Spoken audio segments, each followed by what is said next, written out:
All right.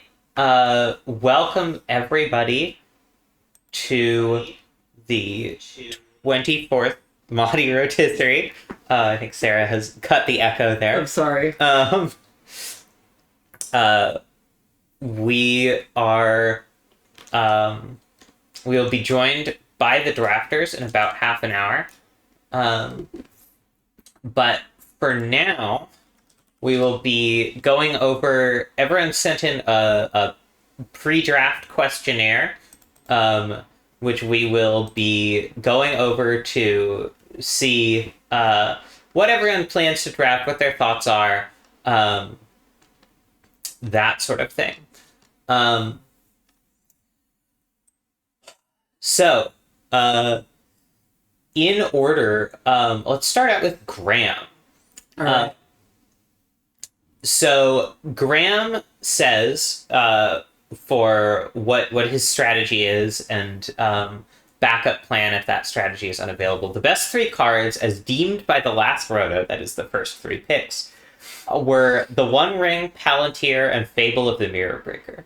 None of those have left the cube, but there are some new cards that might disrupt the balance. Lost Jite is worse than Umezawa's Jite, but it's still a Jite. Colorless cards are extremely versatile. Tiny Bones the Pickpocket is another new addition, and it's easily the best black one-drop creature now. Do either of these compare to the original three? I don't think so, but I think they're worth thinking about.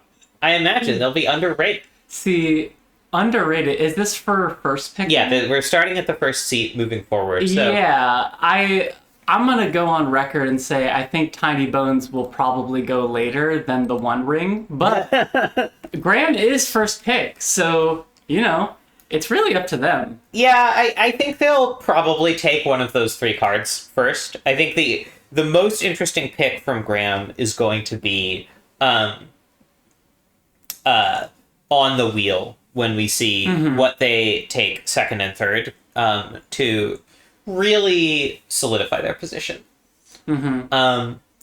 My strategy will have to be reactive. There you go. Which means I probably won't be able to do any one thing I'm planning on. I prepared 6 to 7 different color combos of Roto decks, Wow. and I'll have to see what's open. Last draft I went mono blue, and I'm pretty sure mono anything other than a white is a mistake for Roto in this cube. I think I would agree with that. What do you think? I think you could make green, white, or red work, but I agree mono black or mono blue it feels like you're missing out on a lot. My thought is like there's just always some color combination where Yeah. just all the lands and gold cards are left on the table at the end. Yeah. And so just failing to you get such an opportunity to pick that stuff up, even if you're picking up late and not really participating in the land rush Yeah. around pick 3 or 4. Yeah, that's definitely what I noticed about Graham's draft last time, where when the land rush was happening, they were prioritizing things like cantrips, which is really good for their like mono blue cheap spells deck, kind of ledger shredder. Yeah. But then there were a lot of other X blue drafters where blue was their secondary color. So like a lot of the dual lands, like you were saying, usually there's one color still lying around. There did not end up being another color. Yeah, that's definitely true.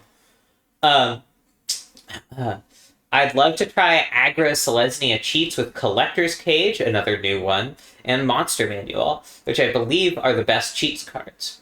I'd also love to go the One Ring into Shieldred the Apocalypse and Obnix or something. Graham mentioned the Shieldred Obnix combo last time.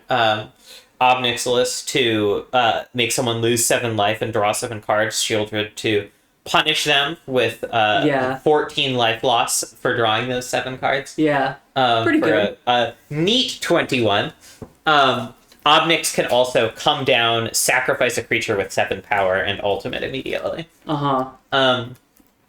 I'd also love to go the One Ring into a great blue Planeswalker and Chrome Host Sea Chart. There's so many directions, and I'm sure any of them could be fun.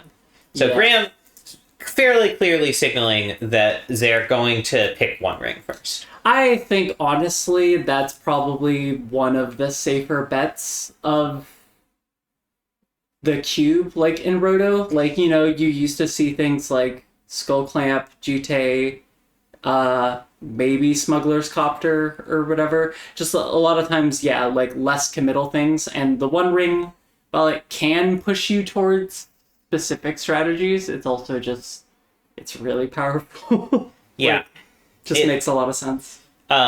Taking a colorless card first is really useful in that it lets you be reactive when the wheel comes back to you. It lets you go in a lot of different directions. So the One Ring or Palantir makes a lot of sense there. All right, moving on to cards that Graham thinks that Zay can get late for their strategy. For Selesnya cheats, I think Dust Animus or One Last Job. For Rakdos combo, I imagine Gargadon will be up for grabs. For blue, or is it value? Wow. People might sleep on Jace Reawakened or Invasion of Mercadia or something. You know who I think will not sleep on Jace Reawakened or Invasion of Mercadia if she's anywhere near those colors is Ketsy. Okay, we might already have an award before the draft's even started. I'll do a quick Jace Reawakened. OBS off of there.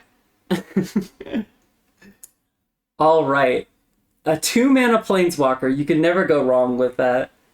Okay, yeah, I think this will be on people's radar. Yeah. If I had to guess. I wanna give a U.S. intelligence community award for a watch list award for Invasion of Mercadia. Okay. I think it'll be really interesting to see where and when that goes. That's the Fateful Saluting one, right? Or not Fateful Saluting, Tormenting Voice one, Yeah, right? yeah. When it's a battle, when it enters the battlefield, draw 2 cards, discard a card, and when you flip it, it has 4 whatever the hell loyalty is called for battles. Battle counters, I think? Or battle counters. I think that's right. Siege counters. Siege, yeah. I think that sounds right. And when it flips, you get a 3/3 that can make 1/1s that attack, and that can make 1/1s and pump your team. Okay. Yeah, I have yet. The only battle I have really played with in the cube, if it's still in the cube, is the Tolada, the white-black one that flips into like the token making. It is thing, still in the cube, which is really very nice. strong. I was gonna say I really like that one. But I've seen even the blue one that makes it so that your creatures untap and then like stuff has Evoke, I think. Like Val specifically gets a lot of use out of that. Although Val is not in this draft. Probably. Val is in fact first backup. So if one of our drafters is unable to make it at the last minute, Val will drop in. All right. Moving on to Matt. Strategy going into the draft, much shorter than Graham's. Oh yeah, this is how I like it. One sentence. Probably blue-green dorks with powerful cards like Oko and big idiots like Ol One-Eye, Hornet Queen, Craterhoof. Okay. Yeah, sure. There you go. Classic, good. Damp broccoli. Damp as we call it. it's a tried and true color combination. Absolutely. Sometimes struggles with a lack of disruption, especially on-board disruption. Yes. But you can draft around that. There are a couple cards in each of those colors that can deal with that. There's what's the card that turns something into a forest? The green card. Song of the Dryads. Thank you. Song of the Dryads. Counter magic from blue and bounce spells can also go a long way. Yeah, I was wondering because this is Matt's first draft, right? This is his first roto with this group, although he's an experienced vintage rotisserie drafter. Oh, okay, interesting. Yeah, just like wondering how much he'll know. Little things like how much people value cards. Like you were talking about bounce. I think like a really good one is like Brazen Borrower. Just like how highly those cards go. There is obviously the past drafts for everyone to look at, but that's a lot of information to digest. Exactly. And things totally change from draft to draft. Absolutely. Cards that Matt thinks he can get late, probably Fauna Shaman if no one else is trying to cheat things out. Now, interestingly, you can... I haven't put the draft website link up. Hold on. Let me get that there. Live. Yeah. Editing. Editing spreadsheets live. Nice. You can go to the draft website there and see everyone's bios. I at some point will take the time to add their responses that we're reading out here to the bios, but for now they have spoiler free, just what is your favorite card, what is your least favorite card, a little bit of information about each drafter up on there. Ketsi put her favorite card currently as Fauna Shaman. Yeah, I was gonna say, I'm pretty sure last time, I can't remember if last time was the Fauna Shaman deck or whatever, but it seems like a pet card, you know? Yeah. As of late, much like you talked about Val having the blue invasion. Yeah, It's kind absolutely. of a pet card. I'm gonna give Fauna Shaman another U.S. intelligence community watch list award. I think we should keep our eye on that one, see where it comes from, maybe do a targeted assassination. Yeah, exactly. Much like the real U.S. watch list, you know, it keeps getting larger and larger. Yeah, absolutely. All right. Next up is Ketsi. Ketsi's strategy is still figuring it out, but I want to avoid cheats this time, so I'm looking at Narset as a strategy I can probably force, regardless of what I get to first pick. Though some new green cards, like Bristlebud Farmer, are calling out to me. Is Bristlebud Farmer the one that is the pump spell? No, that one didn't make it in. No, so sad. Bristlebud Farmer is a 2GG 5/5 trample. ETB make 2 food tokens. They really don't make them like they used to anymore. When it attacks, you may sacrifice a food. If you do, mill 3 cards and put a permanent card from among them into your hand. So right. it's a 4-mana 5/5 trample that draws you cards. Yeah, you know, back in my day, which, you know, relatively speaking in Magic isn't that long ago, our 4-mana 5/5 was Pelucranos World Eater. Oh, which, yeah. You know, pretty good card, but this one is... a fun fact about this cube, Iwamori of the Open Fist used to be in. This card is a 2GG 5/5 trample. When it enters the battlefield, any opponent may put a legendary creature from their hand onto the battlefield. And that card was pretty good. Yeah. Cube's been around a while, and Magic has changed a lot in the time since. All right, Ketsi says cards she thinks she can get late. Narset, Invasion of Mercadia, Chained to the Rocks, Nahiri, maybe Collector's Cage.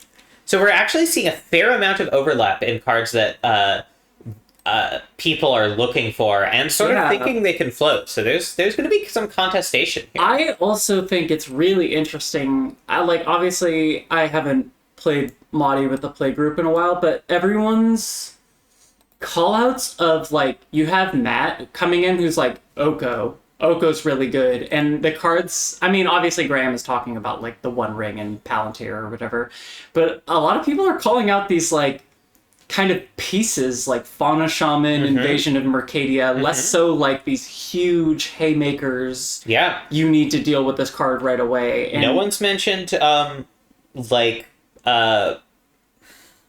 of Cruelty yet, which is, you know, a feared card. Something at least one person, I believe, put as their least favorite card in Moddy. At least one.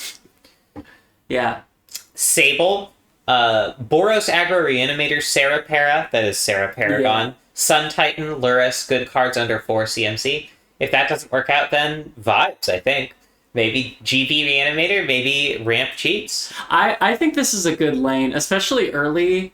Like, you can take Luris or Sarah Paragon. Like, I remember Sarah Paragon going really late last time, and I just like those white grindy cards are just so good in Roto, where the card quality is so high. And this is also Sable's first ever rotisserie draft, so they're going to be feeling out the territory substantially as they go. Yeah, I think that's a good mindset to go in with. It's just like, I feel like everybody, oftentimes with the rotos, they want to do their like pie in the sky, really high, you know, oh, there's this 4 creature combo that if I assemble it, it's really fun. And, you know, it's a 4 color deck. And then when they start getting cut in 3 different directions, they have like a lot of trouble just going in being like, I think these cards are good, I'm gonna try and get these cards. Is it's nice. It's a very reasonable strategy. Yeah, I think especially towards the center of the table, the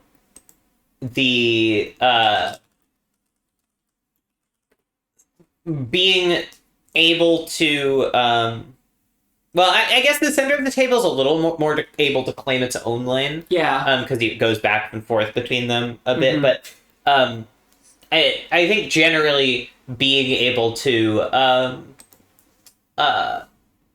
watch what people are doing and react to that is just really, really helpful. Yeah.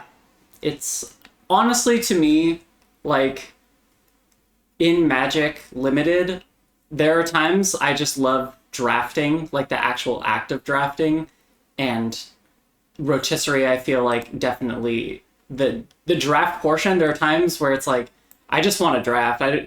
I don't, almost like playing the games, it feels like work afterwards, and the fun part is the drafting. Yeah.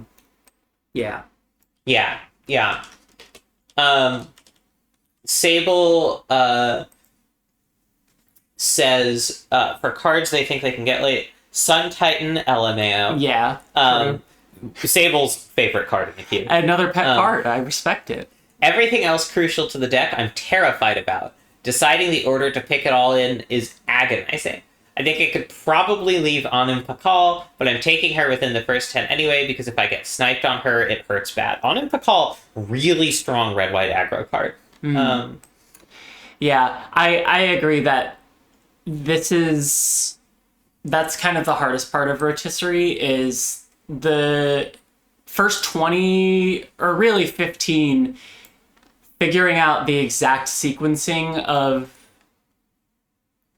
it's just prioritization, like knowing what to prioritize, what your deck cannot function without, and what, like, say removal, like if you are not prioritizing removal because you need these specific pieces that aren't as replaceable, like having to pick those up early and then maybe have worse removal, which you have no idea what the removal is going to look like in 5 rounds of picks. When you're focusing on your lands or your creatures or just combo pieces. Moving on to Otter. Otter's strategy going into the draft. I want to build something high tempo and aggressive this time. Possibly in Boros or Izzet, so potentially fighting with Sable there. Possibly something more burn heavy with Chandra. And if that is not open, I may go for something more mid-range with black as a supporting color. Okay. I like this. Red is very deep, and red especially, you know, it has cheats. It has like combo-iness to it as well. But a lot of people just sleep on like Phoenix of Ash, just like a really aggressive like mid-range card, and then you kind of just, you know, mentioning Boros, mentioning Izzet, as well as Rakdos, just kind of focusing on like, okay, well, what's open, and just hopping in that direction. And, you know, it's not even impossible that Sable and Otter could both be in red and not even, like, struggle that much between them. Like you said, red is a really deep color. I think people often overestimate how painful it is to have someone else in the same color as you. Doing it next to someone is a little rough, potentially, but not as rough as it is in table draft by any means. Yeah. It's rough on the feelings, as though you definitely feel it. Yeah, the stress is real. Yes. All right. Okay.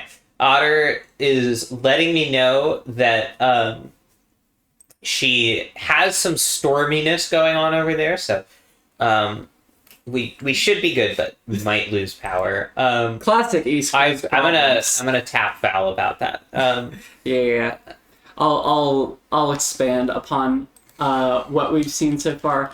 So far, talking. Some people definitely cheats are on their radar. I think for like especially a lot of the more experienced drafters at the table who have done rotisserie drafts a lot of the time, like they can pivot to an open lane if they are noticing that like, oh, all of the cheats cards are still here and their deck is kind of missing something. So we've seen green, white. Yeah, not a lot of black discussion. Even obviously some Shieldred, but really just Otter and Graham so far. Talking about black as like a prioritized color for them. Which I guess makes sense. I guess black largely is focused around cheats, and I think cheats is kind of enemy number one for a lot of people. Because even if you know it's coming, it is still like it's tough to deal with. It's just the best draws for them are so hard to deal with. Now, it's interesting that you say people aren't talking about black as much. Rob, that is Bibliophore Oryx's strategy. Broadly speaking, I think red and black are the most powerful colors in the cube by a fairly wide margin. Okay. I think folks are starting to catch on to black because of how busted cards like Grief and Archon are. But I think folks still undervalue red in anything other than a pure aggro or combo strategy. Yeah. When in fact, red now also has a lot of cards that can just gain value at any stage of the game. Yes. Blue, conversely, I think is generally overvalued in recent drafts because of vestigial memory about it being the strongest color.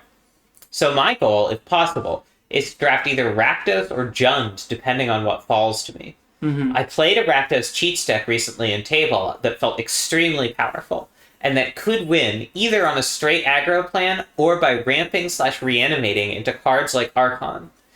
Also, using Kiki effects just to copy ETB, LTB creatures is really powerful. Yeah, Jaxus as well. Jaxus was really good for that. Thinking about that, like, yeah.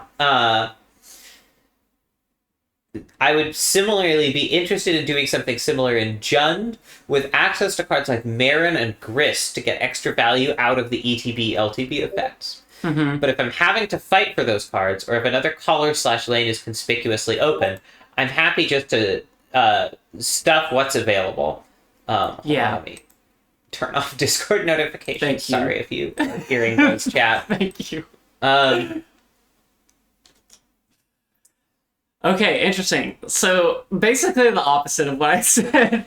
I think the last roto I did, I went in with no plan and was planning to just stay what's open, and pretty much agreed exactly with what Rob said, where just it felt like people were undervaluing these cards. I went in and was just like, I guess I'll first pick Thoughtseize, because I just really like hand disruption in general. And kind of ended up in Rakdos. But yeah, just a lot of really powerful stuff there. Yeah. Cards Orc thinks that he can get late. Red value engines like Conspiracy Theorists, multicolor cards like K-Command, and Chaos Defiler, Kiki effects. I mean, it's interesting, no one has talked about going actual twin combo. Yeah. Yeah. I feel like it's kind of like, just because it's there doesn't mean someone has to go for it. No, definitely true. And like, it's just, it's historically a strong deck. True. Evan, another very short strategy. Build a framework of low cost, high power cards in the first 10 picks, and then flush it out. Yeah. All right.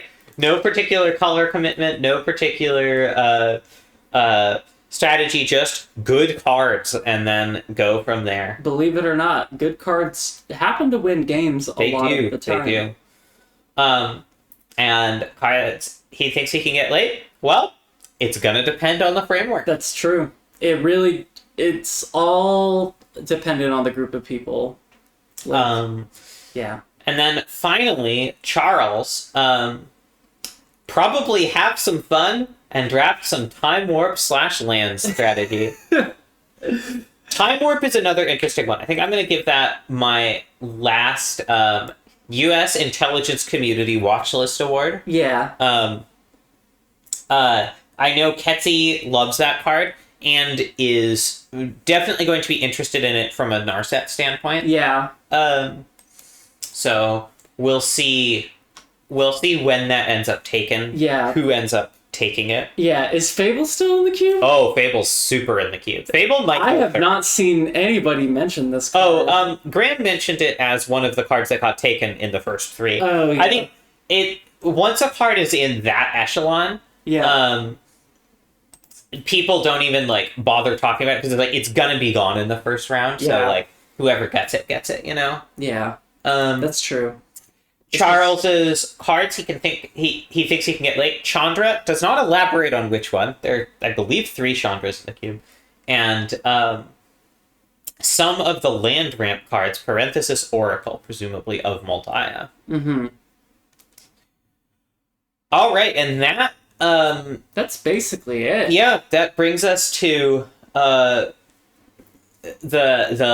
last drafter. We are 2 minutes away from beginning, so I'm gonna hop into the voice chat here. Let me just do a quick head count. Yep, 8 plus our backup drafter. I'm gonna hop into the voice chat and give everyone the rundown. Doogaloo, everyone. We are just a couple minutes out from ready to go. Just as a quick reminder of the order of operations here,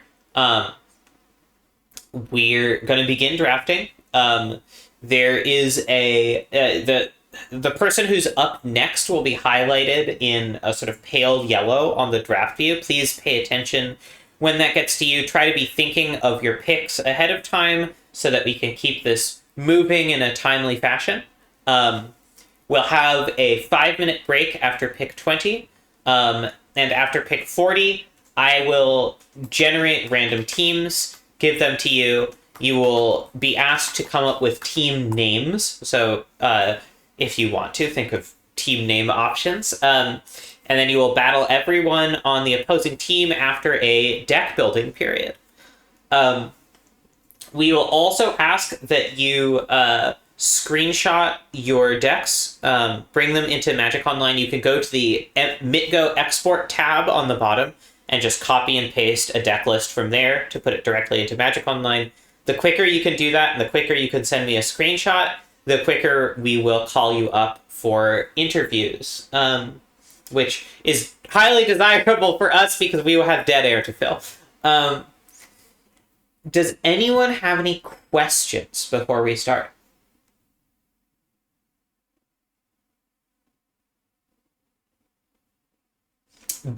bit.ly/Moddy-Roto-24. I will post that in the Quarantine Cube channel as well.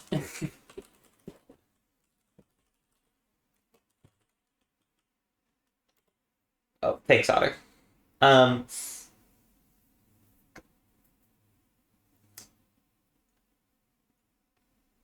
You should just stick around for at least the draft portion in case Otter loses internet, if you don't mind. Damn.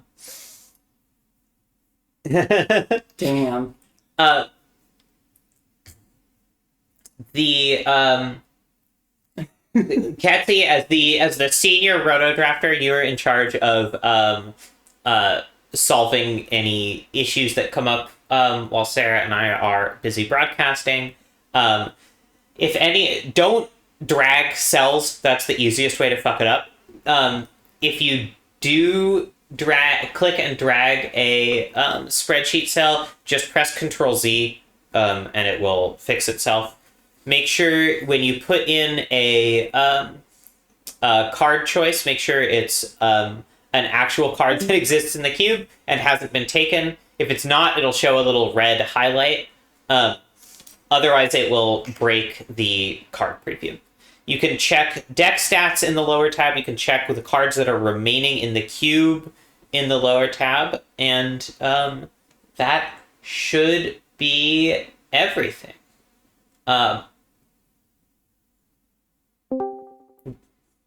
Yeah, we can hear you now, Ketsy. Yeah, do not mention any cards that haven't been drafted by name. Don't, fill out your next slot too eagerly. But you can use it to sort of search for cards that are available or not.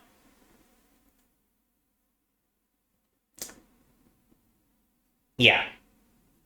All right.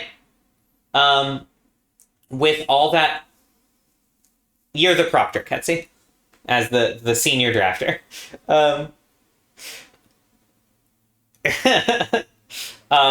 You might be sick one day. We don't know. All right, Graham, you may begin. All right. Very interested to see. We're not at the channel. Oh, sorry. I appreciate your diligence in deafening us. All right, the back-to-back, the double, 2 quick ones. The One Ring, no surprise there. Elishnorn, substantial surprise. No one mentioned that in their thoughts for early picks. No one mentioned that card at all in any context. Didn't he also say he wanted to pick Oko? And yeah, definitely. Oko, go blue-green. Wow. And Ketsy taking Shielded. So this is a very heterodox set of first picks. Sable did not think they were going to get Palantir. Chandra hopes Beacon for Otter, a card that Ketsy personally loves. Over Fable. Over Fable, yeah. Lot like Oko, Jace still on the board. And Fable, of course. Rob taking Fable, not surprising given that he wanted to go red-black. Evan and Charles really get... I mean, Charles could just potentially just back-to-back Jason Oko here if he wanted to go that direction. That's true. Charles also, blue and green are the 2 colors that have, obviously there are some colorless cards, so... Whoa, Evan, much respect to my boy with the classic... The Thoughtseize first pick, just like you were talking about from your last round. I mean, I enjoy it. Yeah, to blame. It's not that I'm necessarily surprised that Norn is going early because she's excellent and has gone early in the past. It's that no one was talking about her. She was not audibly on anyone's radar. Charles taking a land. Love this. And just double fetch. So Charles wants to be blue, keeping open which blue direction that is, and just taking the fetches before the land rush sets in to have that mana fixing available. Also, this is so disguised because obviously it's blue fetches or whatever, but really just taking lands to keep people out of these color combinations because you see 2 red drafters. 0 people have taken a blue card, so yeah. Definitely could just scare everyone away from the color entirely. Lightning Bolt from Evan, so interestingly, fighting with what Rob was sort of suggesting from the beginning, just red-black. Yeah. To be clear, these drafters don't know the strategies that everyone else listed. Those are private. Wow. Chaos Defiler, incredibly powerful card. Just read it. Holy shit. And this is brutal because now Rob is gonna get to pick Bloodstained Mire before Evan. Yeah. So if you're and Evan is surrounded by multicolor people, some of which are but red and black are also very deep colors, and depending on how you build the deck, as long as you're paying attention to your pips, it's definitely it's very possible. you know. Otter taking Ketria Triumph. There are only 5 Triumphs left in the cube, so if you want to be in one of those color combos, they are fairly premium. This is Otter signaling pretty hard that is the color combo she's going to be in, and that's where she's going. Sarah Paragon makes a lot of sense with Palantir of Orthing. Palantir is a card you kind of need to remove, and if Sable can reliably bring it back with Sarah Paragon and eventually Sun Titan, that makes it a lot harder on the opponent. First green card taken. Also, Palantir mills stuff, which makes Sarah Paragon better as well. Path to Exile from Matt. I like Path a lot in this environment. Yes. Just because people tend to... There tend to be 1 or 2 cheat stacks which just have the capacity to bring stuff back over and over again. Yes. So Exile is disproportionately powerful. And instant speed, like obviously we see Otter right now. It's very within Otter's range to move into Twin. And with that threat, you just... Yeah, I'm going to say, honestly, if you are a Roto deck and you do not have a form of instant speed removal, it is probably a mistake. Yeah. Like, I mean, this is one of the risks of blue-green, although, again, you have those bounce spells. Exactly. Which, that's where you have to prioritize them. All right, Graham. although, Matt clearly not going blue-green. Yeah. Interested to see where Matt ends up. Yeah, me too. Yeah, from Two Blade. Looking at the average mana value of these picks, pretty high. 4, 5, 4, 3, 6, 3, 1, 0. Oko and Misty. So Graham not allowing Charles to bully him out of lands or the color blue. My wife has brought me coffee and I love her so much. Hell yeah. Matt taking Skull Clamp. So Matt potentially doing kind of a low to the ground white ETB thing. Might be going monocolor. That's true. It's very early to tell, and I feel like white tends to be often, we'll see how it shakes out, an underdrafted color, and it's one of those things like if white blue, like those lands, like only very specific decks want Celestial Colonnade or whatever. Yeah. And so it's like lands like that tend to just stick around in the pool really late. It's also entirely possible that Matt just leans mono white early and then just takes whatever the best white X color that no one else is drafting later on. Yeah. Interestingly, potentially fighting with Sable for that same strategy. Yeah. Grief from Ketsi, really strong. Ketsi looking like she might be doing just a black-green thing. Black-green has been really good in Cube lately. Between things like Marin and Grist and just the power of various ways to recur stuff, either reanimating or just back to hand. Steam Vents from Otter. We're definitely seeing people going into the land rush here. Not too surprising to see it pick round 3. That's a round when it usually is, and Charles definitely puts pressure on people to do it early. Bloodstained Mire from Orc, just like you predicted. Inti from Evan, a really strong true drop. I like this from Evan. I think you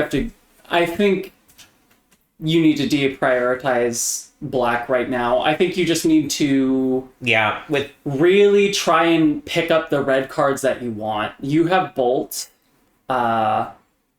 I don't know, Tublave. I think it's possible that Rob could fight for Inti and even Otter. We just don't really know what direction the other red drafters are going. And if you're doing an aggressive deck or a deck that just gets value out of discarding stuff, Inti can be pretty good. 4, 5, 6 fetches taken. 7 now. So Charles, not even taking a shock. Charles is legitimately risking, not being able to get a fetchable land that matches up perfectly here. He'll definitely be able to get something, but depending on what the other people who are around these colors. Oh yeah, Sheldred went pick 3, Captain Wacky. I think So, if I'm seeing Charles do this and I'm a green drafter, Tireless Tracker and Lotus Cobra, if you want it, are just really, really high on my radar. Yeah. Of like, especially Tracker. I feel like once all this many fetches are gone, Yeah. Lotus Cobra is just not as good for anyone other than Charles. Just not really worth fighting for. But Tireless Tracker, even without fetches, Tireless Tracker is quite good. And certainly it's way better for Charles than anyone else on this table. Also, Graham it essentially needs to pick up Breeding Pool here. All right, Orc taking Archon of Cruelty, really clearly staking out a sort of Black-Red Reanimator kind of lane here. Evan taking Dark Confident, much more of a low-to-the-ground aggressive signal. Wacky,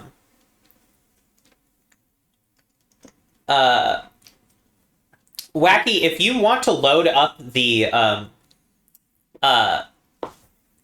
cube yourself here, let me actually hold on. Let me zoom in. I forgot that we have the art shown on the side. So yeah. here, that'll make it a little easier. But also you can bit.ly/Moddy-Roto-24. It's also at the bottom of the stream. Will get you to the spreadsheet. It should be visible for anyone to spectate. So Prismari command from Otter, that's a pretty early Prismari command. But it definitely does signal, I am blue-red, don't be blue-red.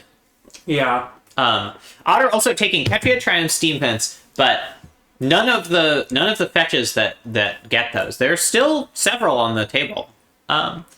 Sable, Birds makes sense if you're going green-white. I guess Arid Mesa...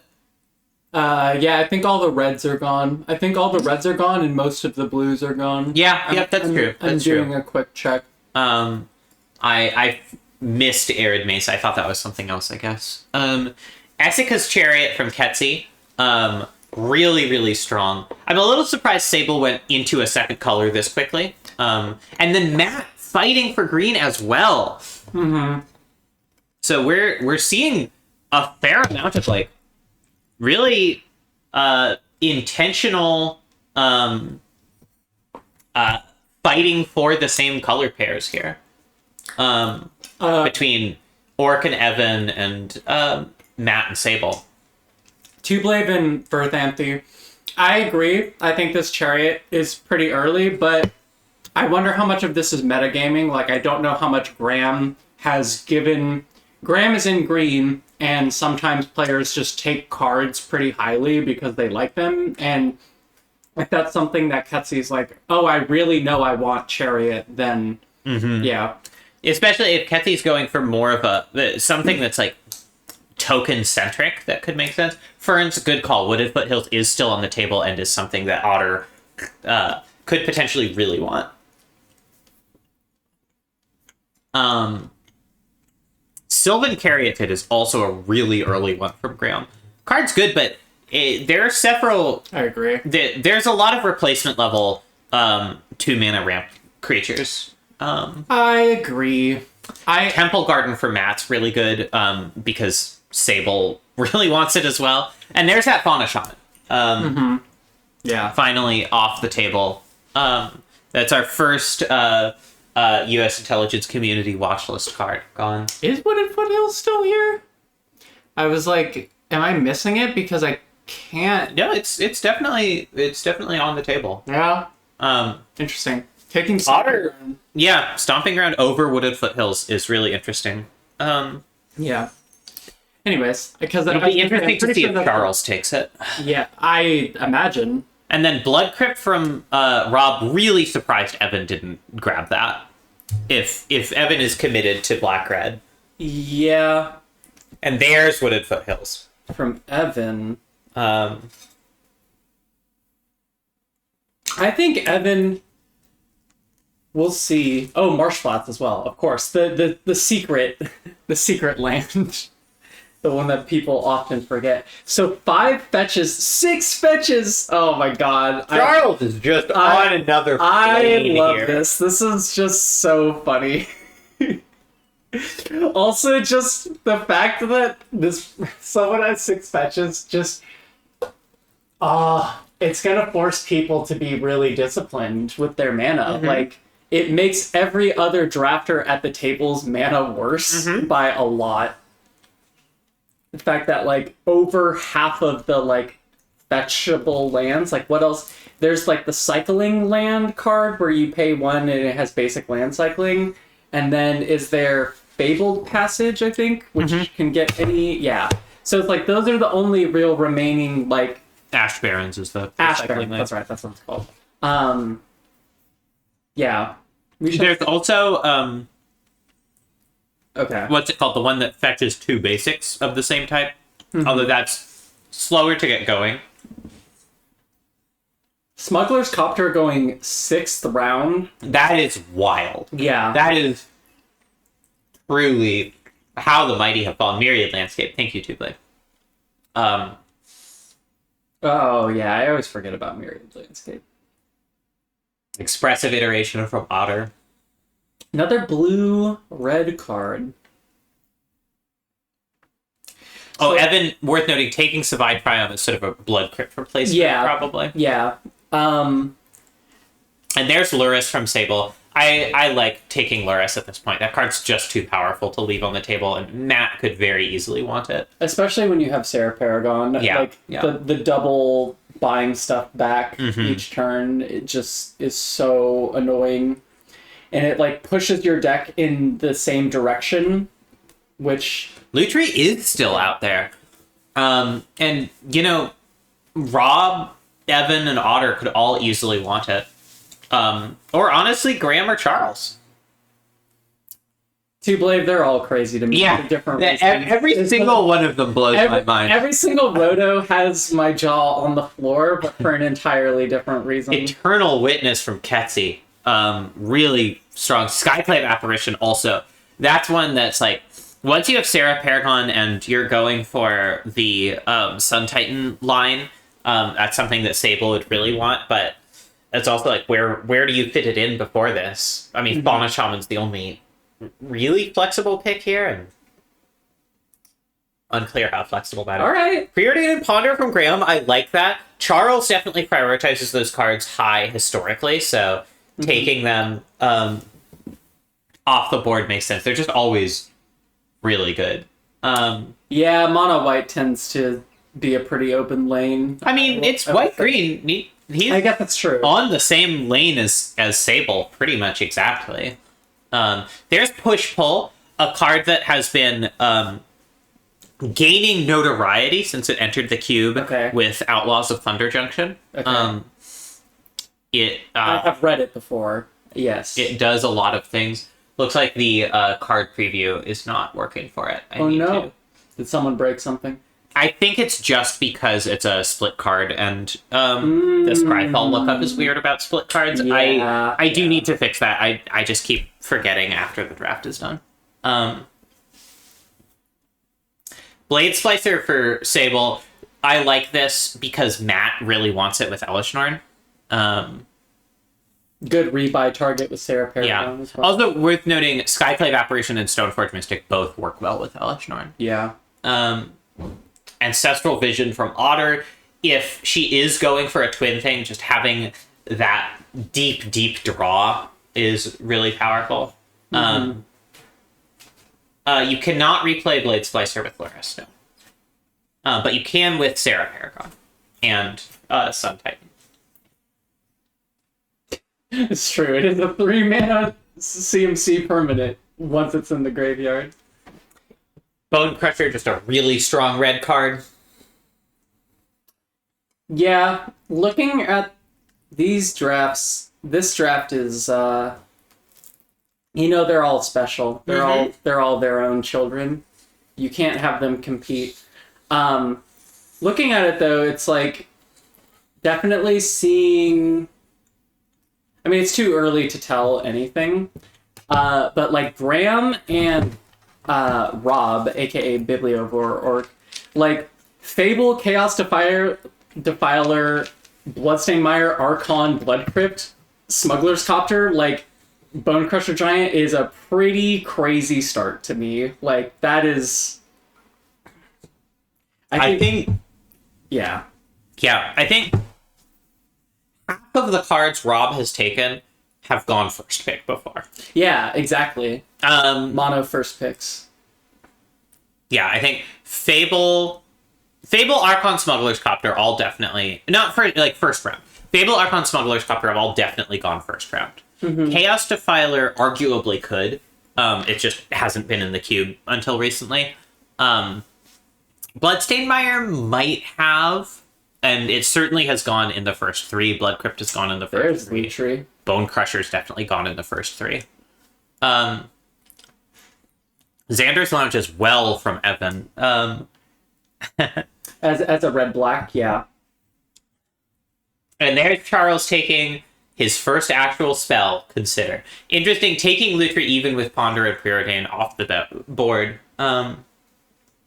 Yeah, sorry, first actual main board spell. Yeah.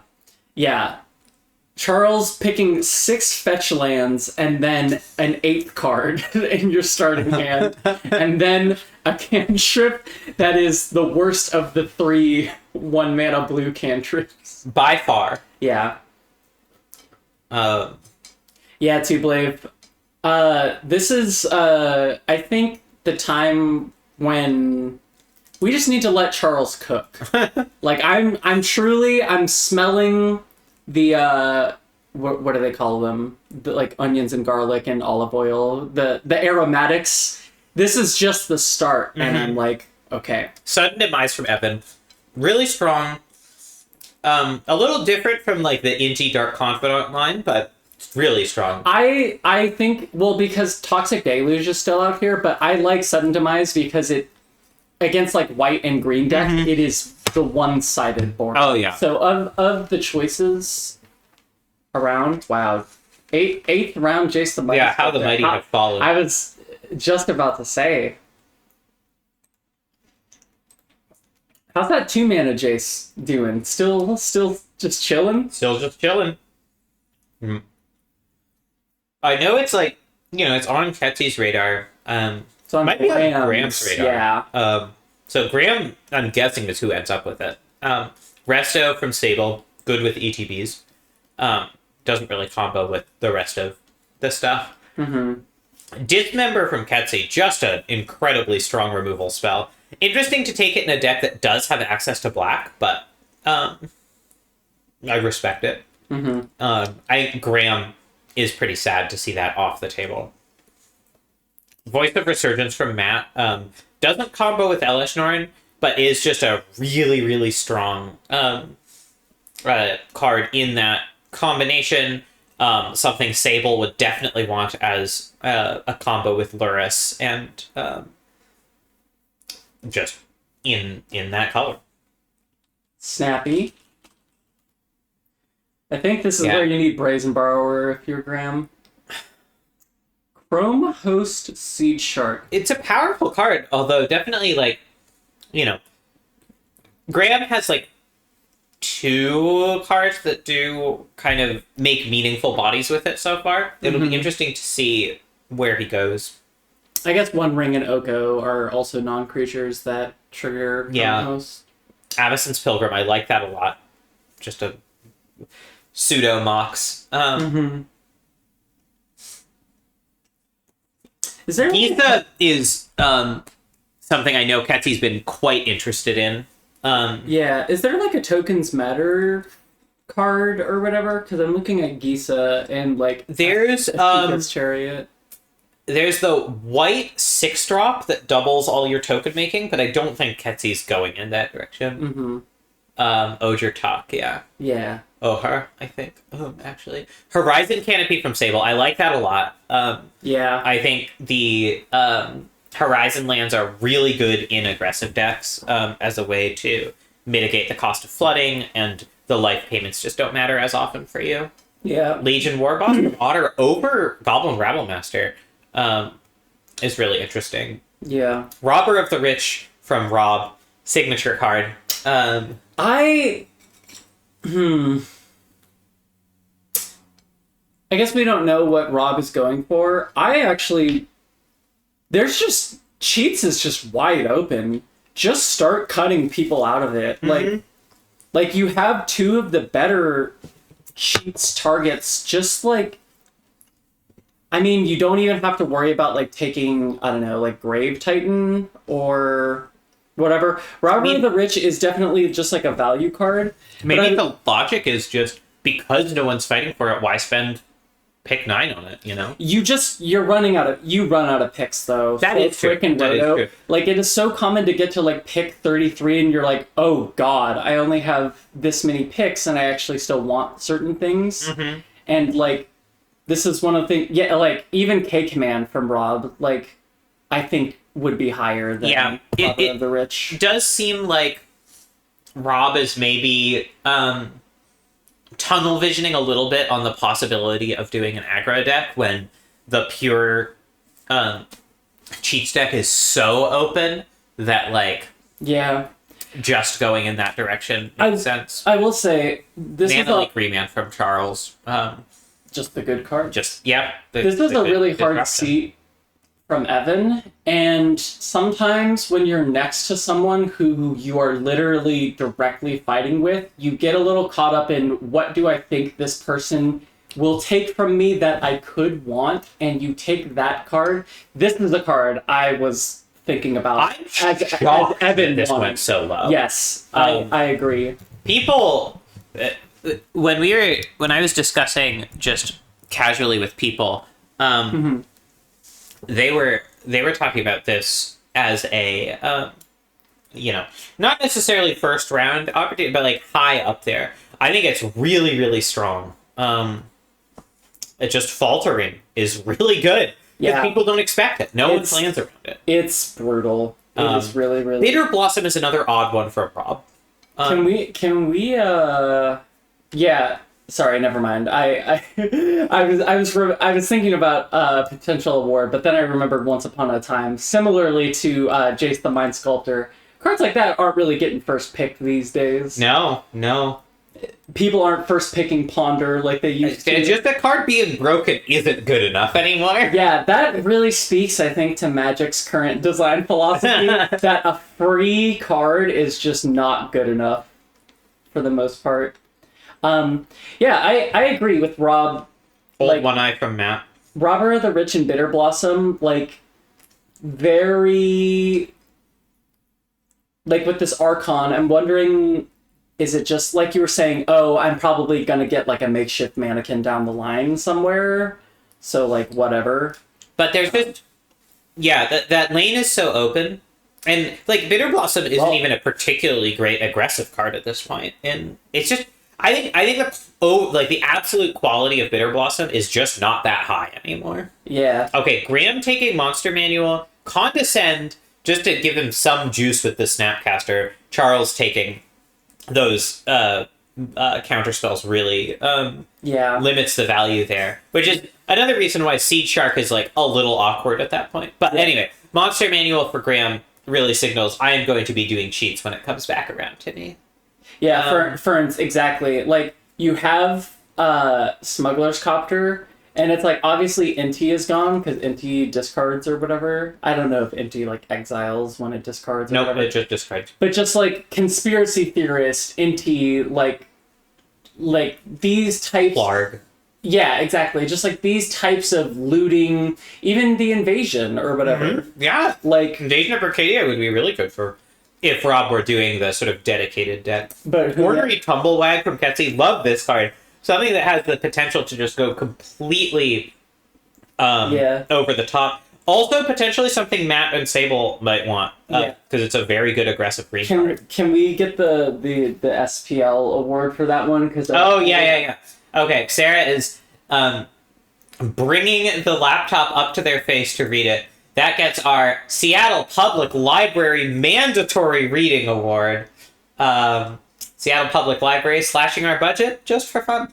Okay, when it attacks while saddled, I don't know what saddling is, so I'll It's figure it out. crewing, but for creatures. It's just think crew. It's the exact thing. You crew a creature. Okay. All right. Makes sense. Nice pickup. The only difference is it's sorcery speed. Nice pickup from Sable here, by the way. Love. Yeah, ossification really good with Elishnorn. So definitely something they're fighting with Matt for. Yeah. Um, Yeah. Oh. And there it goes. There's the Time Warp. That's another one of our watch list cards. Went to Otter and not to Charles, nor to Graham, who has Snapcaster. Time Warp, it doesn't exile when you cast it, does it? No, it certainly doesn't. Oh. Between War Boss and Time Warp, Otter maybe looking at a little bit more of an aggressive deck. Maybe even going the Chandra direction that Ketsi didn't. Honestly, I think nobody else would ever go twin, so you just don't even have to take it. Yeah, you can take it like your final 3 picks, basically. Yeah. Like, other than if you want to get Kiki, like, just to, kind of... Yeah, Kiki could definitely come out from... Honestly, Charles could go... Yeah, Charles could easily go twin. Red-blue. Yeah. Kind of has the shell for although, it. Even. I think there are not any more red-blue fetchable lands left. A Braid from Rob, just a really solid role player. Valky from Evan, another cheap creature that's disruptive. I like that. 3 steps ahead? What is this? Okay. Might need to bust out that SPL award again. Yeah, you're gonna have to be busting it out a lot, unfortunately. Okay. I see. It's a cancel with upside. It's a cancel. But it's got a lot of upside. Yeah, Holy shit. If you're at like 8 mana, it's pretty sick. And like if you just need to draw some cards, it does do that. True. Generous Plunderer, another new, somewhat untested but pretty exciting cheap aggro creature. Liliana Death's Majesty from Rob. I think that's actually quietly one of the best reanimation spells in the cube. So I like this refocusing. Yeah, it seems like Evan and Rob are locking in a little bit more. Like, Evan especially, K-Command is burn, Starlit is sick, but like Evan talked about, just, I want to play my spells. I don't want to be taking these huge, 5-6 mana spells. Yeah. Or like these hard to assemble things. Just There's Sun Titan from Sable. Awfully early. No one else was taking that. Like, I was gonna say. I mean, Matt maybe could. I just don't know if it's on his radar. But Sable doesn't know that it's not on his radar. So, Utopia Sprawl from Ketsi. One of the Ketsi classics. Graham taking Arbor Elf in a clear reaction to Ketsi taking Utopia Sprawl. Yeah, just the haters pick. Haters pick for sure. I'm guessing that Graham was planning on taking 2 cheats enablers or cards to cheat out here, and just felt forced into Arbor Elf by the Utopia Sprawl pick. In fact, I'm gonna give that the Cabela Big Game Hunter Pro Hunts snipe of the draft. Yeah, I would say so. That is a spiteful pick right there. Yeah. Feels the most of anything we've seen targeted. Yeah, exactly. This is the metagame informed pick. You see a Utopia Sprawl, you can't let this person get up to however much mana. Just as an aside, and there's Smuggler's Surprise, another cheats card. Interestingly, not one that I've heard people bandy about as like among the more powerful echelon. Okay. Draga Tree Speaker, a ramp card. Tree Speaker, I think historically people have not been super excited about in Roto in particular because removal is pretty widespread. People aren't taking a ton of removal so far. Interestingly, the white drafters seem to be the ones who are prioritizing it the heaviest. But there's still room for Ketsi, Orc, Evan to pick it up later on. Otter too. Yeah, all the for Evan and Rob, I think they know they're both good, and the Doomblades, of their they're pretty for the most part, like, similar to each other. Some Yeah, there aren't so many in the cube that you can get away with just ignoring them, but Zealous Conscripts from Rob, potentially signaling a twin option here as well. If Rob takes Kiki on the way back, I would not be surprised. How the mighty have fallen yet again. Zealous Conscripts. Going from being first pick. Team Wave. Smuggler surprised with listener to my brews. I think it has so much text, people don't know what to do with it. I think that's true of a lot of cards. Yeah, that's just Magic the Gathering now, you know? Yeah. Yeah. Koyashi, people are picking from the Moddy Cube. If you go to the draft spreadsheet, link on the bottom of the stream, and click Cube List in the upper left, it'll show you all of the cards. I think Charles... Active Negation is something that I could easily see Otter wanting if she did end up going. Priest of Oblivion. Is that the reanimation one? Yeah. Okay. Yeah. It's an interesting one. Minutes Q drop. I'm really surprised no one's taken... and there's Through the Breach. I love Through the Breach here. Yeah. Although I'm really surprised that wasn't a Kiki Jiki. Otter, if Otter is planning to do Twin, she should take Kiki Jiki in her next two picks. I'm really surprised Evan took Null Priest, given that he doesn't have anything like worth reanimating right now, and it's just, I don't know. Like, to be fair, that deck is super open, so he could fight with Rob. It's just, is it worth the bother? I'm not sure.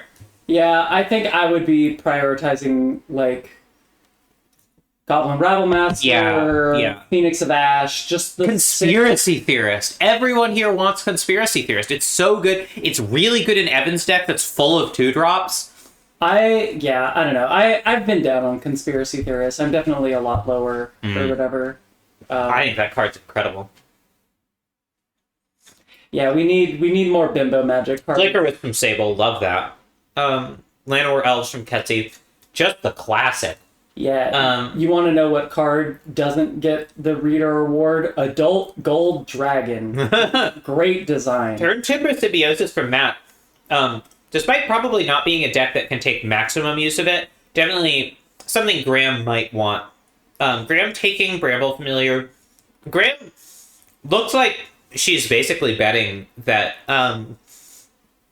the big creatures that she's going to cheat out with Monster Manual, Bramble Familiar, Smuggler Surprise, like, there are just enough of them in the cube and few enough people are fighting for them that she's just not going to have trouble finding one that's good, even if it's not the best one. I think the best remaining ones are Emrakul, Atraxa, Archon, or the Archon that doesn't have Archon in the name. God, you're right. I completely forgot about Atraxa. That's that's definitely a cheat target if there ever was one. Restless Prairie from Matt. I like that in a more aggressive deck. There's Tiny Bones. Cast from in the first half of the draft. Welcoming Vampire from Sable. Interestingly, Sable, despite the Welcoming Vampire and the Luris, really does not have a lot of creatures that cost 1 or 2 mana. Yeah. Prioritizing the 3, i.e. Laughing Jasper Flint from Rob, the Outlaw synergy. Bitter Triumph. That seems pretty good. That's the one where you can pay 3 life or discard, right? Yeah, it's really good if you're doing reanimation. So yeah, I think taking it over Rob, who, although there is a Through the Breach, you can kind of split the difference and have both Through the Breach. Laughing Jasper Flint is a really odd one here. After taking Zealous Conscripts and Through the Breach, Rob is basically like Kiki Jiki and Emrakul are just really high in Rob's value, and things that other people could want. Like, Graham could easily take Emrakul. Evan or Otter could take Kiki Chiki. Laughing Jasper Flint's kind of just like it's an all right, fairly aggressive value card. Yeah, I mean, I feel the same way about like Robert the Rich and Big Boss. Yeah, it's just more of this. Also, I now with Reprieve, my suspicions are confirmed. I was like, yeah, there's no white blue drafters, and what Charles is drafting just feels like a classic Magic white blue control. Damnation from Evan with all these 2-drops. That's a really surprising pick. And already having a Wrath and Sudden Demise. There's Rob taking Bone Shards, the poor man's Bitter Triumph. Can we get the Big Mover award for Brazen Borrower? I think Yeah, I think we totally this can. is called a downgrade. All right. That is the U-Haul Big Mover Award for Brazen Borrower. I don't know what U-Haul the last time. lesbian's choice. It must have been higher last time. I swear. I can bring up the last spreadsheet. If you will talk through. There's Raven Inspector, by the way, for Sable. So finally, one of those really cheap creatures that works well with the other stuff they've got going on. Matt taking Hero Blade holds very good with Skull Clamp. Also just good. Also good with the Voice of Resurgence.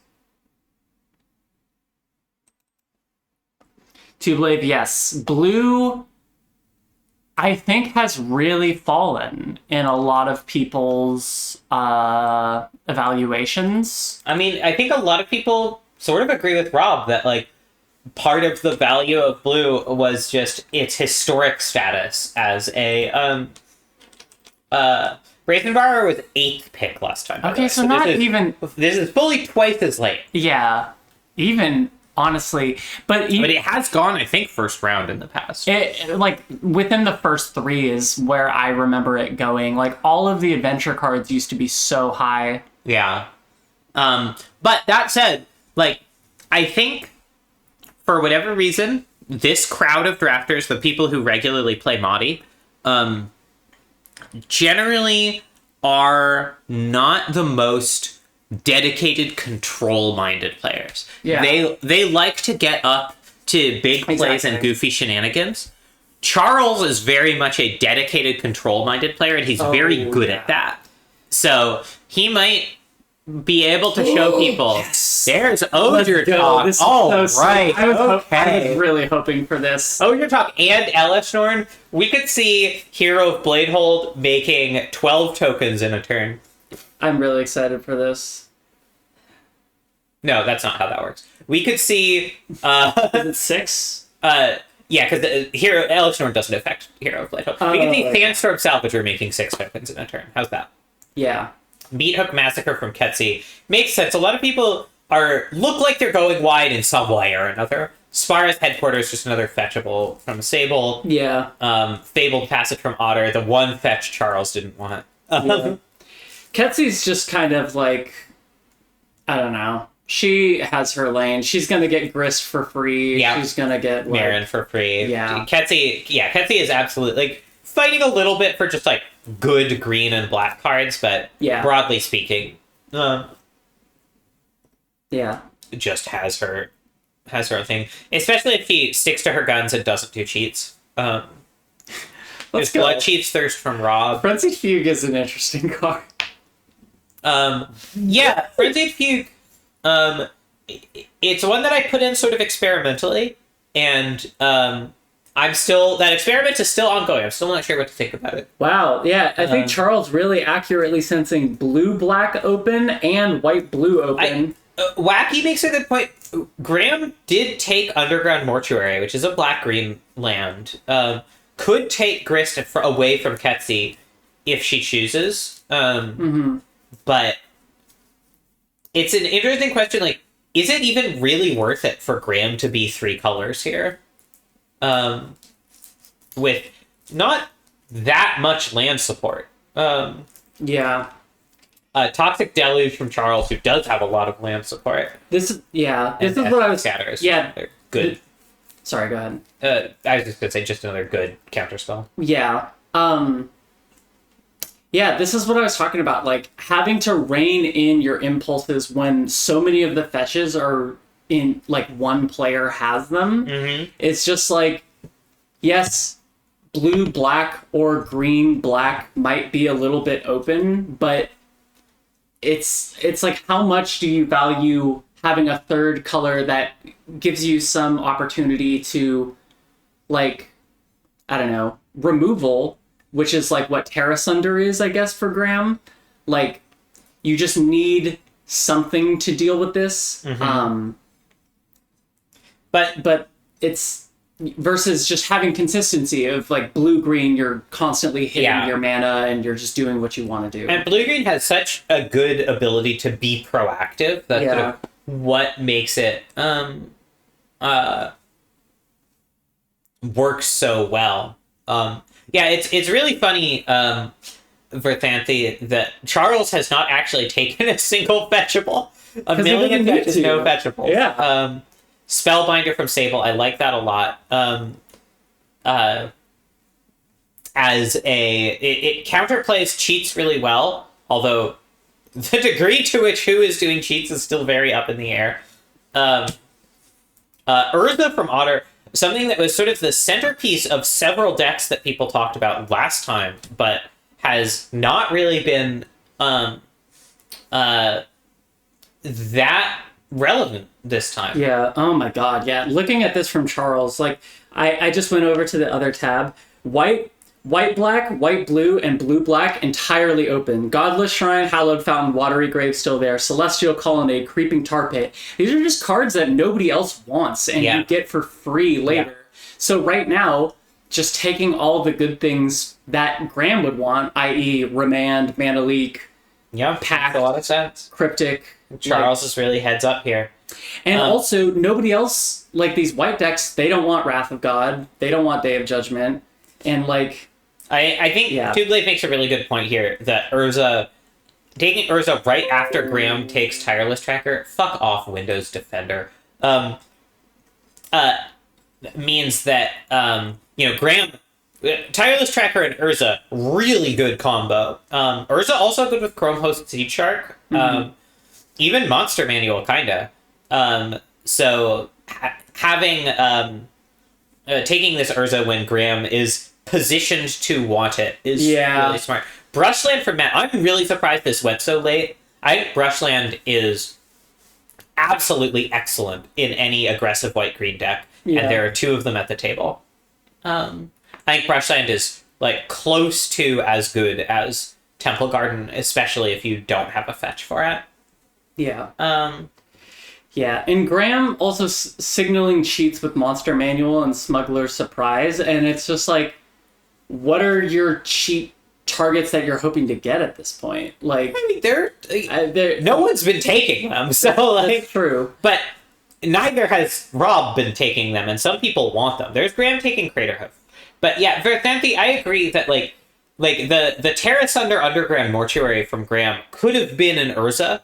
And I think their deck would have been stronger for it. Yeah, that's right. Atraxa. I would say Atraxa is the last of like the truly really, really high value reanimation. Cruelty of Gix from Ketsi is sort of signaling potentially a reanimation thing, although it could also just be a counter pick for other cheat decks. It does get from any graveyard.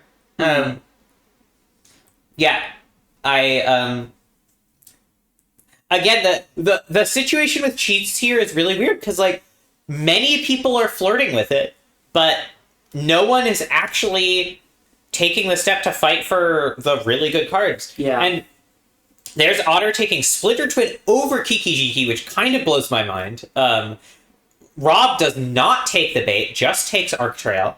I like Beseiju from Sable, by the way. If you've never Beseiju to kill something and then played it from your graveyard with Sarah Paragon, it feels pretty good. Yeah. It's pretty sick. Also, yeah, I agree too, Blave. Especially because Graham doesn't even have that much stuff that attacks. Like, one of his ramp creatures is Sylvan Carrion, which doesn't even work with Craterhoof. It gets really big, though. It does get really big. Sheoldred's Edict, I think that is a really good 2-mana removal spell. Because you can force them to sack a planeswalker. Right? Yeah. That's the mode I really, really think is important. Planeswalker, creature token, or non-token creature, you choose. Yeah, Two-Blade. Honestly, Mana Tithe from Charles. That's a pretty early Mana Tithe. is there something that cares about countering spells, like in white-blue, like a Baral, like, where it's like... No. Okay, because I was like, this is kind of the counter spells. I honestly, I think that Charles just has a strategy, you know? And, like, between these counterspells and, like, Toxic Deluge, Charles is pretty well set up against the bigger decks and the smaller decks, right? Yeah, I think my picks would be, like, Ketsy and Charles, I think, are up there. I think Sable and Matt, I don't necessarily agree with the way they are counter-drafting one another. But I do think, like, they have their lane, other than fighting each other. They pretty much understand what they're trying to do. Yeah. And then I like Otter's deck. I think the, like, War Boss Time Warp is a little bit sketchy for the direction that she's gone. But other than that, I think it's fairly tight. I think Rob, Evan, and Graham are a little lost in the weeds. Two-Blade... Stash Skeleton from Ketsy, I like that one. This is what Two-Blade said. He's freaking out. I think this is the really hard thing about Roto. Your biggest enemy, often in drafting, you can definitely get your toes stepped on by other people, don't get me wrong, is yourself, where you are just, like, staying focused on what your deck needs. Yeah. Like, what is your deck going to struggle to beat? All right, this is the 5-minute warning, or the 5-minute break. I gotta go tell everyone. All right, folks, this is the 5-minute break. Come back at 11:58, and we will restart drafting. Ferns, that's a really good point. I actually kind of forgot about Chandra Hopespeak, and that makes the Time Warp way better. Oh, true. Because it doubles the Time Warp, and you get 2 extra activations of her off of it. Yeah. Yeah, you... but yeah, the War Boss is a little awkward. Yeah, I would say, like you said, Graham, Rob, and Evan kind of fighting with the table a little bit. Matt, Ketsy, and Sable, all green X decks, little bit of, kind of like fighting with each other between Sable and Matt. Mm-hmm. But they're actually, for the most part, getting both high-quality cards. So, Sable getting Boseiju Elite Spellbinder, Matt getting Skyclave, Stoneforge Mystic, plus, like, there's still great equipment out there, or whatever.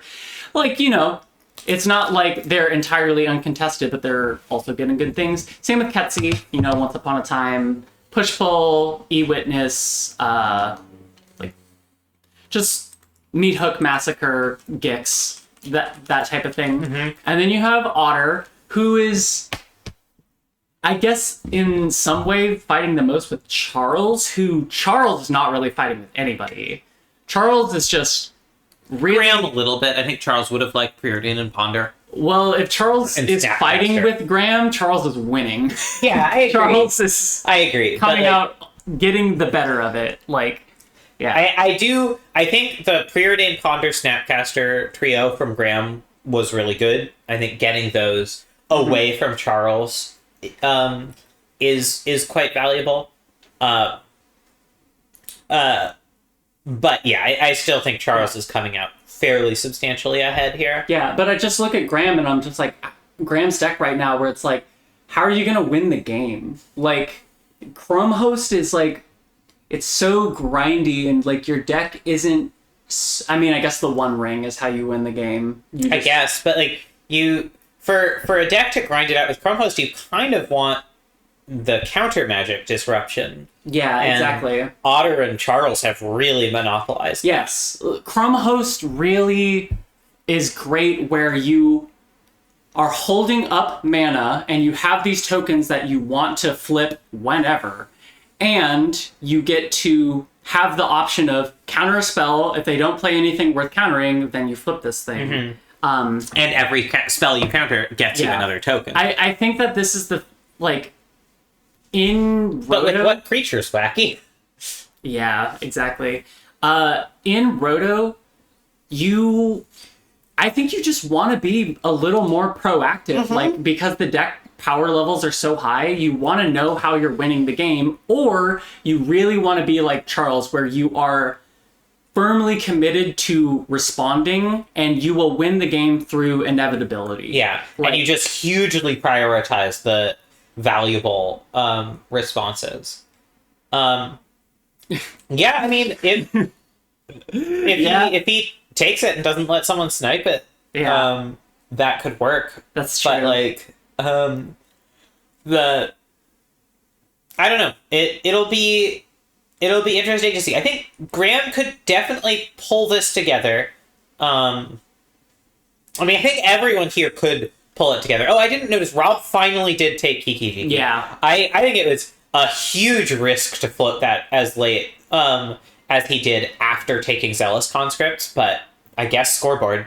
I just see, dog, you have Archon of Cruelty and Chaos Defiler and you're trying to like Kiki Jiki Zealous? Like, it's just the way I think about it is like, it is when you're doing reanimation anyway, having a reanimation thing that literally wins the game on the spot is pretty valuable. I guess I like it more in white decks when you can do a Lark kind of thing with it.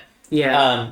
And just like reanimate Lark and dare them to do something about it because it wins you the game. Yeah. But like I can definitely see it here. I've definitely had decks where I've like threw the Breach Kiki Jiki for the win or whatever. Yeah. And Kiki Jiki's really good with Archon of Cruelty and Chaos Defiler. Yeah. Yeah. I feel like, we had talked a lot in the past about how in table drafts specifically, we really like the thing of just kind of having plans A, B, and C so you can cheat something out via Through the Breach, like Archon, or you can reanimate it, or you can like do this, I don't know, this other option, like hard casting it. But in Roto, I think just like a really streamlined game plan. Oh, we gotta start the thing again. Oh, yeah. I mean, all right, you're deafened. Is everyone back? All right. Was I deafened the last time I was in here? Maybe. Sarah. Sorry. All right. Graham, you are back. All right. You may begin. That's funny, friends. Sorry. Sarah reached over and deafened me when I was out of the channel after the first time, and I forgot to undo it.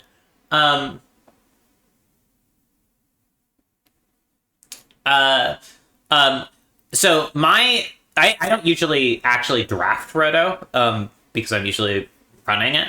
But the one time I did, I drafted a cheats deck. This is before cheats was like a well-supported archetype. But I drafted a cheats deck that was just like every possible angle of cheats and also Kiki combo all at the same time. And it was like the easiest 4-0 I've ever had. Yeah. Wasn't this also the conspiracy? Yeah, there were conspiracies involved, but a lot of people's decks had conspiracies in them. And like once you get to a certain density, it's just like your opponent just can't do anything. Yeah. Because you're just everything is coming back every time, and one of the angles is going to destroy them. I like Malcolm. Like if Graham is trying to do a cheats thing, Malcolm is very good and does put a fair amount of pressure early and fixes. Christ, 21st pick Jason Prodigy. I feel like that's got to also get the U-Haul Big Mover Award. Oh my god, dude. U-Haul, the lesbian's choice. Hawkins still where did that come from? JVP was 11th pick. Similarly. Yeah, similarly twice as late. Yeah. God. Oh man, some of these cards also like literally Last Hope. Like, I understand like the mana situation. I like where Evan is going, i.e. the Damnation is like the only pick that truly feels like some demise. I think is pretty cool. Like obviously you're getting the Triumphs, which ETB tapped, which is really not what you want in a more aggressive deck. But just like Young Pyromancer, Duress, I think you need Reach, like Burst Lightning, you want Burn, you just like Bristlebud Farm. I'm shocked Bristlebud Farmer is this late. I feel like Matt, Sable, and Graham, especially Graham. Yeah, with the tokens. With the tokens, with the Karn option. I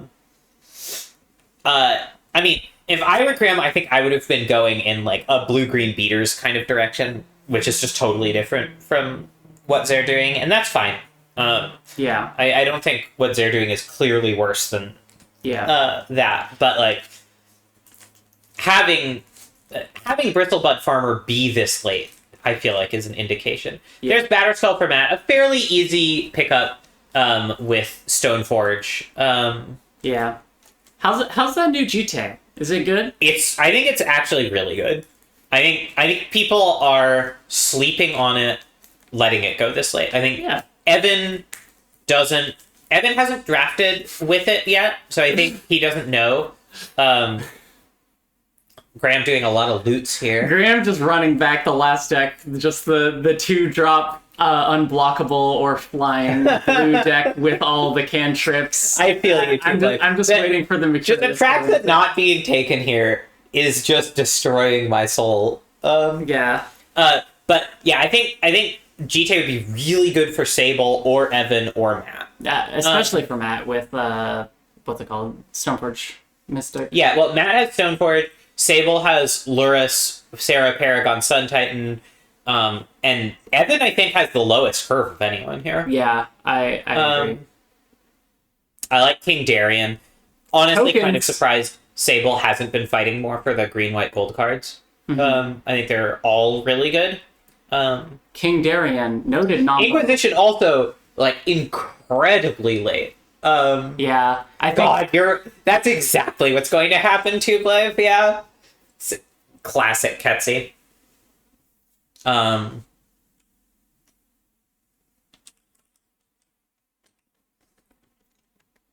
Inquisition actually going earlier than it did last draft, though. I don't completely understand that. 23rd pick conspiracy theorist. Yeah, exactly. No one's taken the Lion. I think the Green White of Johnny is slept on. There's conspiracy theorist finally. Holy shit. Despise is an interesting one. Really good. But probably especially good in this environment. Charles is the only thing. Yes. Oh my god. Oh, it's a burial right from Charles out of nowhere. I love this. Also with no hits. Gifts Ungiven on burial rights. No. I mean, there's just there's no chance that all of the things get taken that are good with that, right? Okay, so Hornet Queen's gone. Obviously, Atraxa is the best. Atraxa's really good. Although actually maybe a little less good for Charles just because the density of creatures and sorceries is fairly low. But like... Ooh, yeah, big Elishnorn. You're right, T-Blade. Yeah, Elishnorn. Even, honestly, Grizzlebrand is fine. Still. Yeah, I guess a Grizzlebrand is fine. I think the Black-White Archon is really good. Oh my god, because Unburial Rites from the yard is 4 to flashback, Yeah. right? Okay, so you give some given with 4 mana, and you have all the counter spells, so it's gonna resolve. And then you put Unburial Rites Grizz in the graveyard or whatever. Yeah. And then you play a land, get Grizz, draw your what's it called? Mana Tithe, and Love you can Glimmer protect here it. for Sable. Oh, and Beastcaller. I didn't comment on it, but Quirion Beastcaller is just crazy good for a 2-drop. This is the sort of thing I really want to see Sable taking, is just the really strong 2-drops. And 1-drops. I want to see some fucking 1 mana 2/1s going as well. No one loves those cards like I love those cards, but Yeah. yeah, Pact too. Yeah, Glimmerlands with Stoneforge is really good.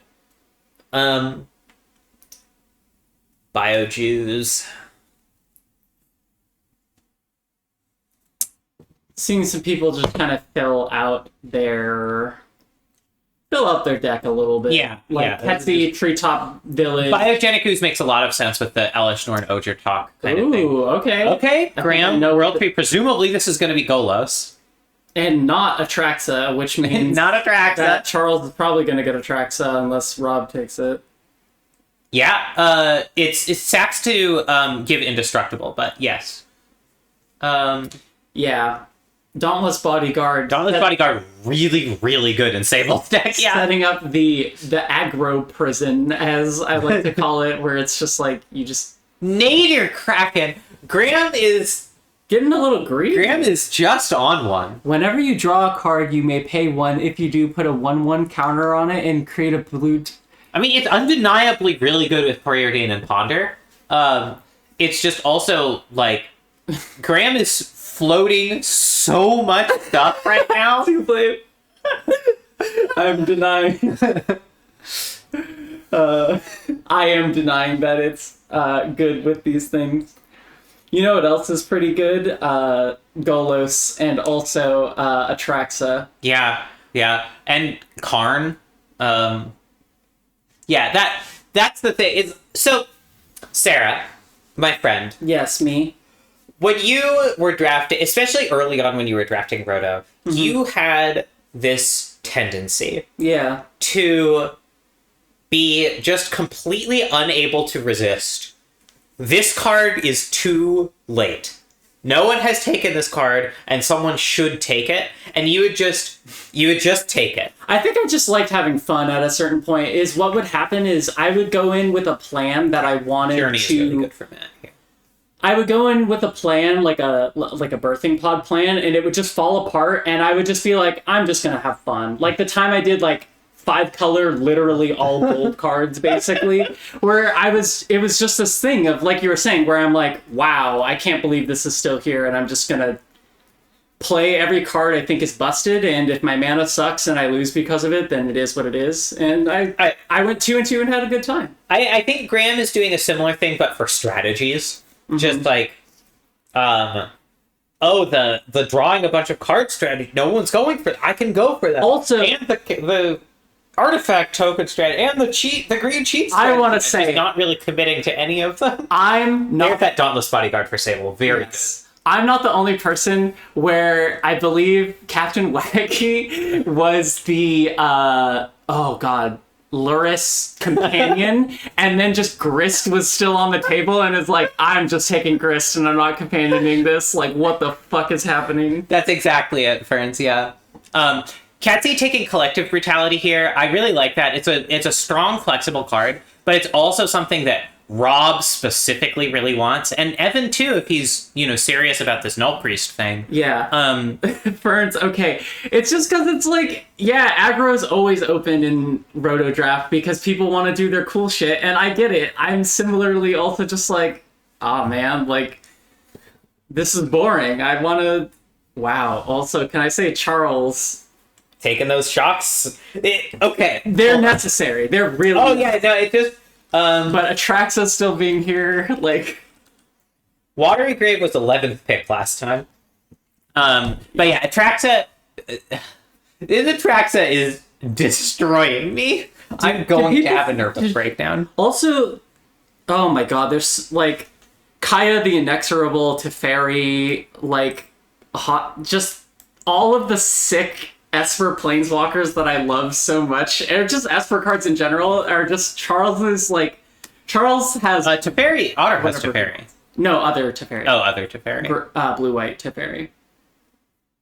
The Teferi that specifically is incredible with Mana Leak and Remand and Spell Pierce and Reprieve and Essence Scatter. Ferns, I'm so tempted to take the over on that just because I just don't. I feel like people have assumed Atraxa is already gone Yeah. at this point. This is why... Props from Otter. Again, sort of pushing in a more aggressive direction here, which I'm not sure how I feel about. But Spell Dancer and Props are really strong cards. This is sort of what I would have done in a blue-green aggressive deck like I was outlining for Graham's Seat. I was gonna say, I actually think Propt is, like, stealing that from Graham. Yeah. Like, and Well, I same mean, with Mercurial. who the fuck knows if Graham would have taken it or not, That's right? true. Um, Nice Rexage. Rexage, really good. Floating way too late. Green Sun Zenith's still on the table. To blame, you called it so hard. Yeah. Yeah, people don't respect Lost GT. That's going to be a big mover at some point. Up direction. What does Lost GT do? Can we get the SPL? Yeah. It's not that many cards. I'm not going to give it the SPL award. Sorry. Fair. Not that many words. Yeah. Equipped. Here. So you only get one. You get one charge. charge counter per, but it costs one and equips for one. It's untap target land. Target creature can't block this turn or put a +1/+1 counter on this Honestly, creature. kind of sick. It's really good. Like, until you play with it, it's hard to tell, but it's like really good. Yeah. Windbrisk Heights going surprisingly late. Body double Factor Fiction from Graham. I think everything has been said about that. Silence is. Rabby Choop's really late too. Not that like that card is not that there are a lot of other people who want that card here, but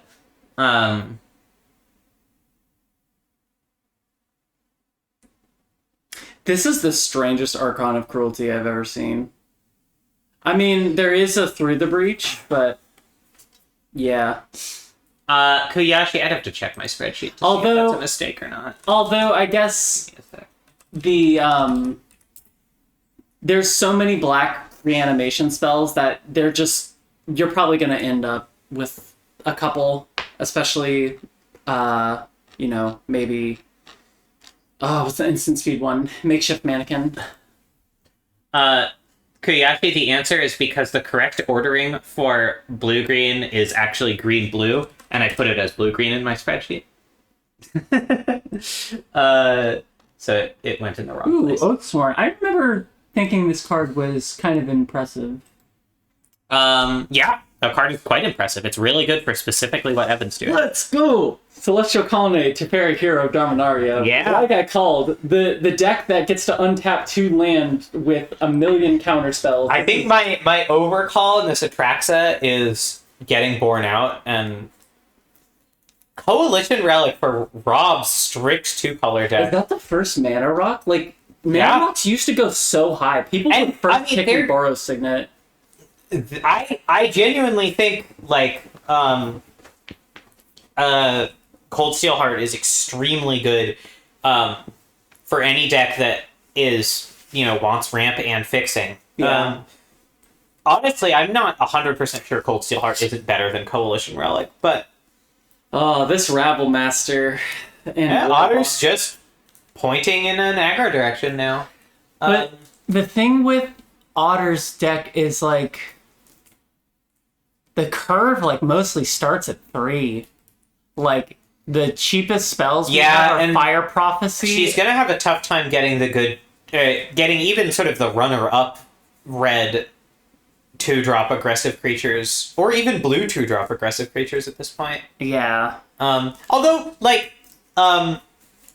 what's she called? The Pirate is still on the table. Which the Pirate? Yeah, that's fair, Ferns.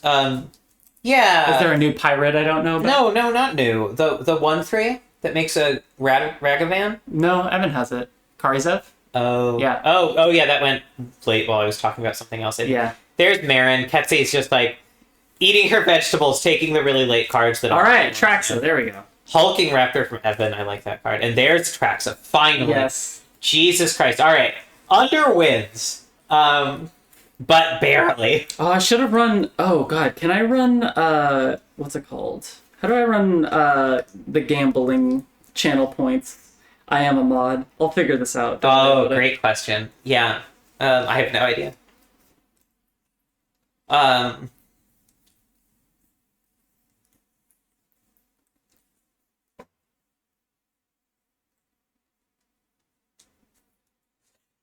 All right, I'm gonna run the calculation on that one too. Okay, Atraxa has to be, and I hate bringing this back again, but I think it's unavoidable. Atraxa has to be the U-Haul biggest mover from 7th round to 28th round. Uh-huh. I would say that's a pretty big mover. Elish Norn from Matt, really interesting. Maybe just kind of a hate pick to make sure that Charles can't gift for something that completely locks Matt's deck out of the game. Yeah. Overwhelming Stampede for Ketsy. I love this card. I know other people think less of it, but I think it's fun. Who doesn't love an honest Magic the Gathering card like Overwhelming Stampede? yeah. Dead of the That's Bugbear. true for Thanthe. I guess Matt does also have Hornet Queen, which is another 7. Yeah. 7 is a big number. Also has some ramp, I think. A little bit, couple pieces. 3. Jiraga, Avacyn's Hierarch. Yeah. Yeah. Yeah. Torrential Gearhulk, Venser. Okay. So, Rob taking Lava Claw reaches. Rob still has only 1 reanimation target. 2 if you count Chaos Defiler, which is, not so expensive you need to reanimate it, but good enough that it's worth reanimating. Yeah,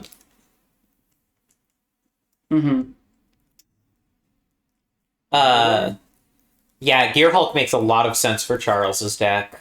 Yeah, I'm looking at what for Charles the best reanimation targets would be. There's still Apex, Altasaur, Atali. Oh yeah, Altasaur does also kind of shut down Grizz. the more aggressive stuff. Yeah, Grizz is nice. Alright, Rob really interested in lands here. Evan taking what I believe is his first 1-drop creature with Evolved Sleeper. I feel like... No, I guess he has 1-drop spells. Yeah.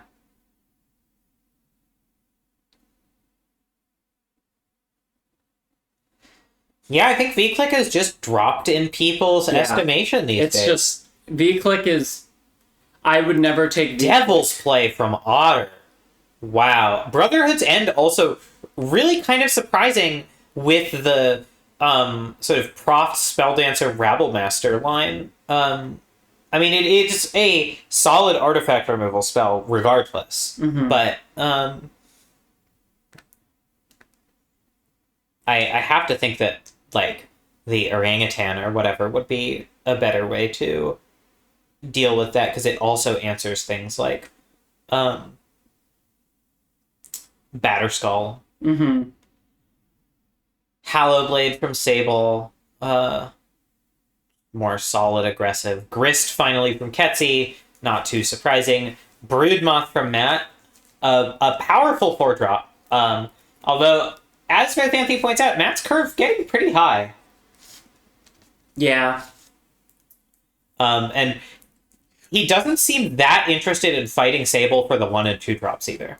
Yeah, this is one thing where Evan's strategy, even, if his deck is overall a little bit awkward, just you can get under these decks that are just all 3 drops, and especially especially with 3 hand disruption spells. Like, I imagine 2 are in the main, probably Despise and Thoughtseize. Duress might be in the board, Yeah. or it could be in the main, who knows. I think it probably depends how the teams shake out. That's true. Yeah, just like having someone keep a hand because of like one card, say, I don't know, like Path to Exile, and then you just take it and their curve doesn't start until 3, and maybe their 3 like isn't the best or whatever. Yeah. Yeah. Graham now just taking blue-green lands. Yeah. In Pix 30, this is where... Karn may just not be on his radar. Well, I would feel like with the Karnstruct build, like... I mean... Probably just no one else wants it, like, so you can get it late. Yeah, Uro does seem pretty good for Graham with all of this discard.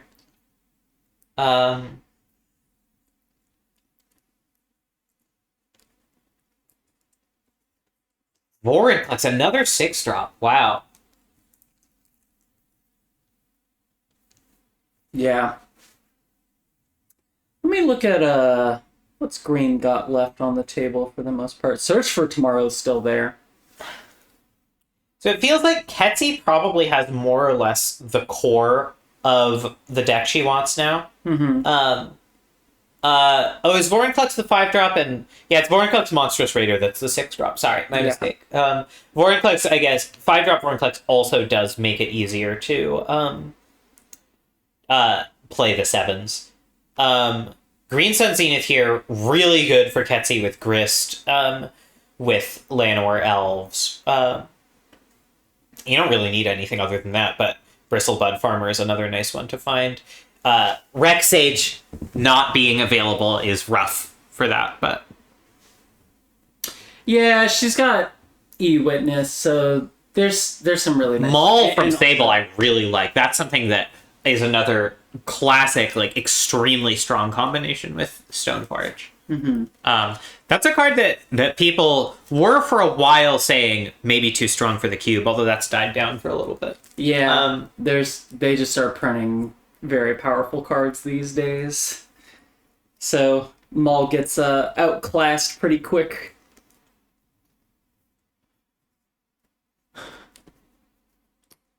Yeah, Charles taking 2 Wraths here. Makes sense. Gix I like from Evan as a 3-drop, takes advantage of some of these creatures having menace. Still would really love to see Evan take 1-drops. I mean, those I think you can just grab. Like, the red 1-drops, like, Rob is leaning so much more mid-rangey, especially with the higher curve. Yeah, that's fair. Evan's just not going to have to fight over it.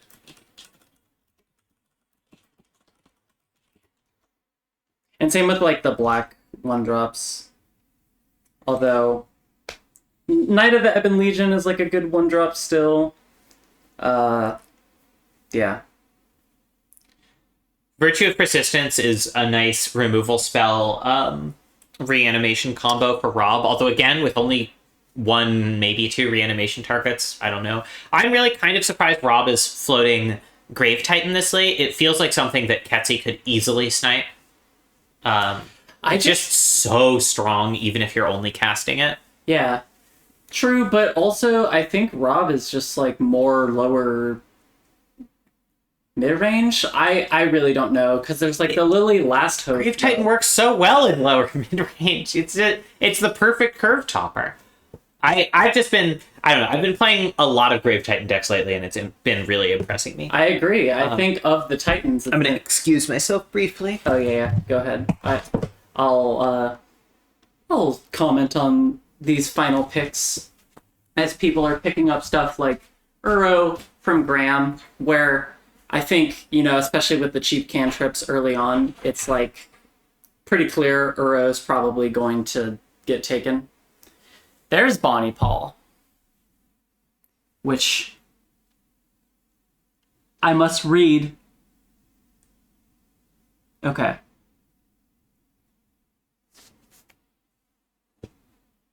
Vivian Monsters Advocate, a card I once took quite highly. I can't remember if I first picked it, but I enjoyed it quite a lot. Especially when you're doing a 3 creature combo deck. The -2 ability, very, very good.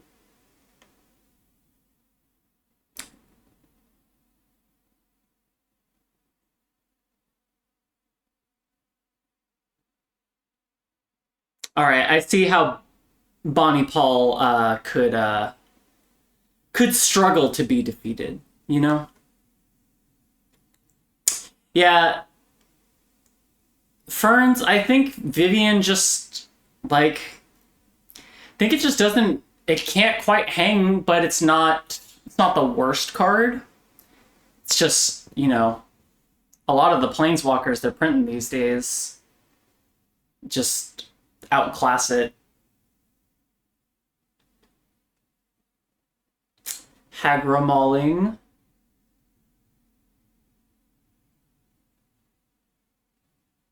I'm trying to count people's lands, like roughly. I guess I can look at the spreadsheet because it does have the deck stats. Okay, obviously the fixing king is Charles. Everybody else, some Graham has a little bit more, and obviously the green drafters I think have access to a lot more of it, just due to the nature of ramp and such. Two Blave, I agree. Thundermaw, you want that's like the perfect topper to Evan's curve because right now, yeah, I think it is the most expensive card. Other than the backside of Valky.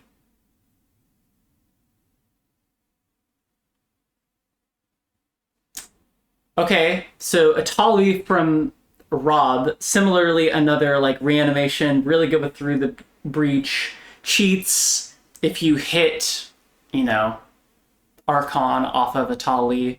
That's the high roll, but we'll see how things shake out.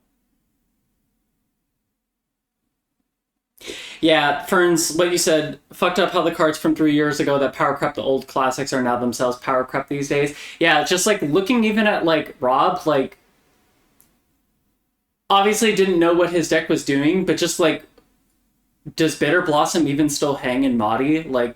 Can it keep up even? Sure, it makes a bunch of bodies and it can be cute with Bitter Blossom, but honestly don't know. If it's even good enough to put in your main deck in Roto when the average card quality is just so much higher.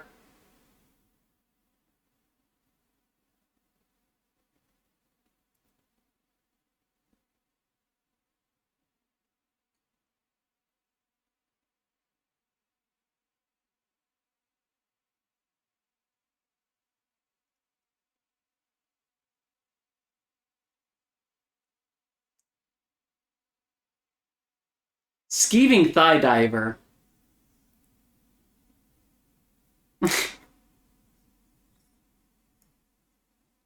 Are people still kissing fish? I mean,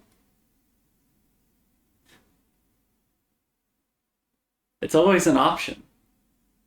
Dust Animus? What is this card? Okay, it's a plot thing. Actually, Dust Animus is kind of sick with Luris and Sarah Paragon. Ketsi yet again taking the enchantment lands because they're harder to interact with, but unfortunately, the snipe, the Arbor Elf.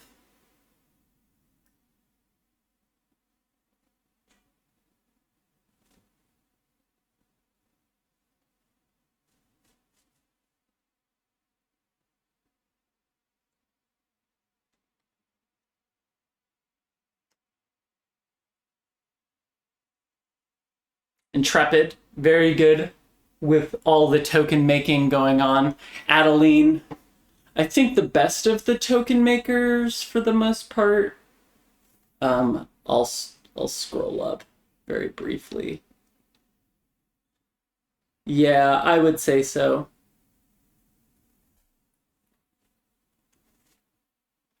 Adeline, I think, is honestly, when did it go? 19th pick? I think Adeline should be going a lot higher, like up there with Skyclave and such. Just, I know the 3-drop slot in Moddy in general is pretty clogged because it's just, that's where the real heavy power starts. Yeah.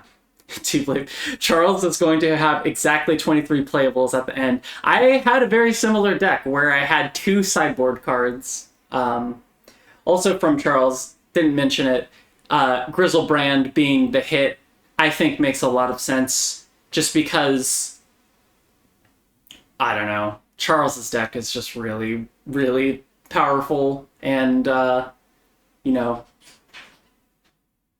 checking the mana really quick? No. Not enough. Yeah, I don't even think there is a single... Charles took Toxic Deluge, but is there a... Yeah, Watery Grave. So yeah, there is a single black source in the list. Hello, I am back. God, remember this card? Nissa Ascended Animus, like when it first came out. And Oh, yeah. It's like, this is the most busted card ever. Yeah. And now it's 35th pick in a table with a lot of great Really like actors. Jacob Hawken, too. Yeah. I see. So Graham did get Uro and Bonnie Paul. Yes. Nice. Just picking up the blue-greens. Good sideboard card from Ketsi. Revoker. You never know what you're going to need to name. Okay, I like that Itali from Rob. Yeah. Still want to see someone take Grave Titan, but... We may not. We may not! Oof. And I'll just have to cry myself to sleep. I could see Ketsi taking it. I think it would be really good in Ketsi's deck, yeah. Yeah, I think having another... Like, if you're gonna spend pick 11 on Monster Manual, it feels like...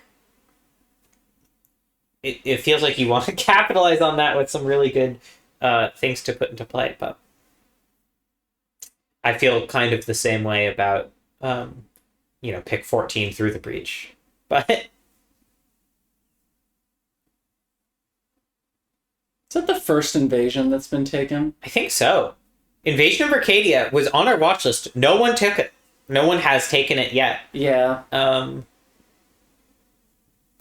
Deep Cavern Bat from Rob. I feel like that's one that, like, Evan could have wanted. I like it. I think Evan's more interested in the Valky just because it has a lot more power. Twice as much, in fact. Yeah, Rob could definitely still take the invasion. Unshakable Tail. Okay. Oh, this is what I was... Yeah, Unshakable Tail is really good. Another one that arguably would have been pretty good for Rob. There's Undercity Sewers for Charles, the other Watery Grave. Yeah.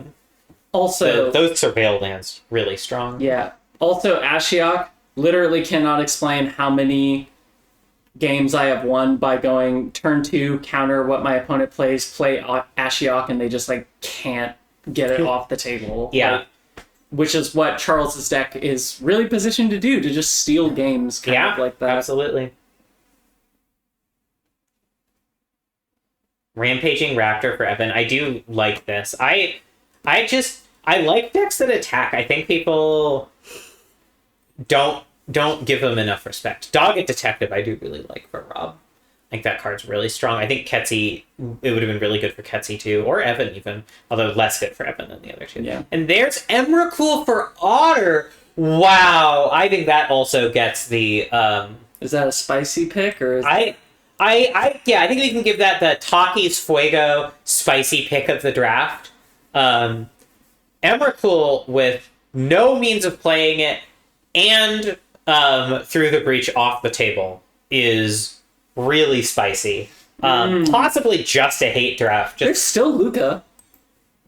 There is still Luca. Yeah. Now that you mention it, that does make... But, no, Otter has Muldrifter, though. Muldrifter really puts a... You could also just not play the Muldrifter. You could not play the Muldrifter, but it suggests that maybe that is not Otter's plan. Yeah. If that... Wow. Now looking at it, if Otter is like, okay, what if I don't play Urza? What if I don't play... Muldrifter. I think that's it. I think those are the only then things. Three... This is... Kiki-Jiki. Kiki-Jiki is going to be... No, Otter never took Kiki-Jiki. Otter just has Twin. Because that would make sense why Otter took Twin and... Although, it's hard to postulate that Otter's been thinking about this the whole time with the 4 and 5 drops. I mean, honestly, when you see that cheats were, like, so... Yeah, I don't know. Kitchen Sink for Sable, really solid, just pick to sideboard against other aggro decks. Ultimate Oddity for Matt, I really like the 4-drop Tramplers, but again, that curve is so high here. Let's take a quick look at Matt's curve in the deck stats. Just like more 3s than anything, more 4s than anything else, more 5s than anything else. Like, at least in terms of creatures. Just really mid-heavy. Can you look at the deck stats? Can you look at Evan's really quick? Yeah, good question. Evan, yeah. That, this is what... Huge 2s. This is what you like to see. Going down, yeah. Again, wish there were more 1s there. Yeah. There's still a little time. Two Blave. Sword of what? Taking the blue-green protection sword as the blue-green drafter. I mean, it could just be a hate draft, but I do feel I guess that's true. Graham has so many things. Graham still hasn't taken Golos. And, they're playing a cheats deck with a World Tree in it. Yeah, 37th pick wedding announcement is really something to me. Really is. There's the Cold Steel Heart. Holy cow. Yeah, Otter needs, lower curve. I like Gold Dress Assassin for Rob. It's going to be a pretty good sideboard against Sable, and it would be a pretty good sideboard against the version of Matt's deck that has cheap creatures in it. I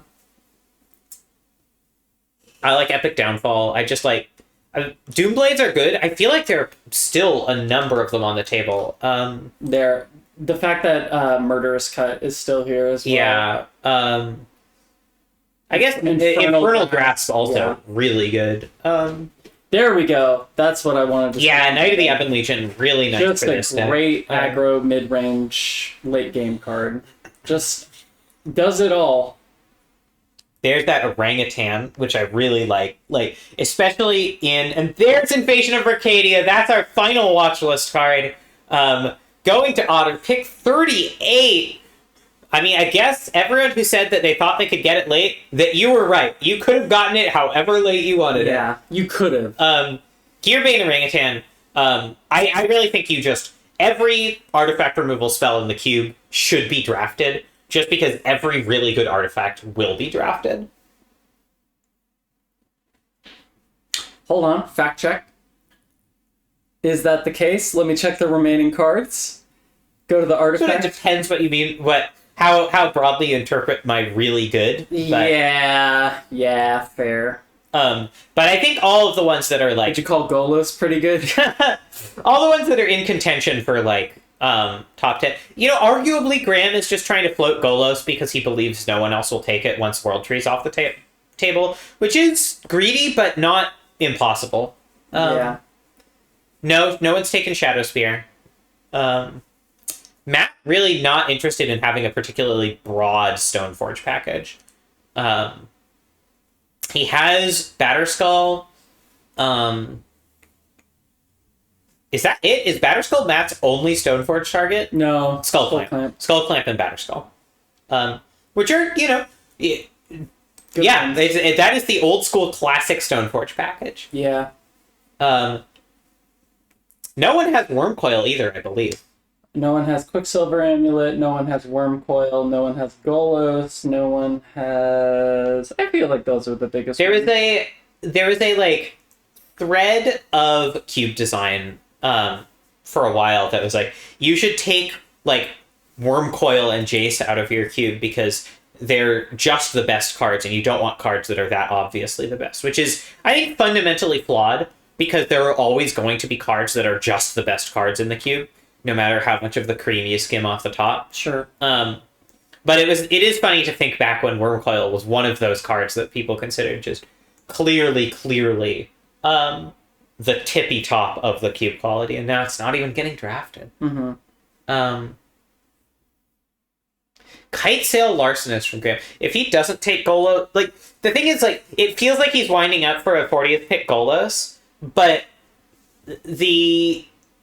My friend, I think our hopes may be high. That might just be a fixing world tree. But there could also just be, like, there are like 5 cards that would be really good as the last pick here. Ain't that just the way? Yeah, Kuyashi, that is exactly correct.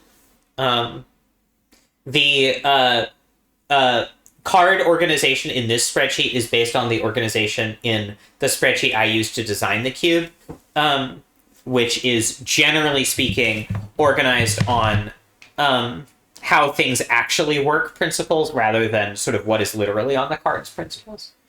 And while people do, in extreme circumstances, actually cast Ashen Rider, far and away, its most common mode of entering the battlefield is reanimation. And it is often played in decks that just have no white or black sources at all.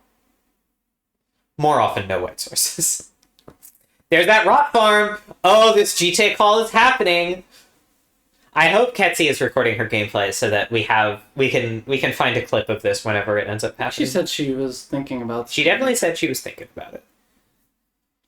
I don't know how I feel about Ambitious Farmhand here for Sable. Like, it is an ETB cheap creature, but it's not that aggressive. There's that Shadow Spear. There's that Murderous Cut. Yeah. I love Flesh Gorger. I would like it more for Rob's deck.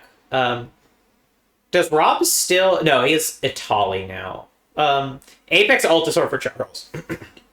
Finally we see... Oh, Grizzlebrand also got when I was away. Yeah, I pointed that out. Grizzlebrand and Altasaur is a nice set of options to have for that, I think. I agree. Very good in sort of complementary deck. Monastery Mentor, really nice for Charles's deck, yeah. God, forgot that card. I remember seeing Monastery Mentor for the first time and thinking it was the most busted card I'd ever seen, and now it's 40th pick. I mean, to be fair, Monastery Mentor in Cube has always been a pretty tough card to make work. Yeah. It's really good when it does work, but you really need a pretty specific deck because the white decks don't tend to be the really spell-heavy decks. Unless you build them like Charles. Yeah. Right. Like, you can build towards it, and it's great.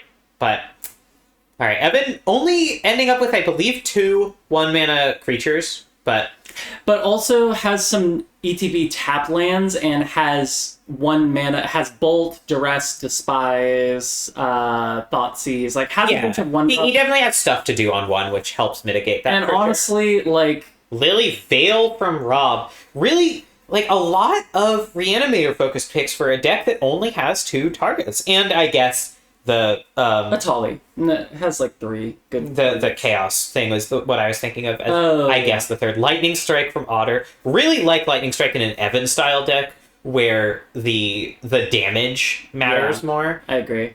But it's totally fine in Otter's deck for sure. Free Strider Lookout. Ketsi, I think, has been thinking about cheats as an aspect of this. Like, one of the things about Spellskite that Ketsi is... Sorry, not cheats. Crimes. One of the things about Spellskite, it lets you do a crime anytime the opponent casts any spell. Does not have to be a spell with a target. Lost GT also really good with crimes. So Ketsi has been thinking about building towards the sort of Gisa deck. Thank you, Kuyashi. I put a lot of work into it. Okay, well, see, this is I'm just going to go lie face down on the floor for a minute. See, this is the thing, Nat. You can never... This is what's so fun about Roto. You can never know You just never know what's going to happen. All right. random.org/lists. Let's see. Graham, Matt, Ketsy, Sable, Otter, Rob. I'm gonna step away. Matt, Ketsy, Sable, Otter, Rob, Charles, Evan. Not quite that order, but it's fine because it's randomized. All right, we have. Let me hop into the Discord here. Dougaloo, friends, I have teams for you. All right. Who called table?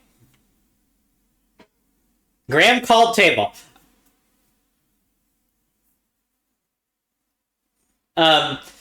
Team table is Ketsy, Graham, Matt, and Rob. Team not table is Evan, Charles, Sable, and Otter. Please come up with team names. Let me know what they are, and send me screenshots, and I will call you in for interviews. All right, how do I undo full screen here?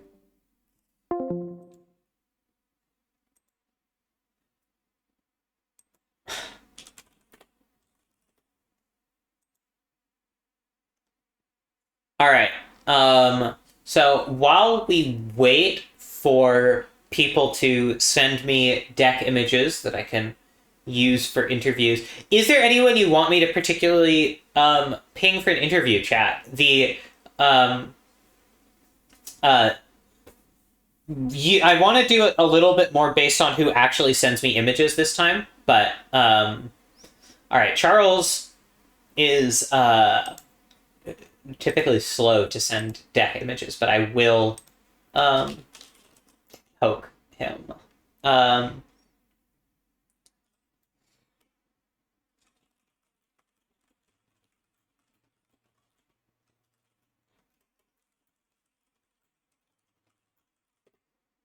think people are figuring out how to do the Mitgo export right now. Yeah, so a lot of interesting decks here. I think Ketsy and Charles fairly clearly ended up with the most tightly focused, followed probably by Evan, Sable, and Otter. I think Rob waffled a bit between the aggressive and the cheats plan, and Graham was a bit all over the place. But I still think anyone here could end up with a winning record. Generally speaking, in rotisserie draft, it's just so difficult to. There's so many factors. Even going 3-1 is considered a pretty good record. So that's usually what people are hoping for as a win. A newer drafter like Sable might even be aiming for 2-2, but we'll ask them what they think they are going for. Generally speaking. Unfortunately, I didn't write down the set of questions I asked people last time, but we'll figure it out. All right.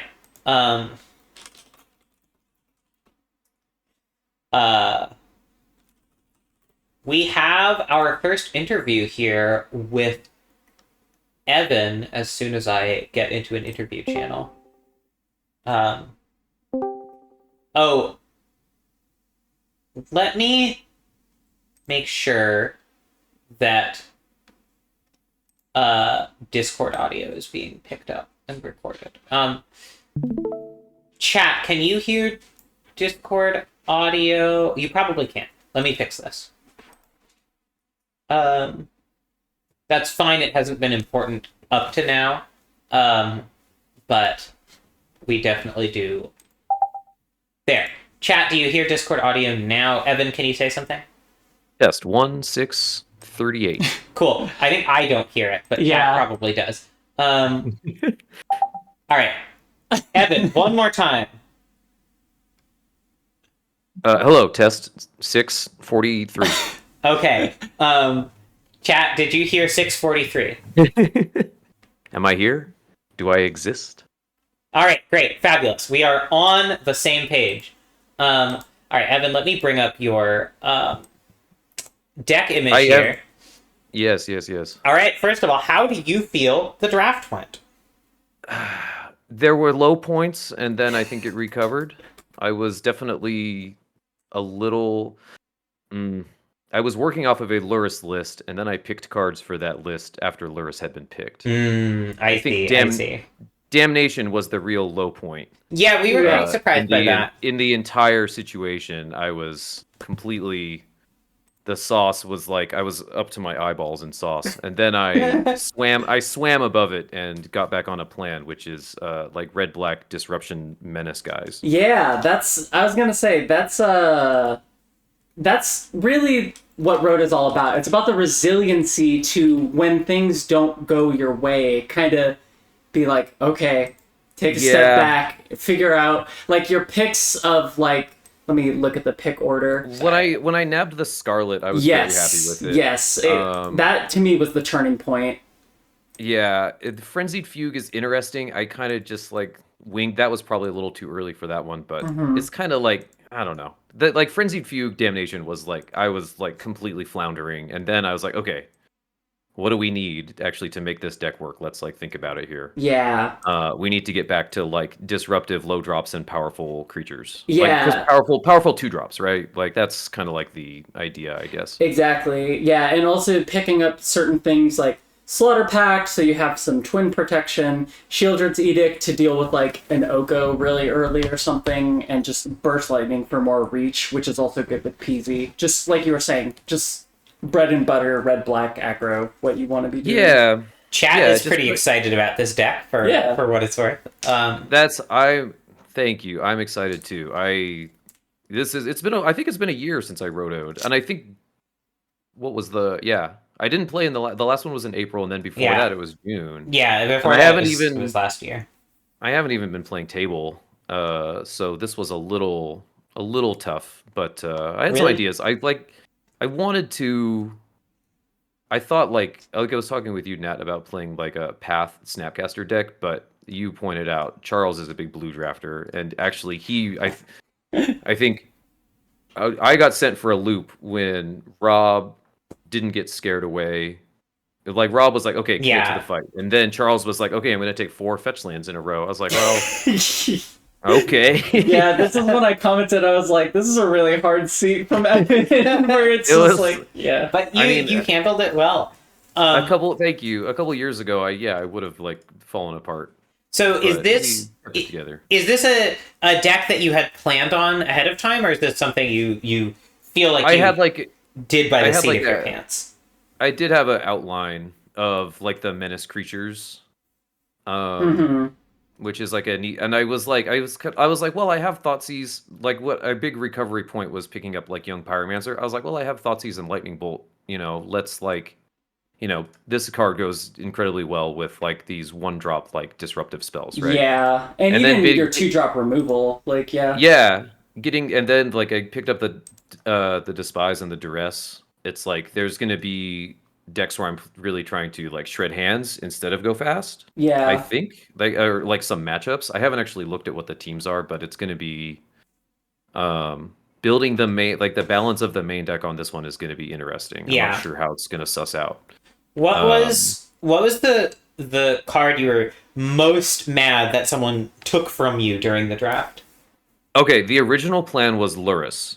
Like I see. said. Yeah, So yeah. when I got blasted by Luris, I was like, well, fuck. And then I, went into a fugue state of like no thoughts whatsoever. Where's this? Hold on, where's the spreadsheet? So Luris got taken Luris- by Sable took it 6th. Yeah, coming Sable, back 6th pick. going that direction. Yeah. So then, because I had taken the Triome, because I had gotten blasted in the Land Rush, and I was like, well, guess I'll take another Triome.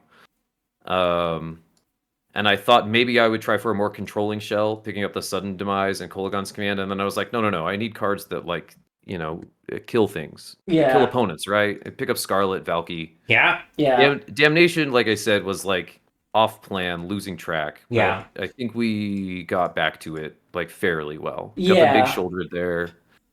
It yeah. was really like a little was a little. I was like, wait, do I still need to be this controlling shell? Do I need like this second board wipe? No, I didn't. Turns out, but it'll sit there in the sideboard dutifully. It's okay. You got 40 picks, so you can waste a couple. Yeah, this yeah, yeah, exact yeah. reason. That's well. I was trying not to blow any picks. Definitely blew a few, but I feel good. It's about hard it to blow overall. 0 picks. Yeah. That's true for sure. It's a What- high pressure situation. What's a card you think you got criminally late? Oh, let me look back at the picks. Criminally late.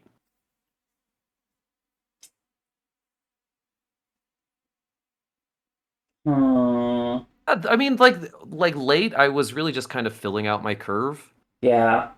Like I mean, in the it last could just be a historic card you got, 15%. 10th that should have gone second, right? Like, it doesn't have to be a card in the last quarter Yeah. of the draft or Yeah, whatever. that's true. I Yeah. suppose. I would say the Sulphurous Springs 34th with Rob. Like, the fact that Yeah, being able to snipe that one from him was Yeah. pretty good. floating lands that late is... I'm also surprised that the headliner Scarlet went late. Like, it Yeah. didn't go objectively late, but that It's card a has a little lot late, of right? buzz. It went 10th, and it's like supposed to. Like when I saw it still there on that wheel, and I knew I was now like locked in mortal battle with Rob for like red cards Mhm. and black cards. It was like, well, let's pick up like the hottest red 4-drop on Yeah. the table. Hellrider on the table still. Yeah, I left it never there. taken. It's fine. It'll be fine. We got the haste raptor instead. Yeah. Yeah, it's criminally late. Like I mean, I don't know how Null Priest's like stock is these days. That used to be a very high pick. No. That was actually a pick that surprised me, because you don't have much in terms of reanimation targets or enablers. Oh, I mean, it's like a 2/1 menace lifelink. That's true. Yeah. That's a really good Like- point. Like you said, the menace. It's about the... Yeah, so like the menace guys, and I think if I left a card on the table that I wish I took, it would be Oh, that's another question. I the gotta ask. first strike flying vampire lady. Oh, Drana. Yeah, that makes Drana, sense. yeah, Yeah. Drana would have been good. That maybe should have been the 40th or 39th instead of Fleshgorder or Kargan Intimidator. Mm-hmm. Drana maybe is more raw power than Kargan. I think I guess I wanted another 2 instead of a 3 more, and it's like Roto just does things to your brain that causes it to like take pathways that are so unexpected and insane. Like you have to keep juking your opponents like constantly, right? Yeah. Exactly. Yeah. So All I'm right. feeling. Hopefully it's a hot one. Hopefully I get to shred some hands and turn guys sideways. Thank you, Evan. Last question. Yeah, thank you. What do you think your record's going to be? Okay, last time I was at 2-2. I have had a couple of like no wins in Roto. I would like to shoot for another 2-2 All on this right. one. All right. I got to look at how the teams shake out. Good luck. Yeah, thank you. Please send Sable in Okay. when you get will back do. to your channel. And if y'all have a team name, let us know. We will figure that out momentarily. All right. All right, now that Evan's gone, one thing really to look at that we were talking about during the draft that doesn't like quite... Hello. Hello. Hello. Sorry. Sable, can you get me a Mitgo screenshot? Actually, I didn't realize you just screenshotted your Oh, spreadsheet. Yeah. Thank you. We have want to see every- those beautiful card uh, pictures. Divided up. Like, I have half my shit in my sideboard right now. but- Screenshot your sideboard as well. Yeah. Want to look at the lands because it's like looking at Evan's deck. There's like 35 cards, and you're cutting down to probably 23. And where Evan was, or not Evan, Two Blade was like, yeah, Charles is going to end the draft with 23 playables. Yeah. Yeah. All right, Sable, how do you think the draft went? It went okay. I was informed pick 1 that I was going to be fist fighting Matt in the Applebee's parking lot. And you sure did fist fight Matt in the Applebee's parking lot. I think that's a fairly accurate summary. Despite losing Mother of Machines pick 1, I came out largely on top of that fight. Okay. What makes you say that? What do you think is what are your spoils of victory here? Well, because Ketsi decided to be cute and Kind of a biased Matt perspective decided there, to but snipe continue. me on one. Wait, what? Nothing. Go on. I ended up with Palantir, which meant that all of my fast that I wanted to go was suddenly a lot more valid. Um, I got. Lord knows that I did not want Mother of Machines copying Sun Titan's ETB on any deck list other than mine. Mm-hmm. I think he probably wanted Serapera and Sun Titan, and I got both of those. I took Blade Splicer, although I did get screwed on green Blade Splicer. Um, and yeah, I don't know. There's just a bunch of good green white stuff that I wound up with. I think we both had ideas that were a little bit closer to each other's, and then we kind of broke in Yeah, different directions Mhm. on I the agree. mana curve. Yeah. Um, what was the pick that felt um the most like a snipe to you? What was the pick that someone stole out from under you?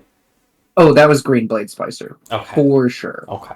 Is Green Blade Um, Splicer Chariot? Is that? No. There's No. a 3 mana green creature that makes a 3/3 golem token now. Oh, okay. Yeah, All right. it's Cool. Sandstorm Salvager. Yeah. Mm. That was the one where I actually said, "Meet me in the Applebee's parking lot" out loud. Um, yeah. I don't know. I just got a bunch of good like recurable shit. Hmm. But yeah, what else? What else hurt? There were a couple that he took. I mean, obviously, Elish Norn. It was less of a snipe because that was just he was picking his lane. Yeah. And he got to pick first. Um, Is I was this I guess we sort of know the answer to this from your survey, but is this a deck you had sort of outlined from the beginning, or is it something that you had to build on the fly? um Well, so my survey was a little bit outdated. I sent you a text message after I sent my survey in that said the words well, let me pull it up and read it actually. Just the It classic was SMS. uh I replied to my own like original red white frame with the color red sucks actually. I've said from day one I'm all about the color green. So like I drafted very close to what I was intending to as recently as yesterday. Uh-huh. Um but it was not, yeah, this is not the original form of the deck for sure. Yeah, You would be dropping all the green for a bunch of busted red stuff. makes sense. What And the is reason that I went green, what sold me on green was Green Blade Splicer. Because Yeah, having two Blade Splicers is really good when you're yeah, like flickering and recurring. makes sense. Well, Rick. Um Yeah, I think the deck still works. Yeah, I think green, honestly, giving you Boseiju and Rexage and Fauna Yeah. Shaman as and well. If Quarian you Beast want Caller. yeah, it's just like really sick. Like, yeah. Aquarium Beast Collar courtesy of Sam. I did not consider it until he said those words with a smiley face. Um Wow. Oh, do I did. I completely disregarded Nissa Voice of Zendikar. So that was less of a snipe and more of a, oh, I really should have taken that, huh? Mm. what's a card do you feel like you got way later than you should have? Elspeth Knight Errant, Okay. um, Wedding Announcement. Yeah, we commented I on that got one. Welcoming Vampire a little late, but not like absurd. It was within the first 15. Um, those are the big ones. I ended up, because I was so scared of getting sniped on it, I took Sun Titan way earlier than I intended to. Yeah, makes sense. Um, and so I had to kind of boot one of those guys later down the line. Yeah. Is there any card that's still on the table that you wish you'd found a way to fit into your deck? And I wish I'd found a way. Collector's Cage Yeah, it is pretty Mm. is surprising that no one took one. that. Yeah, I wonder if I should have taken it over Kitchen Finks. I was thinking about like grindy control games for Kitchen Finks. Interesting. I think of that card more as an anti-aggro tool. That too. I mean, yeah. Just if I feel the need to gain life, then I slot that in. Um, All right. there was the correct answer to that question is actually where is it? Angel of Sanctions. Okay. Because flickering and recurring that guy. Well, I wouldn't get to recur it, but flickering that guy is fun. Mm-hmm. Yeah, makes sense. Overall, I'm interested to see how this build shakes out or whatever. But Yeah, me too. love a recursion, Luris, Sarah Paragon, Sun Titan getting stuff back. Of course, you like a Sarah Paragon. It's your I- Paragon. It's She's the true. wrong Sarah. Yeah, it is, but I just think Sarah Paragon is a very powerful Magic the Gathering card. Yes. All right. And Thank you, very Sable. undervalued in this group. Yeah. All right, who am I bringing in? First, before we let you go, one final question. What do you think your record's going to be? What do I think my record is going to be? I am staring down the barrel of Ketsy and Rob.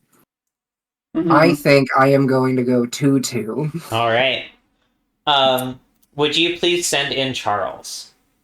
I will send in Charles. We have a deck image here. I do, for the record, agree that Sable won the fight with Matt. Love the basic island and basic plains. One of each in Charles' sideboard. Oh yeah. Charles, hello. How do you think the draft went? I think it went pretty good. Yeah. Try to be pretty open, stay open, and Yeah, I think you I ended sure up did. Walk us through your mindset for the first few picks when you were just taking all those fetches. yeah. So for the first, at least for the first two, well, if no one went into white, I probably would have been mono white, taking like Smuggler's Copter and Mm. something, Path Yeah. or Path, Stoneforge Mystic, some combination of those cards. Sure. Um, everyone selected a lane except for green in pack one. All the colors, blue and green, were open pack one, but I didn't want to commit to Oko. Mm-hmm. So I just put two blue fetches to kind of signal blue. Mm-hmm. And then obviously we have a bunch of green drafted, like Catcher Triome, Ignoble Hierarch Oko, and then Sable took one Swept Teeth on the way back. So it became apparent that green just wasn't open. Um, So then I was thinking, well, blue white, maybe blue white red. I could go into like a Splinter Twin, or I could play Esper.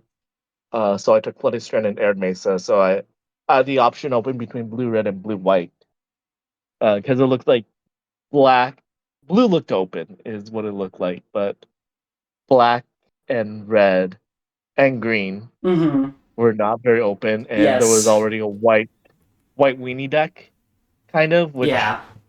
if I'm mono white, that's what I want to be in. Yeah. So that's kind of how I ended up with four fetches. And then I just probably didn't need the Vista, but I was happy about the Marsh Flat. Yeah. Makes a lot of sense. Yeah, I actually even seeing this build, I really I was just talking about this where a lot of times, people they'll take like 5 lands and then their final list is like 35 cards and they have to cut, like 12 or 13 cards or whatever. And this being, you only have, Lutri doesn't really count, 4 cards of your 40 Yep. picks in the sideboard. And it's a complete package of like, if you think you want this. Exactly, yeah. Yeah. Depending on the matchup, it looked like there are a lot of creature decks on their side, so I decided to start all the Wrath of God effects. Yeah. Um, yeah. Makes a lot of sense. Yeah. This is I was eyeing as the draft went on all the blue X combinations, like the blue black and the blue white, and I was happy to see like Teferi and Ashiok get picked up and stuff. Yeah. I mean, yeah, all the white card, none of the white cards that I wanted got drafted, right? So Yeah, Yeah. exactly. I kept it blue Was black too. um what was the card you felt was the most stolen from you? The most sniped pick. Well, it's really hard because to say that necessarily because like for a while I was looking at like Splinter Twin combo, but then like a lot of people went in red and then Splinter Twin actually went. So then in like 1920, so Mm-hmm. that was a thing I was eyeing. Obviously, I wanted Preordained Ponder, but the I think at least for me, those one I kind of passed on that chance when I took Marsh Flats Vista. Yeah, makes So sense. that would have been good with the dig through time, uh, nonsense. I was also hoping to do like I don't know some time warp shenanigans with Chandra, but when Chandra went pick one, I was like, well, I threw that plan out the window right away. Yeah. Um, yeah, my list would have been uh slightly different if I went Chandra time warp. I still would have started with fetches, but I would have gone into that deck if Chandra and time warp were there around like pick 7 or 8, 7, 8, something like that. So. Makes Mm-hmm. sense. So really, just your plan was always to stay fairly open. It sounds like. Yeah, I mean, it was to stay open. Well, with the exception of, I think if you're mono white, you just put your flag down. That makes Say, I'm gonna sense. die on this Yeah. hill, and yeah, go Yeah. for it. But Yeah. yeah, Um, what was the card you felt you got criminally late? um, Oh gosh. that's a good question. I'm just going down my list. Lutri probably went too late, in my opinion. Yeah. I should have. Otter should probably have it Well, that would make in sense. her deck. Yeah. I would have taken it like second pick if or third pick because it's just so good with time warp. Yeah. Yeah. Not to And then you can mention bounce just all it. those cheap, expressive iteration, whatever kind of things. Exactly. What else? I 21st think pick three steps Jace. ahead. Oh, Three okay. steps ahead is actually underrated. That card is really. I mean, it's instant speed clone for 4 mana. If you want it to be, it's counter. It's so good. Like it's even good with the Umbero Rights combo because it has a looting. Mm. Right. You can loot with it. It's counter Yeah. 5 mana. It's like Cryptic Command, or if you have 8 mana, you copy your Torrential Gear Hulk and then Yeah. flash Makes a that lot of 3 steps sense. ahead. Oh, Yeah. yeah. That is really sick. This is a new card for me. I had not I seen it before the draft. there's always some equity to be gained in figuring out which of the newest cards are sicker than people have realized. Mm-hmm. Yeah, I just played a standard event with it and it's been so good. 3 steps ahead. People are calling it the new Cryptic Command. So Okay. Yeah. Um, okay, I know what card. Okay, I do have an answer for the card that went latest, yeah, and yeah. it's Toxic Deluge. Oh Yeah. Toxic yeah, Deluge. that was a really late one. Yeah. Um, 17th pick Deluge. Yeah. Yeah. It's pretty good. um, are there any cards that are still on the table that you wish you'd found room for? I mean, yeah, I have room for. Let me go look at the pool. I mean, there are a bunch of cards I've always been eyeing. Basically contingency plans. So, Arena Rector and Mm. whatever Planeswalker there is. Mm-hmm. The Eternal Wander, Approach of the Second Sun. So, like, I wasn't really concerned about win conditions. Obviously, the blue black cards like Thief of Sanity, Fallen Shinobi, and Hostage Taker are all really strong. Shurikai, Spell Queller. Yeah, there's just a million like quote unquote win conditions that you can still play. Obviously, there's the white black lands and the blue-black lands if you really want to go more Esper. So Yeah.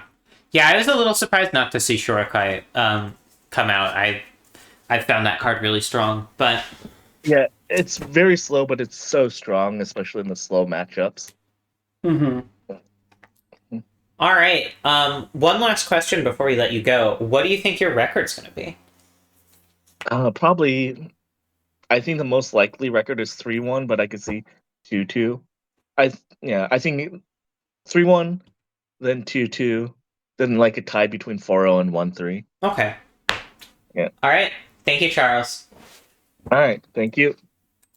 All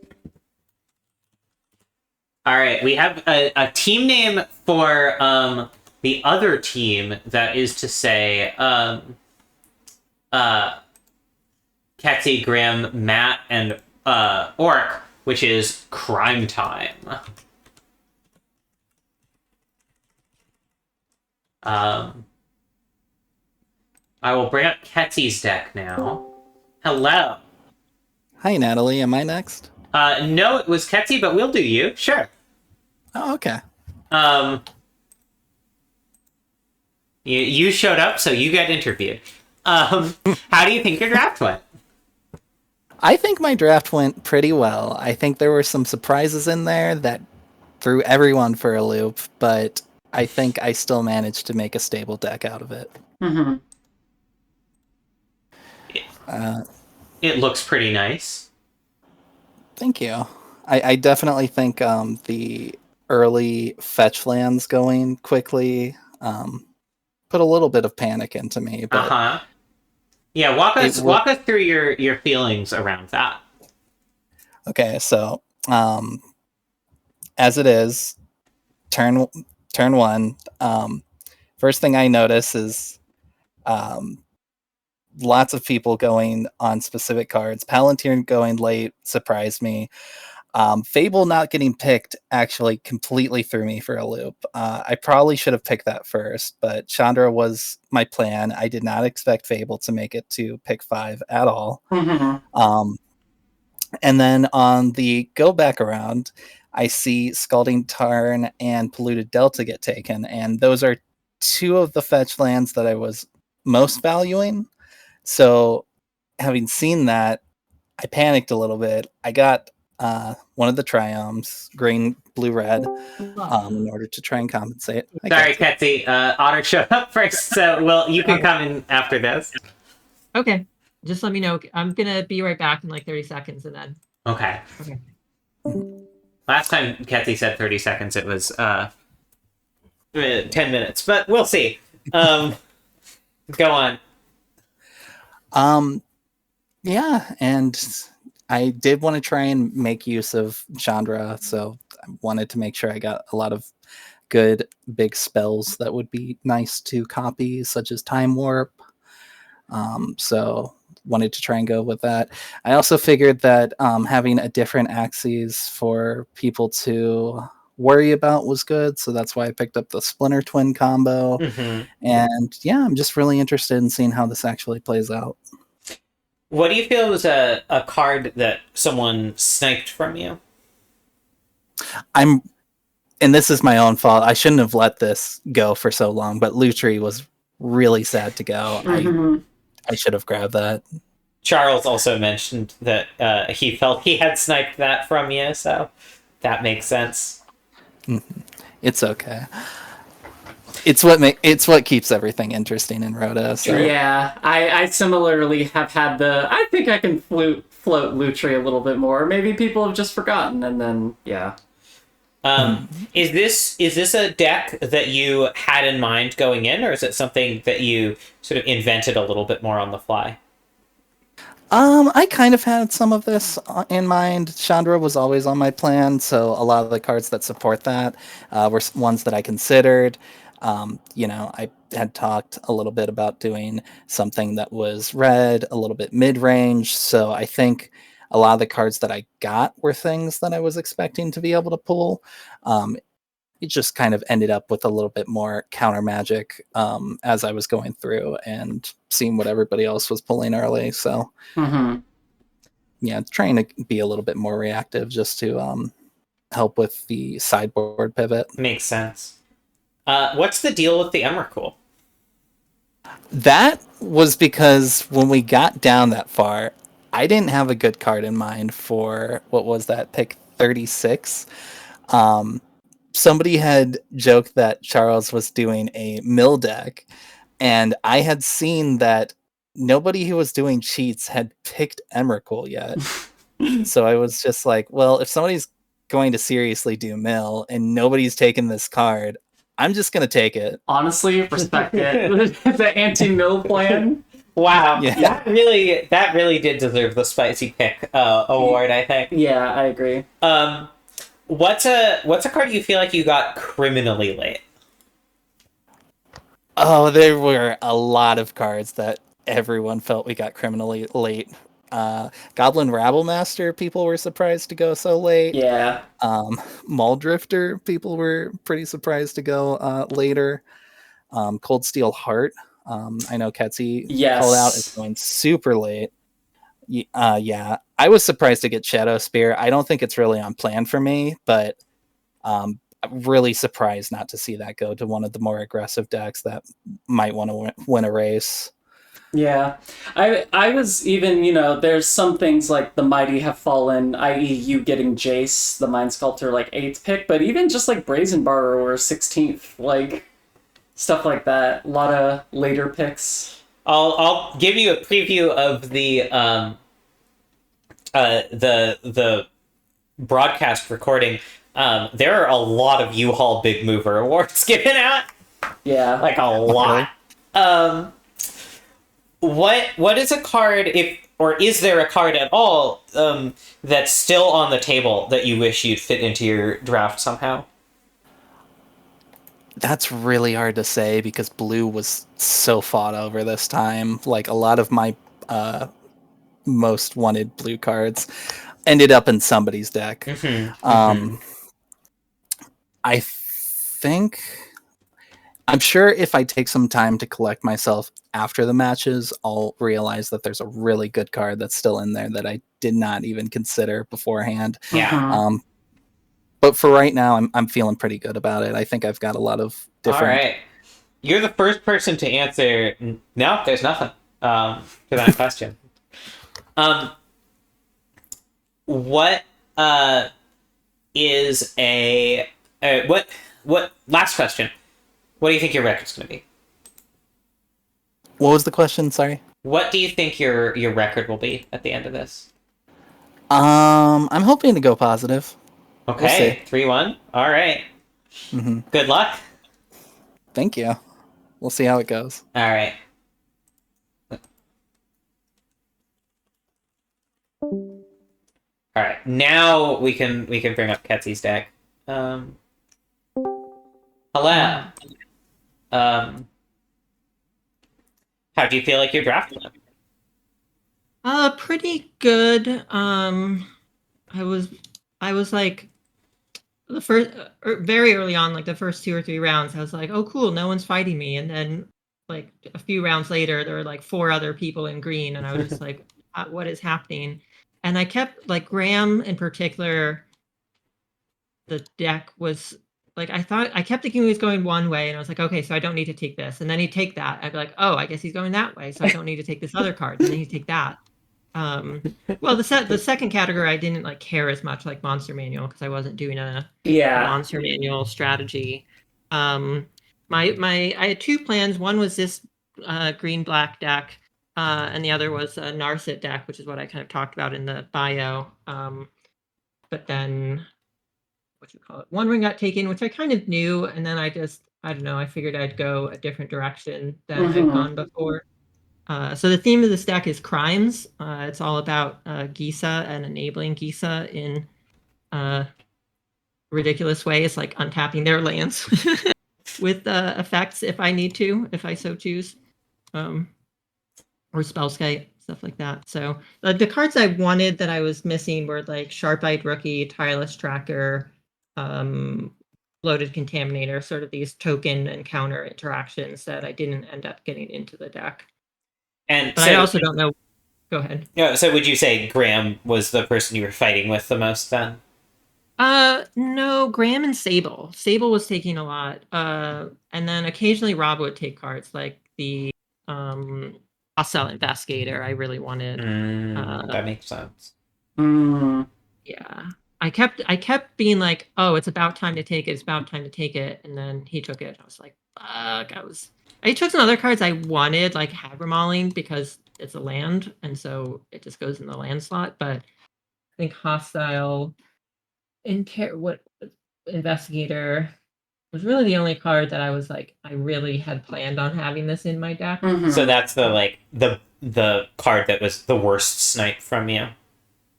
Yeah, from Rob. Sable taking Fauna Shaman at pick 5 was like, I just didn't understand. That's a spicy one for sure. What about I mean- the Arbor Elf from Graham? Oh, it was definitely insulting. I wanted to be cute and have the opportunity to Arbor Elf my opponent's forest as a crime. Because that is another crime that you can commit. There's so many crimes. Tiny Bones commits crimes. But yeah, the Arbor Elf. Like, I mean, I got Ignoble Hierarch. Utopia Sprawl is better than Arbor Elf. I did have other effects like Lost Jit and Garrick that Yeah. interact with the lands anyway. So Mm-hmm. I'm always going to take Sprawl first and then Arbor Elf. But Yeah, it was just so silly. I He kept agree. taking like 2 cards that were each like half of a pair that you would take if you were in the wheel slot, right? Like World Tree, but no golems. Yeah. Believe me, we noticed. Yeah, I'm looking forward to seeing this. Right, the Yeah. Yeah. stream. Your draft, like you said, was really interesting. Where it's not like you had like an Evan Rob situation where you're directly fighting people, but there are multiple black drafters, multiple green drafters, but like Grist, Marin, totally free game. Like you can float those super late. Like yeah. Yeah, I mean, I had to be a little careful because Graham had taken the Terra Sunder. Yeah, And it's like, yeah. well, you're going to take black mana. So then I had to take Overgrown Tomb, and he took the Underground guy. Yeah. Which I did really want that particular land because fetch into Surveil is really strong, although I Yeah. only have 1 fetch land anyway. So then I had to keep weighing whether I thought he was going to take those cards, but then the rest of the cards he was taking, he kind of veered away from it, and so I felt safer just like Yeah. floating all of them. Yeah, you see a Nadir Kraken, you feel pretty good about Grist. Instead, you see a 1 blue, 1 black green, looks a lot harder. What's a card you feel like you got criminally late? Speaking of crimes. Yeah.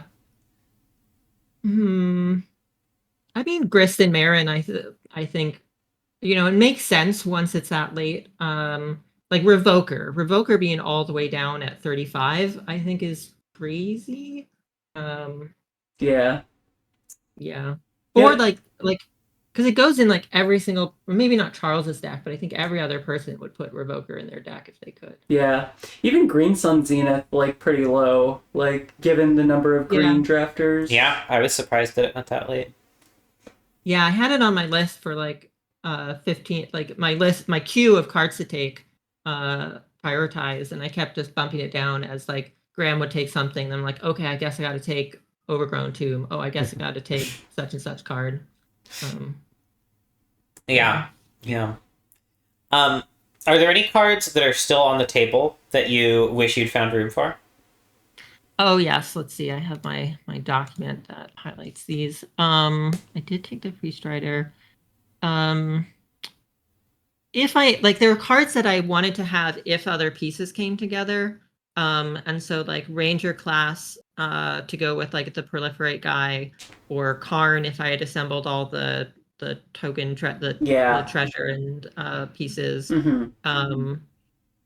I really thought about Grave Titan and Primeval Titan. They're on my list, but I was like, even cutting, I had to cut 6 cards from I had to cut 9, but like 6 were hard.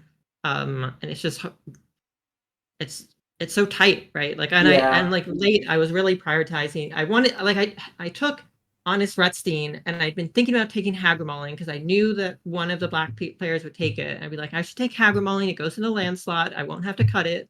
Yeah. And then I just like took Rutstein because I was like, I don't know. And then Rob immediately took Hagramoling. I was just like, fuck. I was really shocked that Grave Titan didn't get taken by either you or Rob. I was flabbergasted. Yeah, because I mean, like, yes, I don't know. And also, no one took Ancient Imperiosaur. Was another one that I quite expected to see. What is that? Oh, the Convoke dinosaur. Yeah. Yeah. It terrorized the draft, the first 2 or 3 drafts that it was in, and then I really haven't seen it show up in any decks. But it's just kind of a really stupid card. Yeah, especially if you have. Yeah, go ahead. I feel like there's a lot of the cards like that. Like when they first come in, everyone's like, "Oh my god, this card's so broken." The next set comes out, and there's just like another broken card that everybody is like, "Oh my god." Yeah. Yeah, and it would be really good in my deck because Spellskite is really good at protecting ward creatures because they target it and you're like, okay, pay the ward, and then you're like, okay, and actually Spellskite is the target. And Yeah. like, I have to do this again? Like they just are not gonna have. You need, if you don't have like Slaughter Pact, you need at least 6 mana to kill Ancient Imperiosaur if Spellskite is on the table. Yeah. And even then, it's 5, right? Yeah. It's rough. Yeah. All right. Last question. What do you think your record's going to be? Like, I took a lot of cards that can just win the game on their own, like Shieldred, Gisa, Esika's Chariot, cards like that. And so I think there's a good chance that I think there's a reasonable chance that I just win a lot of games. I'm going to say 3-1. I feel like Charles might be a tough match. And I could also just get unlucky against, like, Sable's aggro. All right. Well, thank you, Ketsy. I think we're going to shift over to watching matches. Yeah, good luck. Okay. Interesting, we've seen several people say 3-1, but most people have been saying 2-2. No? I feel like that's what happened last time as well. Yeah, that may be true. That may be true. All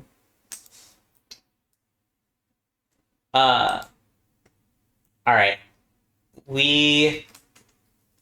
Why is no one battling Charles?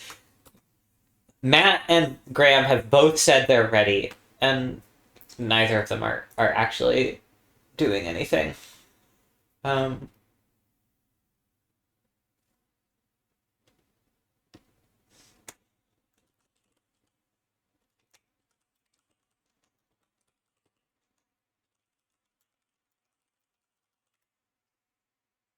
Doogaloo! Hello, we're gonna deafen for the spectacle. To spectate. Alright. Alright. Actually, would both of you please stream your screens so that we can watch and rebroadcast and commentate? Thank you. Yep. Alright, let me get OBS set up to do this. In the meantime, please enjoy my... Oh shit, it's been... I haven't had chat on screen the entire time. Oh man. It's well, fine. Yeah. 'Tis okay. I guess. Sorry. Future VOD watchers. Yeah. Sorry for posterity. You know what you said, but the YouTube won't. You know what you said. You know what you said. All right. Let me go into studio mode and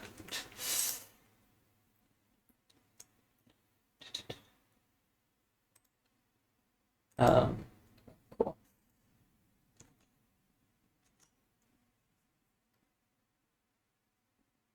Who do we want to start watching, Charles or Trashbone? Let's watch Charles. All right, here we go. Oh no. Oh, okay. They're still... Screen. And Look at that buddy list. 128. I guess we don't actually need to. Challenge player. Challenge player. It's at the bottom. It's at the bottom. Charles has been playing Magic Online since I was in middle school, I think. So 128 is actually surprisingly small. I wonder if I can pull up the... It's probably a huge pain in the ass to pull up the chat archives and sync them with an existing video, huh? I don't know. Ooh, this is a nice... This is a beautiful hand. No Godless Shrine, though, so can't get access to white and black. But black No. is the splash, so not as worried. Having Remand here to just dig for the third land is awfully nice. Yeah. Definitely worth mentioning the Wacky suggested when we were interviewing Charles, this might want to be an 18 land deck, and we're seeing the cost of not having 18 lands right now. It's true. But it's alright, you know? Although, here for Matt, we're seeing the cost of not having any creatures that cost less than 3 mana. Yeah. Ooh, this is rough. Yeah, I mean... I guess with another white source. Yeah, but, like... Charles does have 3 Wraths in hand. Yeah. Oh, but discarding Pax just because it's the most expensive card. Yeah. And they never expect all 3 Wrath. No, they never do. And against an aggressive, or at least a creature-focused deck. I guess maybe Matt's curve is a little high to call it aggressive. Wow. Great nothing. I mean, he is forcing Charles to discard here. Yeah. Like, Matt is up on cards, but, Charles... Generally speaking, Charles is going to do better at draw go. Yeah. Possibly even if the mana is rough initially. Because now it's just like replay... A different 5-drop. Okay, I like countering this one because with Elishnorn, you don't have to worry about the ETB immediately. You can just, like, oust it or wrath it. Yeah. And, yeah, exactly. Now you have your option. Coming down with the Foretell here with Essence Scatter Up is really nice. Yeah. Also, like, obviously we don't know what... Hulking Raptor is something that could let Matt go really wide really quickly. Although, again, with 2 Wraths, it's not clear how bad that is necessarily for Charles. Yeah, and one of them is essentially face up, where it's like, there's only one Charles has Foretell. no other Foretell cards in his pool, so... Man, this 3 steps ahead in hand already looking great. Yeah. Look at that. It's just a clean 3-for-1 here. And even, like, had the option to wait and Torrential Gear Hulk and then copy Torrential Gear Hulk. I guess you... Wait. No, I guess it's a 2-for-1. But still. No, 2-for-1 with really good selection. Yeah. Torrential Gear Hulk plus 3 steps ahead does not work, unfortunately. No. So Charles here, first turn with a counterspell down, and probably last turn with a counterspell down. Unless... Matt just didn't play anything for 5 turns. Yeah, I think that's the thing, is like when your opponent's missing land drops, it is... Like I said, we just don't know what is in their hand. Like, they could have not had anything to play, but if they did have something to play, like, sometimes you're gonna run into the counterspell, and that sucks, but, like, just doing it, so that if your opponent's not drawing out of it, you can go under, because I think this is like Matt's worst matchup. Yeah. Definitely. Yeah. Especially because his curve is so high. Oh, the Skyclave for no value. Yeah. That is unfortunate. And so Matt trying to bait out the Wrath here, I think. Yeah. And looks like Charles is... Oh, he's considering taking the bait. Another possible line here would be to just oust Adeline and try to get Matt to commit even more to the board, but... Yeah. I like this line. Just get your Lutri in hand. Yeah. You're not really worried. And, like, already, you know, Charles is up on cards now. Like, with a Torrential Gear Hulk and the better of the two creature lands. Biogenic Ooze, nice one. Although somewhat weak to an oust. Mm-hmm. Although, you know, Matt can certainly spend the time making new tokens, so it makes sense that Charles chooses to just pull the trigger on a Wrath here. Yeah. Just using Wrath as a removal spell for Biogenic Ooze. You're just 1 for winning. Yeah. Good one to know about. Yeah. Vensar is a little bit awkward as an answer for Elish Norn here, just because, of course, the Vensar dies if Elish Norn ever hits play. But with Gear Hulk as another option, it's not too bad. Yeah. And, you know, Reprieve and Mana Tithe, the white counter magic in Charles's deck, so you're just not really worried about... This is interesting. Yeah, that is a tricky one for Charles. Ultimately can still deal with it, Lutri Oust. Like, just return, put both of these... Yeah. You blank a couple of their draws coming up, and then, yeah, now you get to hold up Cryptic. Yeah, and it looks like this is a hold control moment. Yes. Certified holding priority moment. Oh yeah, we should find a Two-Blade, you're right. Oh, here we should actually switch to. That's the exact reason I love Voice of Resurgence. If Voice of Resurgence had come out from, like, on turn 2, although... Dedicated rotisserie draft view. Or rotisserie gaming view. Yeah, this is not resolving. Ooh, return the Windswept here? Return the Lutri. Oh! The value. Such value. Oh, Lutri would dig through time. Charles is not concerned about attacking. Oh, this is, yeah. Irrigated farmland, indeed not getting cycle. Yeah. Even with the option.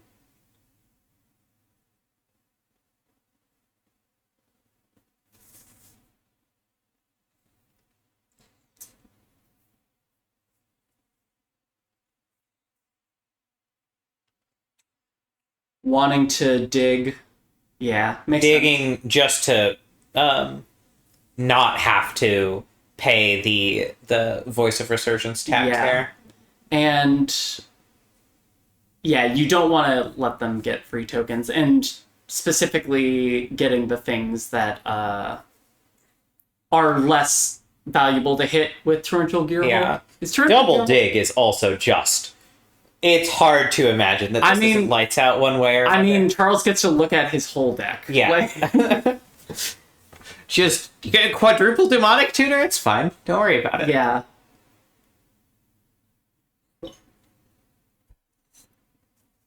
Oh, and finds the reprieve. I mean, Matt can just replay it anyway. This is so sick.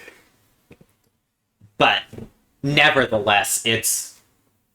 Charles is so wildly up on cards at this point. Yeah. Especially because he can just Torrential Gear Hulk dig through time again if he wants to. Yeah. Just also has, like, Monastery Mentor to just, like, start winning the game. Quick power and toughness check. 2/2 does indeed get eaten by a 3/3. One match I would really like to see that we should sort of try to factor in if we can to our watching is the Matt versus Sable match. Mm-hmm. The head-to-head grudge match. Mm-hmm. Yeah, the green one. Ideally also Evan versus Rob, but they ended up in a little bit less the same lane in the end, I feel like. Mm-hmm. Interesting not going for the Monastery Mentor before that. I guess keeping up... Yeah, Gear Hulk. wants to keep up Gear Hulk. Because Matt's deck has a lot of, if you remember, like 7 mana spells. True, and that's true. Yeah, where- letting a Hornet Queen resolve here would be pretty And bad. there is basically in the rest of the deck not much counter magic. Like, Yeah, totally. also Charles doesn't have a way to reset. Like, has to win the game in 8 turns, which I believe is possible. Oh, definitely possible, especially with this Mon Man. Yeah. It does make Jace Prince Prodigy look a little awkward as a keep here, and 7 turns now with this Delta getting cracked.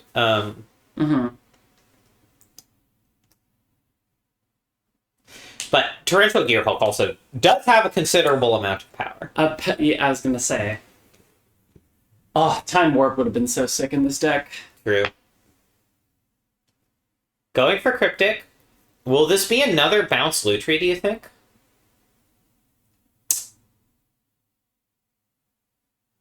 Maybe bounce King Darien? Could also be, yeah. Just like, Tap out yeah. Matt. Yeah, because the high priority things to copy with Lutri are mostly out of your deck by this point. Like, Condemn probably isn't ever getting cast. Like, Are you saying that you don't think Matt is ever going to attack again? yeah, I honestly don't. I think this Colonnade's gonna get fired up, and we're gonna start going to town. Oh yeah, load it up. What is a Call of Nade? So this is 4, 7 plus 5. That's 12. Is Lutri getting traded here? Is Matt enough on Yes, that foot? absolutely. Yeah, absolutely. You have to not die. And the Wraths are all on one side of the table. And I think the reason Charles isn't casting Monastery Mentor here is mostly because he doesn't want to crack the fetch. Also, I don't even know if there are any fetchable lands I left. think there is one, and it surveils. So it doesn't. I guess it doesn't actually. Hey, can you do the mod thing? I got it. Thank you. Thank you. Get shot.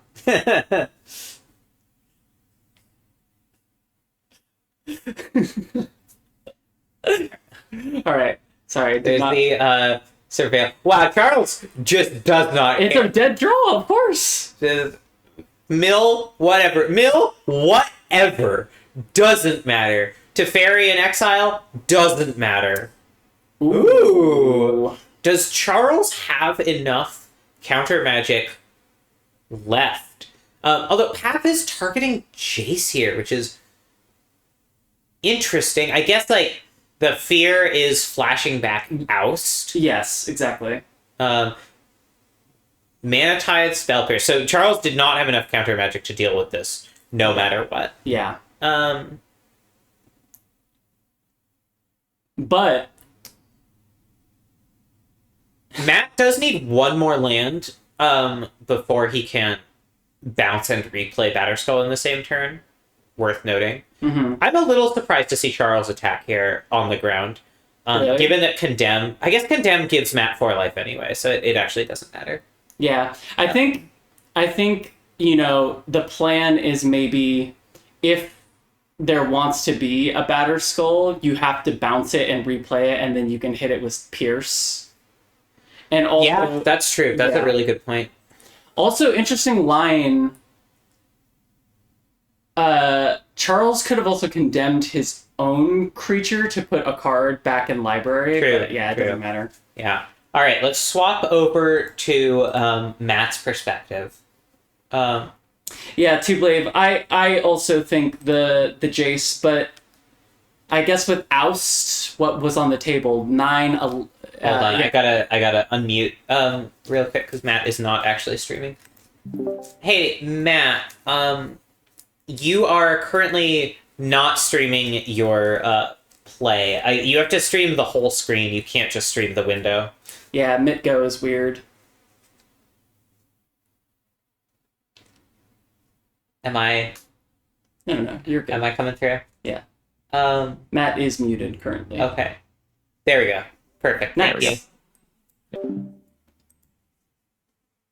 right. Okay, so Charles' sideboard plan. I don't even think Charles wants to sideboard into the other thing at all. By the way, the other team name has been chosen. So as I mentioned before, Kethy, Graham, Matt, and Orc are Team Crime Time. The other team, Sable, Otter, Evan, and Charles, are Team Better Picks. All right. Okay, so seeing how Matt is boarding, bringing in Vivian Monsters Advocate? Yes. Yeah. Bringing in Planeswalkers makes a lot of sense here because they're the hardest for Charles to interact with on board. Yeah. By a pretty wide margin. But still some Planeswalkers in the board, and like taking out Elspeth and the Phyrexian Nissa. Just Yeah. Yeah. Oh, let me mute the Mitko noises. the classic sound. I don't know if this... Yeah, I agree with this mulligan. You just need to get out faster. Give me 1 sec. I'm going to ask Matt to increase the size of the cards in hand a bit. Matt, would you be willing to increase the size of your hand a little bit for the viewers? Thank you. That's slightly more legible. I mean, it's still magical, but... Yeah, to a All right. certain degree. Putting back the removal spell, which makes sense in against Charles's low permanent deck. Yeah. But again, this is a hand that doesn't start until 3. Yeah. Against a deck that's just like the way you beat Charles is you just have to run him out of counter spells. Yeah. Because with 3 Wraths, but Charles just has so many 2-mana counter spells. So many. And yeah, like you said, you just... In this spot, you just have to keep going. Yeah. You just have to keep jamming. And, like, getting in under is really... Yeah, like Toothleaf says, starting on turn 3 is just not where you want to be. You want to get in with a 1 and a 2 drop, especially if you're on the play. Both of those are going to resolve probably against Charles. Yeah. And that forces an early Wrath or gets him down to, 12 or whatever before he can start stabilizing.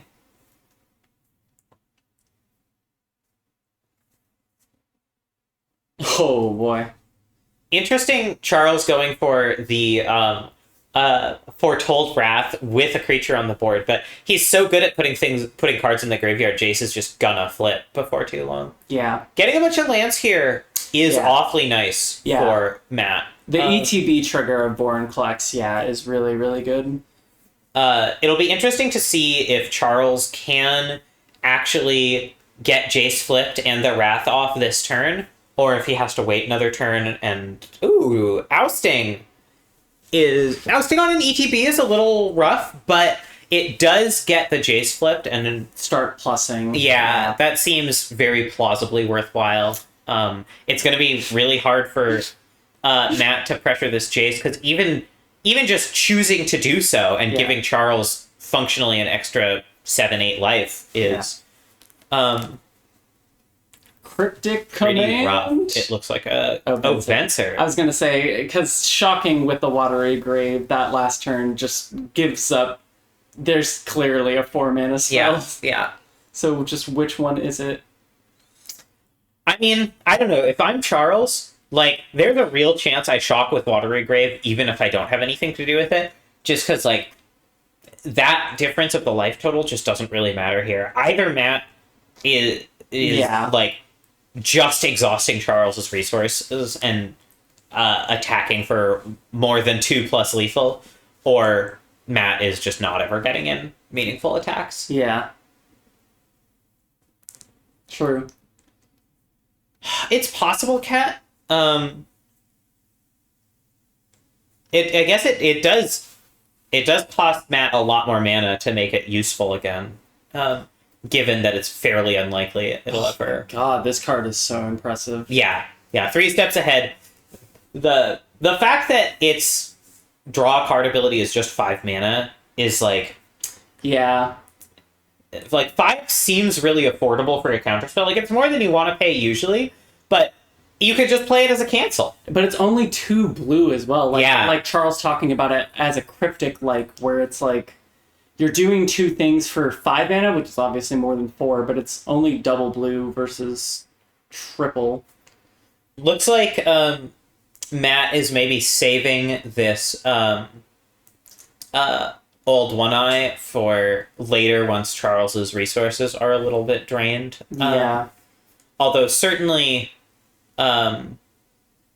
the Wrath still sitting in exile there. Yeah. Is... I guess the more Matt tempts Charles into playing actual creatures, the worse that Wrath is, relatively speaking. Well, here's, But- like you were saying, it does make Charles's Wrath worse, but also Charles is just like... Oh my god. It's just, like, doing a lot on, like... is very clearly ahead, doesn't even need this Wrath, it's just the insurance policy. Yeah, yeah. Yeah, I think that this is where, like that last turn where you're getting a double spell in, i.e. King Darien, but just, it doesn't really matter. It's going to get plussed by the Jace. Yeah. And just...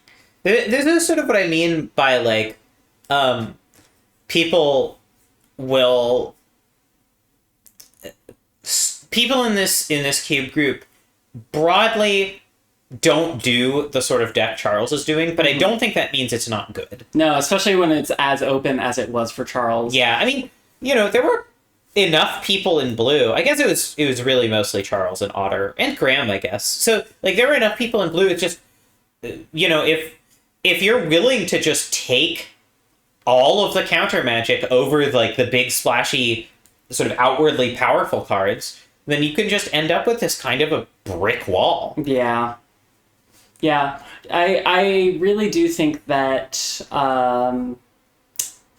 just staying open in Roto is one of the most powerful things you can do, is just seeing, okay, all these 2-mana blue counterspells, nobody is fighting over them because they're having to fight over red, because red is a really contested color. Yeah, yeah. And Graham is having to fight over green, and you're just like, okay, I'm going to swoop in and just start, yeah.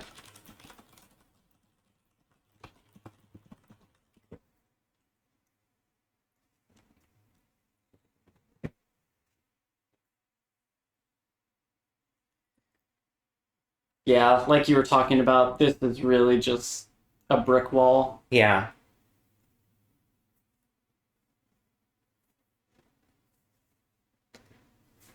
You know? Sometimes...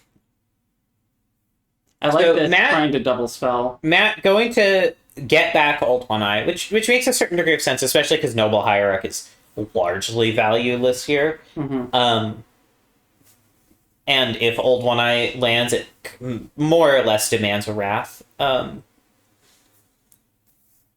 But it's... Why is Luminous... Oh, King Darien, duh. Yeah. But the going down on cards for Old One Uh-oh. Eye, generally speaking, is... Actually, does this Luminous Broodmoth is about to eat this Colonnade. Unless King Darien gets... Oh, Cryptic? Oh, that's lethal. That's game. Wow, all right. That's sick. All right, well, So tight. that was... Dude, is it too early? No, I don't think it's too early. All right. Sometimes That is our Caterpillar Steamroll Award for thorough drubbing. Yeah. That was a quick one. The double. All right. Let's see who we want to move on to. We've got Evan and Graham, Sable and Ketsi, Otter and Rob.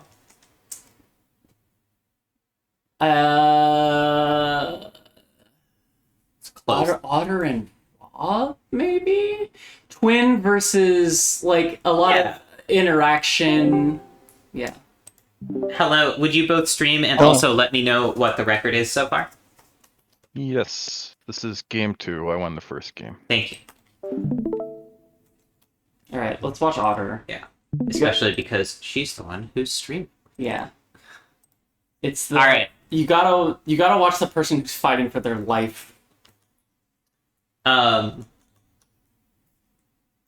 right. So Rob is up a game, Orc. And oh yeah, thank you for that link, Two Blade. That is also linked from the drafter bios. And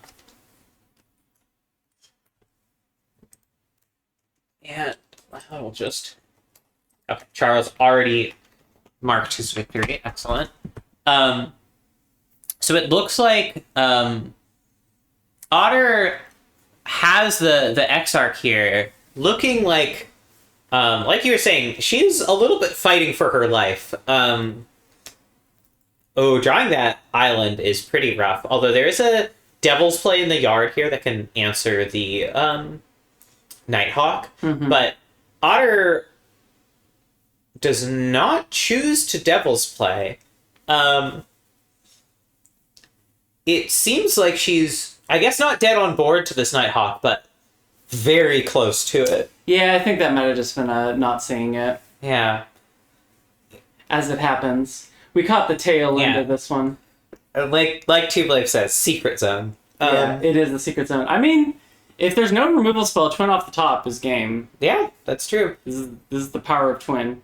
And, well, it doesn't need to be a removal spell when there's burn. Right, All right, well, all right, that was let's just hop over. Yeah, all right. Well, let's hop over and watch whatever streaming. The because Otter actually here. Let me say, But y'all can pairwise swap with Charles and Matt if you would like. Okay. Evan and Graham already streaming for us. Perfect. Let's take a look at Graham's side of the board.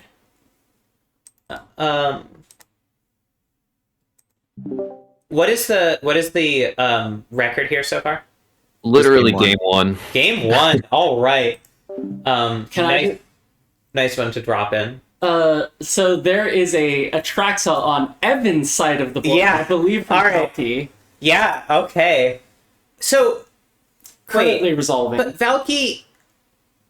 Oh, from an upside down Valky. Yes. From Damn. If you Okay. note the Tybalt Cosmic Yeah. Imposter. I am noting that. That's sick as hell. All right.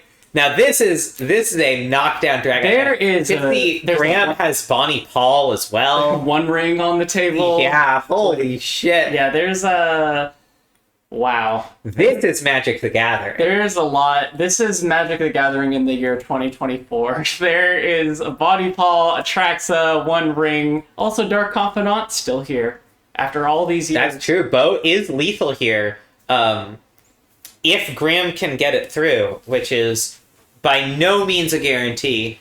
Although it's like, it attacks favorably into Atraxa. Yeah. This Vault Sleeper is not yet death touched. Yeah. Graham considering going back to the well of the One Ring. The ring is tempting. The ring It is tempts you. tempting. There we go. Let's see those cards. Ooh, Nothing. Kitesail Larcenist does turn that Atraxa into a treasure, which I think Evan might not actually treasure. That might be it.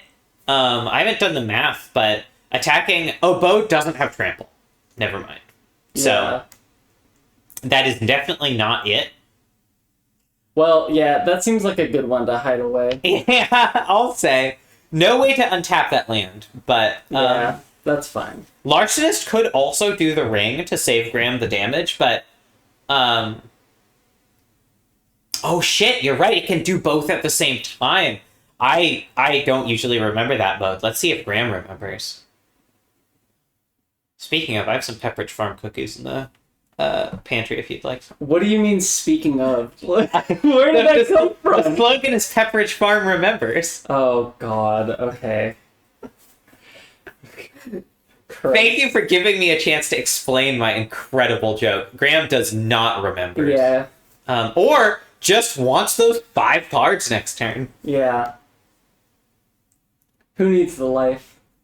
let it tick down. Oh, playing the tireless tracker after the land here is a little unfortunate. Yeah, sequencing error, but you know, it is what it is.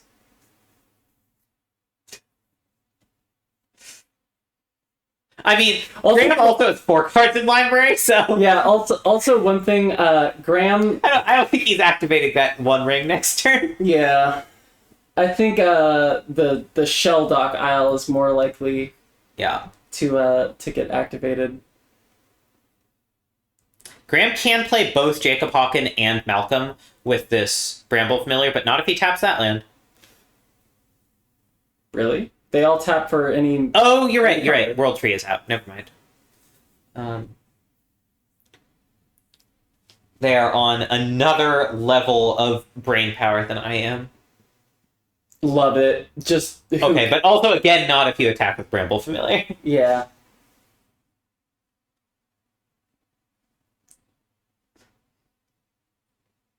Oh, but again, if you use the Bonnie Paul, there you go. I'm just not, You're not seeing, every cause... I believe so, Two Blade, but I haven't run the math on the mana here. 3... Yeah. Yeah. Just barely. They would have had to tap Bramble Familiar, but I'm pretty sure it would have been a victory, yeah. But I mean, I guess actually with this few cards in library, you could make an educated guess that Crater Hoof is likely to be among that set. Does Evan have any way to make Graham draw 2 cards? Fascinating question. Let's do a quick check. Atraxa, I believe, is fully optional, so even like flickering this treasure token to its owner's control wouldn't do it. Not that that's a thing Black-Red really does. Mm-hmm. I mean, potentially, like, if Graham has a way, which is somewhat more likely in blue than Black-Red, Evan could exile some cards from Graham's library and do it that way. Yeah, the Valky's gone, unfortunately. But, like, any exile will do it. Yeah. Oh, no, sorry, it's exiled with Tybalt.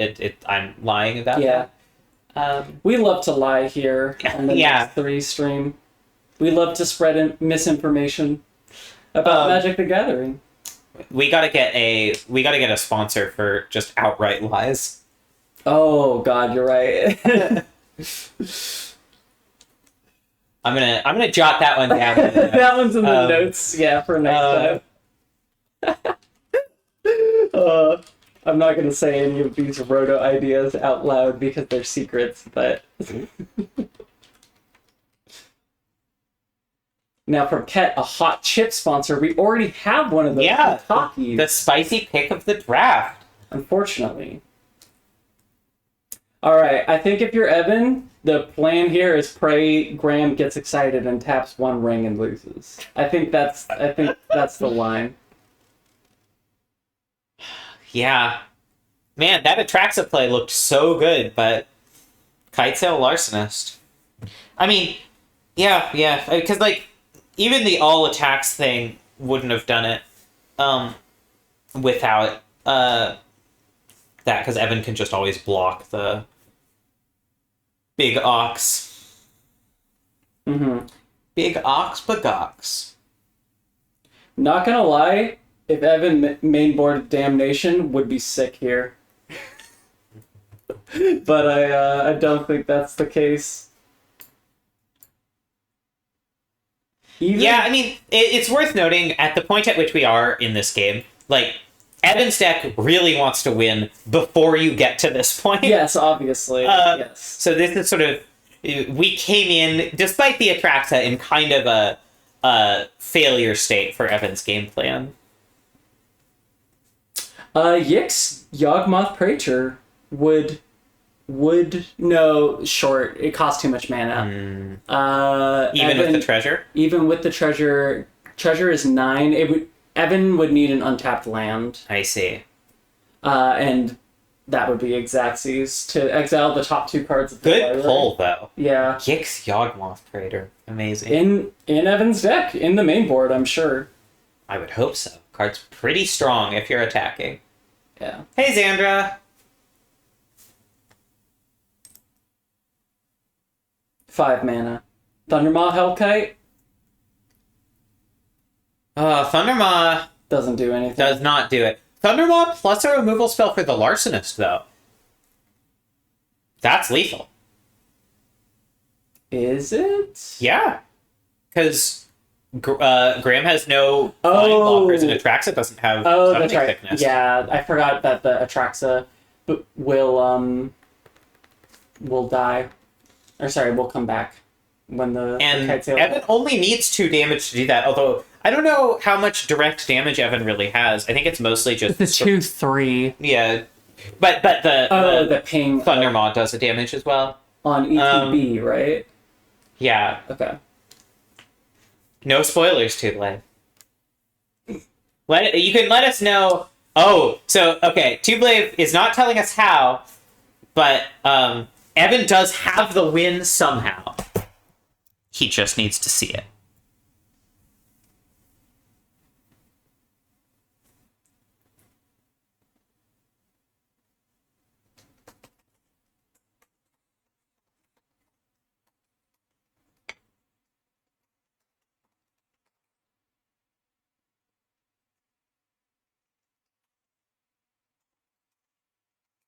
Evan, I think right now knows it is, with 6 cards in hand, his game to figure out to win. Yeah. And just, like Evan said, Evan, only plays Cube every so often or whatever, and, played some Magic back in the day, but wasn't, the most hardcore of grinders or whatever, and just, trying to, with Ward, there's, a lot of, and especially, Graham has 7 cards in hand, and how much mana? 2 mana available?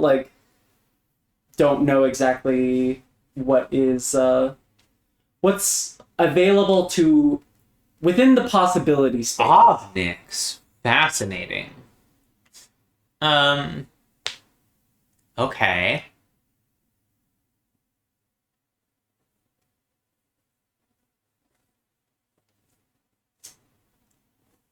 I'm curious where this is going. Let's let our boy cook. You can't be scared of Graham's 6 cards and 2 mana when Graham just has wildly lethal on the board. That's true. You can't play around anything. Oh my god, this card has Flash Vomit. Alright. Also, Flash Flying Blocker would have blocked Atraxa. That's Does it true. have Trample? Does it have Flample? I mean, it has a million things. It just has a million keywords. Let's check. But it would be able to block, what's it called? Oh, but the One Ring would have killed Graham. True. I forgot about One Ring as a damage source. Yeah, that's what Ket was pointing out, actually. Yeah. Yeah, so Thundermaw... Alright. This will prompt a concession, I imagine. What's this? What's this? A response to Crater Hoof? Ooh, woo, what's this? Ah. Okay. Okay. So... Just reducing the number of creatures, or... So Yeah. Evan had it by Bitter Triumph killing Larcenist, Obnixilis sacrificing Atraxa, make Graham draw 7 cards and lose the game that way. Oh, Yeah. yeah. Interesting. Damn. What a board state. Holy shit. That's one of those real, swampy soup messes. Oh, yeah. It's not Atraxa that works like that. It's Obnix that works like that, too, Blave. You sack Atraxa to make another Obnix with 7 counters, and it just -7s immediately to have target player lose 7 life, draw 7 cards.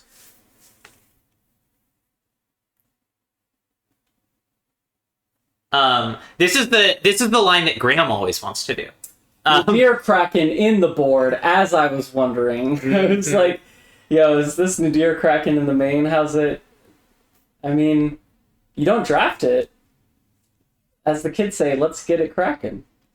All right, let's swap over to Evan's stream now for this one. Evan, thinking about that damnation after the way that game went. I like Despise here a lot. I personally don't think I like Damnation. I think you just want to go under Graham's deck. But I do like the removal spells for sure. Yeah, I think Sudden Demise is already doing. But if you want to play Damnation, I think there's a way to play towards it. Like, to try and... I don't know. If you really do want to do. But it basically Only agrees with you, apparently. it only really works if you have it in your opening hand and you know to play around it as well. Because it's not like Evan has like much like scry or whatever to like if he has a really aggressive draw and then he draws Damnation, it's just a blank. Yeah.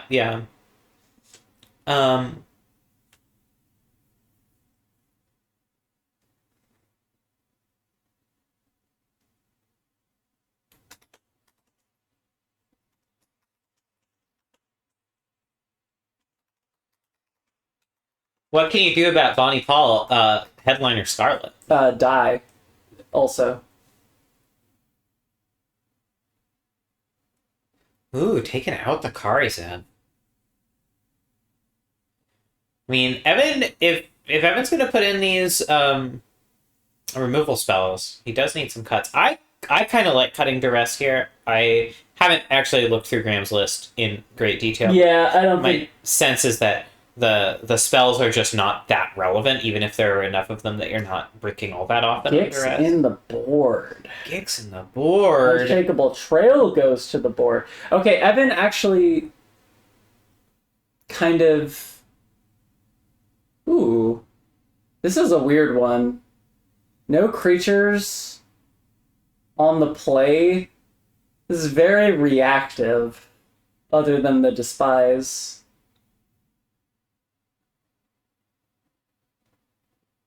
Yeah. Love it. 7 cards in hand, can't lose. I mean, I'd be a little tempted to keep this, especially with the way he boarded. Yeah. Oh! Oh, look, did you see that? Yeah! Wow. Yeah. What a... Nothing but Okos. Yeah. Um, But this is where, like, really needs to draw a 2-drop. yeah, really wants anything proactive. And boarded out a Karizev, but also boarded out a 3-drop. Like, just needs any creature. Yeah, to capitalize on this. Because you have 3 answers in hands to, Yeah. like, small creatures. Moment of Graham being in poor shape. All right. That's fine. Definitely another turn where there are a lot of good draws. Yeah. And past that, it starts to get to the point where, like, Graham is drawing into stuff that's pretty relevant. Especially with this. Yeah. Yeah, this was the keep on top with the... Underground. I guess mortuary. there were 2 unknowns we didn't know Yeah. about, so this could have also been the draw last turn. Xandra, what happened was Evan despised Graham to take a card from his hand, and the only like proactive spell in Graham's hand was Oko Thief of Crowns, which is a really strong one.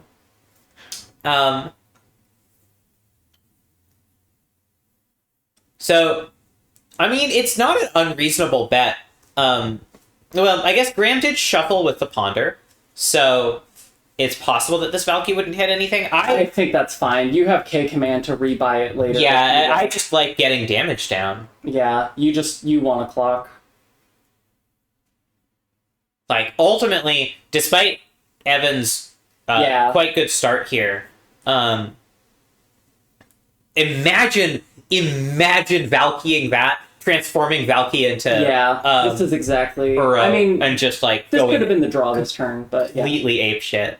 Yeah, but now Uro gets to put down Shelldock, so you're just... And you just have this K command just sitting Yeah, there and now doing nothing. it's so close to every draw of Graham's is live, right? Yeah. I will say, Thundermaw every month, Hellkite, at least. a fast clock, and Graham's removal situation is quite rough. Yeah. Okay, you but got Evan it. does need to get Graham down. Like, Thundermaw Hellkite does sort of rely on the opponent being below 20 life to be a 4-turn clock. Mm-hmm. Graham willing to toss lands at this point. Rather than pay 2 life, is that what it is? Yeah. Damn. With the... What's the blue-green creature that cares about lands token thing? The new card. Do you know what I'm talking about? The card that won the game last night. Bonnie Paul or whatever? Oh, yeah, Bonnie Paul. Yeah. Okay. The Pawnee Ball. Paul Bunyan with the serial numbers filed off. Oh, I Gender see. swap Paul Bunyan. I see. That's what the joke is. I didn't look at the card other than the name. Yeah. Alright, well, it seems like this Ledger Trader is going to eat the lightning bolt. It's not long for this world. I don't completely understand Evan's line with holding this Valky. But I think any The flip time it side. hits the battlefield, it has the potential to be pretty good.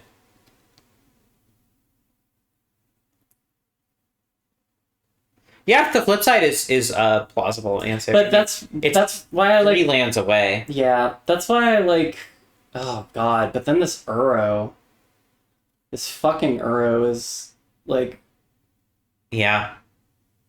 Yeah, and Evan just does not have a good answer for that. Yeah, and just playing it now, it's like, okay, sure, like.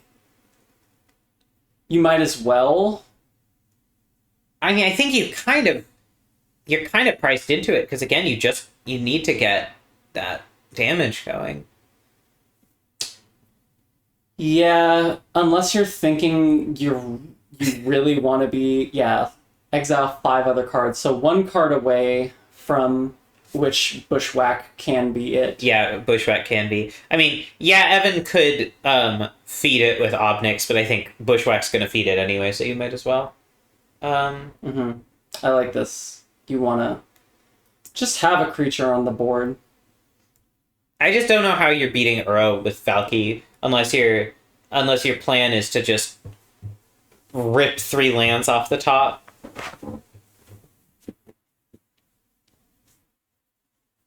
Before Uro kills you, which seems rough.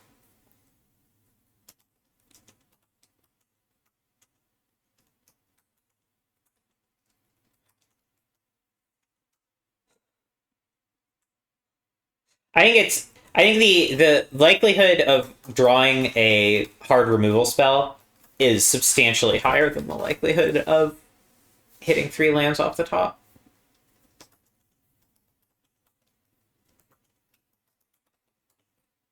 And you could hit Bonnie Paul. It's true. All right, this game just got a lot harder. Yeah. This is Herzander. This is gender swap Paul Bunyan. And there's the hard removal spell. True.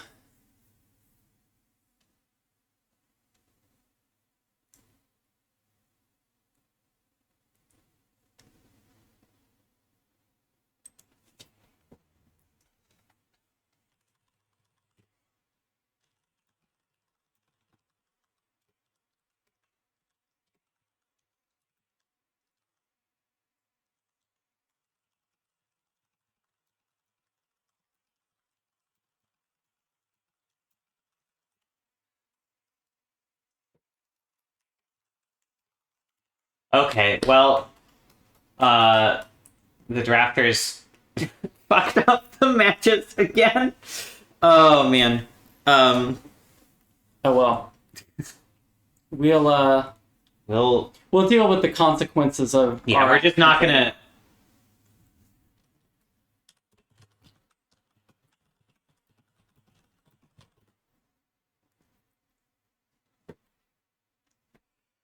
We just will not get everyone with a from the beginning Yeah. match, and that's what it is.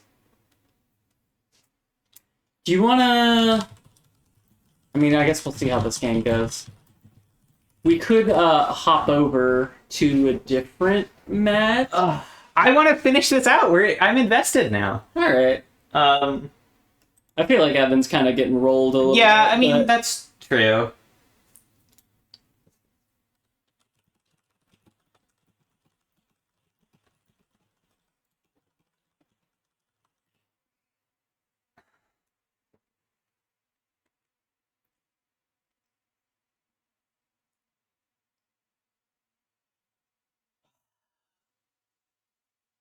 All right.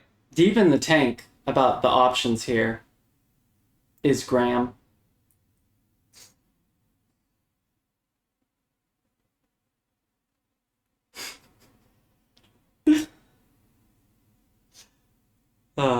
Do you want to swap over to Otter and Ketsi?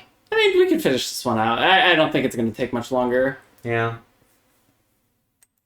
Just like Graham is really cooking and Evan's been stuck for Yeah, a bit and Evan's- just really behind because, like, even with playing the Valky, actually, no, playing the Valky, if the Uro was in Graham's hand, would have been pretty tight. Yeah, because then Valky just becomes Uro next turn. Yeah. And or playing the Valky with Bonnie Paul was in Graham's hand Either one. Yeah. means that then you can use this removal spell on the Uro instead. And Yeah. Especially because trapping something under a Valky is really, really good. Because Graham just is really lacking removal.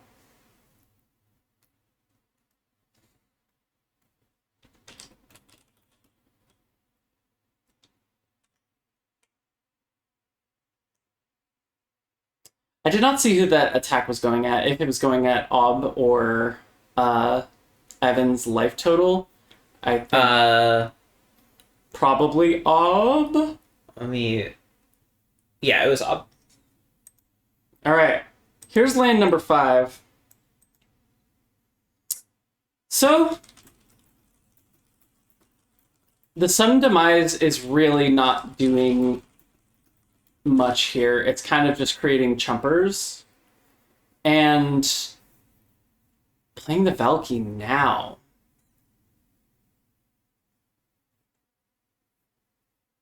All right, we're just gonna end the match Ketsi and Otter started. Yeah. And have them come back to it later. Yeah.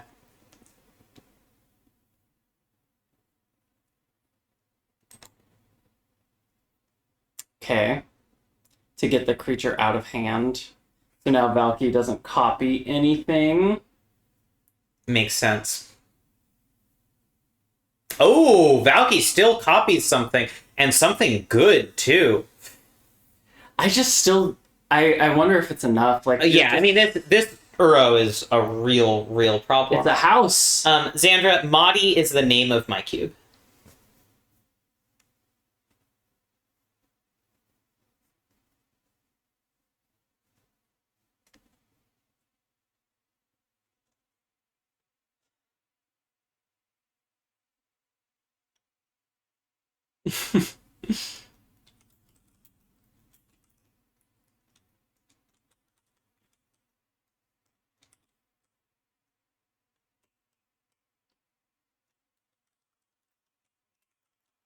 Um,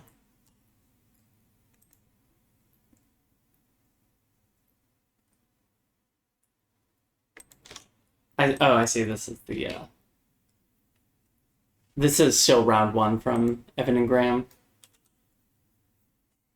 So that's why this is the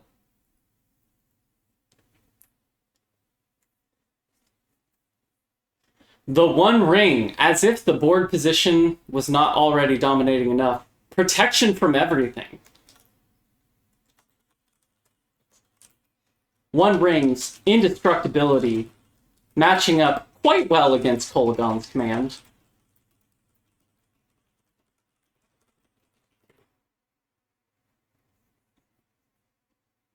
What is Evan? Was that the draw for turn? Or is that... Yeah, that was draw for turn. Uh-oh. Don't. Oh no. Oh no. Evan, no. No. Don't target it. Oh, buddy. It's a legal target. Oh, no. Oh. Oh no. Not like this. Oh.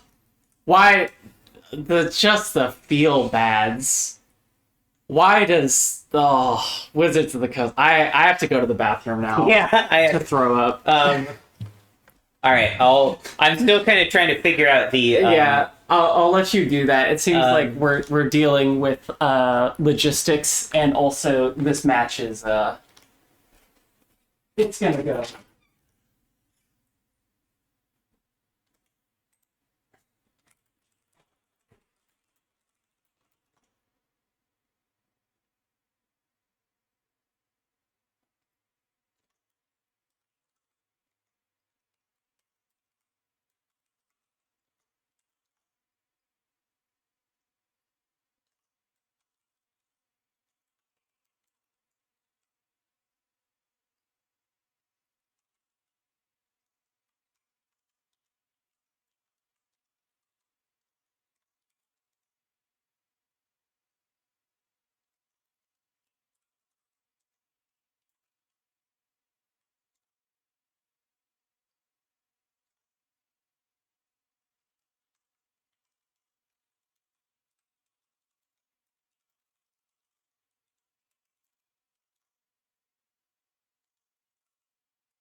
All right.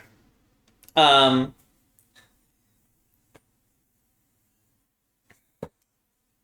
Graham has the One Ring active now, and this is again just exactly the position Evan's deck does not want to be in.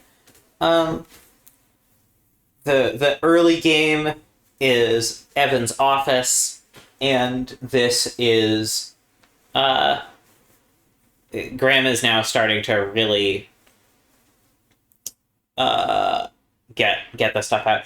And Evan's just a little low on lands. Like if Evan had been hitting more land drops more consistently, potentially a really good sudden demise this turn exactly could do something, but well,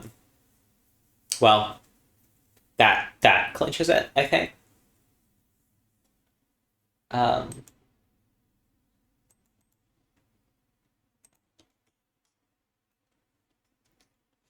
All right, we have early team records. Team Crime Time is currently 3-1.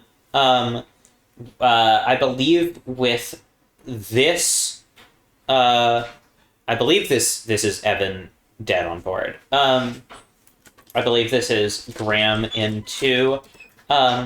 So Team Crime Time 4-1. Round 1 results: Ketzi won versus Sable, Graham won versus Evan, Charles won versus Matt, picking up the only win for Team Better Picks, and Rob won versus Otter. That's Orc. Round 2, Matt has already beaten Otter in 2, and no one else has finished yet. And now we get to choose: do we want to watch Graham versus Sable or Ketzi versus Evan? I kind of want Graham. Well, I want to start Sable versus Matt when that happens. So Sure. maybe we do Ketzi versus Evan. Yeah, we just watched Evan, so kind of just Sounds good. Yeah. We can actually just keep this up, I suppose, or we can start with Ketzi. Um,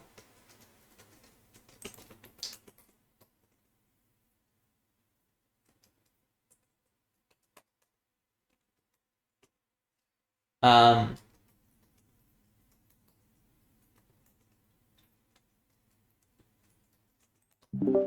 right, Ketzi, would you stream when you get the chance? Yeah, we're waiting for Evan to come back from break. Sounds good. Alright. So far, can we look at the records again really quick? Yeah, here, If let you wanna me put it pop on- them up on screen. Yeah. Oh, come on, They're angry. They don't want to move. Firefox. They're angry. Alright, here, let's just go here and records. There we go. Okay. So Ketsi winning out over Sable, the more mid-rangey of the aggro mid-range, which that makes quite a bit of sense to me. Graham winning out over Evan, because kind of what we saw, game one was kind of close, and Evan just like not quite getting under Graham enough. Let's see, Matt. No third games in round one. No third games so far. No third games, yeah, at all. And then Rob, red black, really nice red black, like mid-rangey deck. A lot of removal versus Otter, who her counter spells start at 3, which I think is a little Looks bit like we're rough. starting. Oh, nice. Anyways, Let's get this out of here.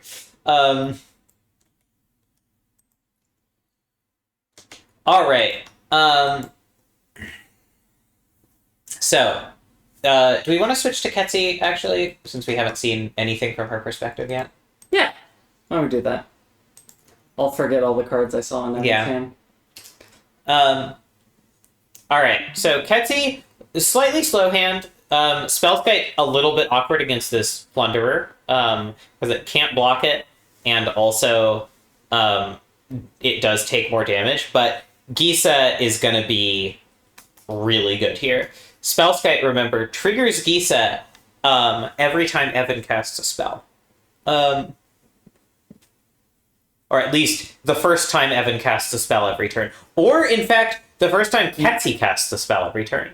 So, likely we're going to see a Gisa trigger, 2 Gisa triggers every round here, as long as Gisa people keep doing stuff. Triggers on crimes? Yeah. Is that it?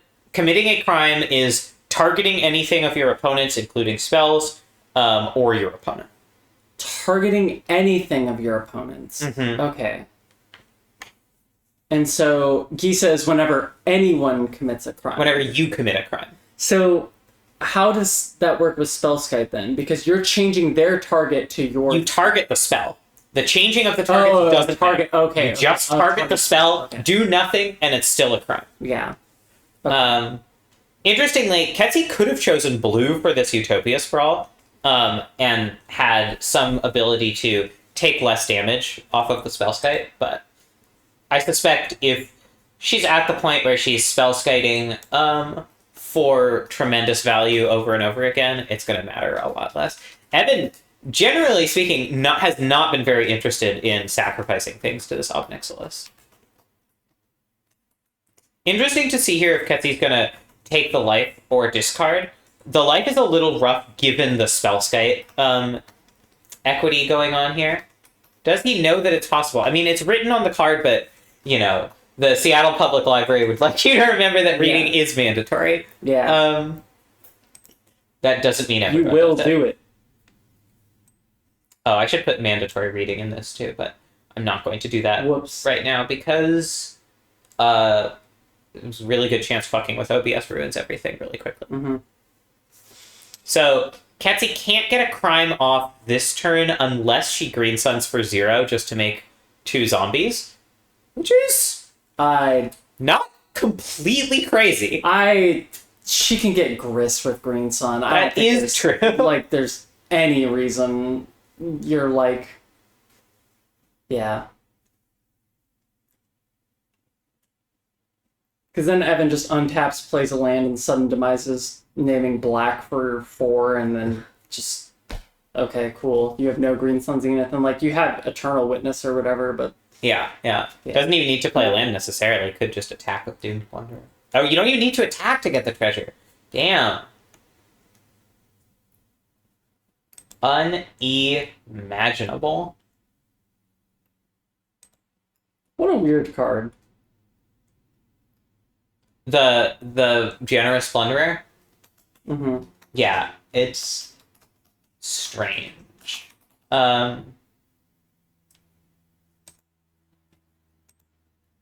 It's definitely it. A lot of the cards from the whatever the extra set for Thunder Junction are just a little bit weird. Yeah.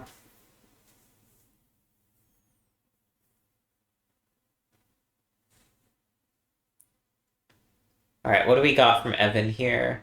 Oh, there's the sudden demise for 4.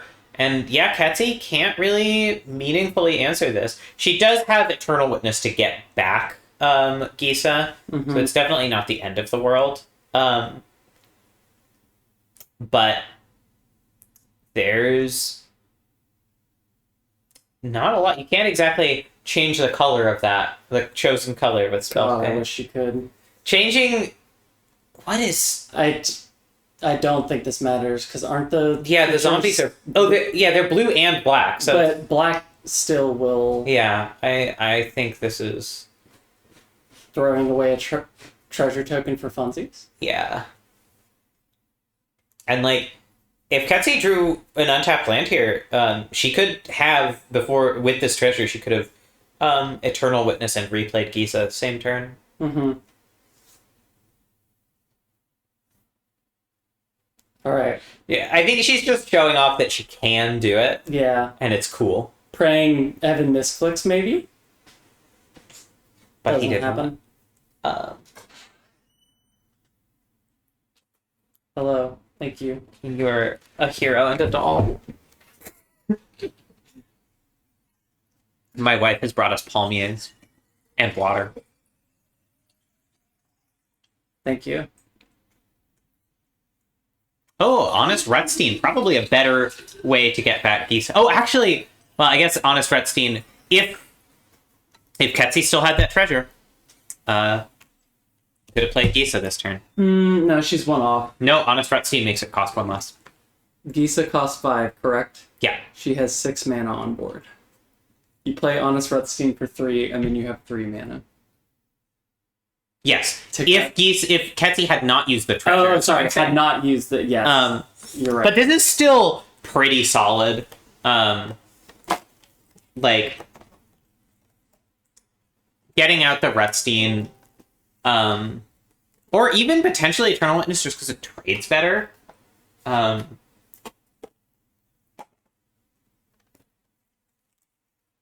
never had a palmier before. I will in a bit. A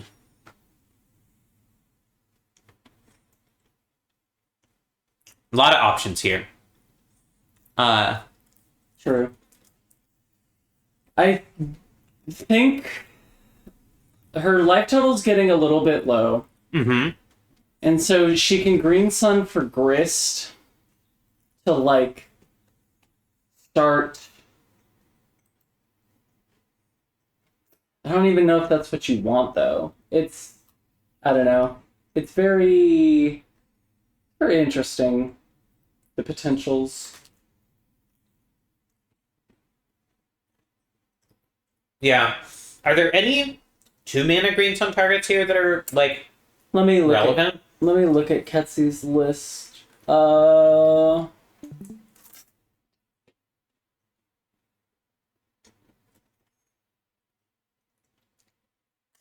Best hits are Marin, Grist.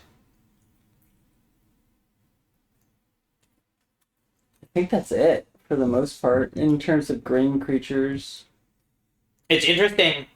I mean, honestly, getting Marin here also gets back Gisa and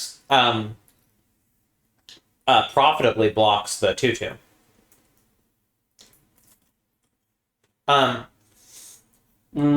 Yeah. Discarding the swamp all those turns ago is interesting because on the one hand, Ketsi's life total very clearly matters right now. On the other, the having an extra swamp this turn would be outstanding. Yeah. I mean, she's getting it back, but it's too late. Yeah. Could play it this turn if she wanted to. Maybe just using it as discard fodder for Ob. Oh, yeah, that makes sense. Eternal Witness gain 2 life. Basically, yes. Alright. No treasure token from Evan.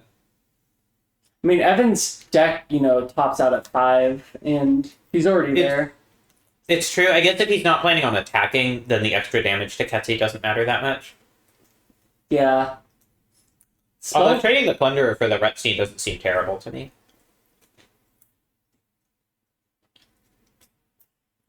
Yeah, Spellskite is actually doing a notable amount of work on this board. Mm-hmm.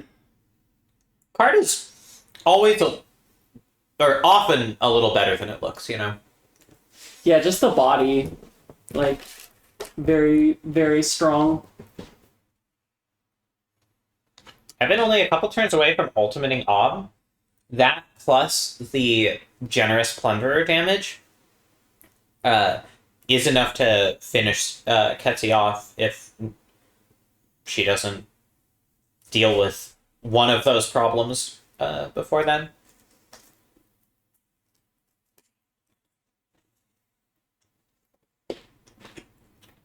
Our old friend Bob.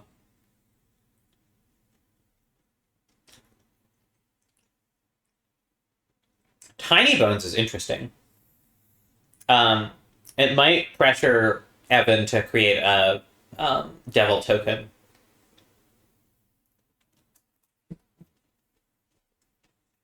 Also, a spell that Ketsi can cast and target with Spellskite to make some zombies. Mm-hmm.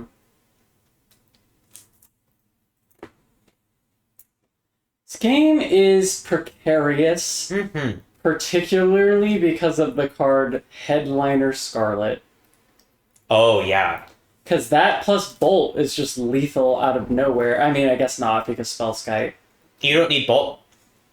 Generous Plunderer alone does an extra 3. Is there more text on that card? Yeah. When it attacks, it deals damage equal to the number of artifacts defending player controls. Jesus. Yeah, that's the whole thing, is it gives you treasure, but it punishes you for them. I see. I guess Ketsi can sacrifice the untapped treasure in response. Yeah, so but still. that's not strictly enough, but... Yeah. Ketsi, a known... Not going for Gisa. Interesting. No, I like this line. Getting grist and just getting whatever the problematic thing you're worried about, whether it's Ob or Generous Plunderer, off the table. That does make sense, yeah. Stacking Eternal Witness, because you have Spellskite to protect.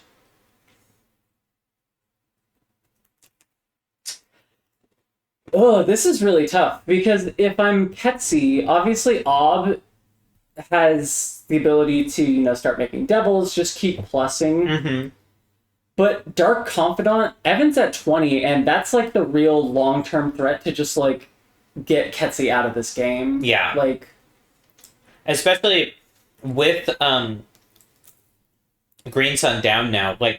Obviously Ketsi is rewarded with a grist, but it does mean she doesn't have access to Marin, which is her huge advantage engine. Yeah. And now, if Evan has any Planeswalker removal or just attacks around, Evan could attack both at Grist, and Grist is dead, unless Ketsi plays Tiny Bones Which here. I imagine, that I think that's probably on Ketsi's radar, that... We're definitely seeing from Evan the sort of... the lack of burn that hits creatures or Planeswalkers or players has come up a few times in the games we've seen. Really? Evan has K-Command, has Bolt, has Burst Lightning, Oh, I forgot about the Burst Lightning. Alright, you're right. I take it back. I think it's more just Graham's stuff was too big, and... But Evan any of those 3 cards you mentioned here are... would be sick. Yeah, not quite lights out for Ketsi, but would be very, very good. Yeah. I guess Spellskite does actually help a lot with that.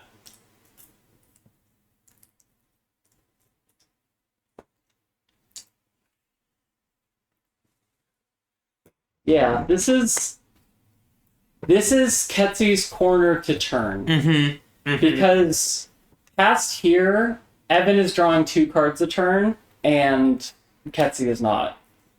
And while the Gisa, Spellskite thing is cute, that goes away if Spellskite dies. Yeah. Yeah, Evan... Yeah, like this. Yeah, I was gonna say, if you're Ketsy, you just let this resolve. Yeah. I think that makes sense.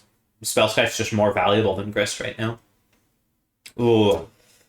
That's tough to see with a Spellskite on the table. I mean,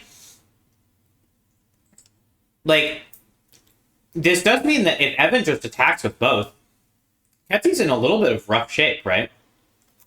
Like, Yeah, but she doesn't really want to sacrifice the treasure, the untapped treasure, because I guess she doesn't have a tapped treasure. Evan didn't give that to her, but she doesn't want to sack the treasure that badly because it represents 2 life for her if she's going to Spellskite this lightning bolt. She doesn't really want to block with Spellskite because then it gets bolted.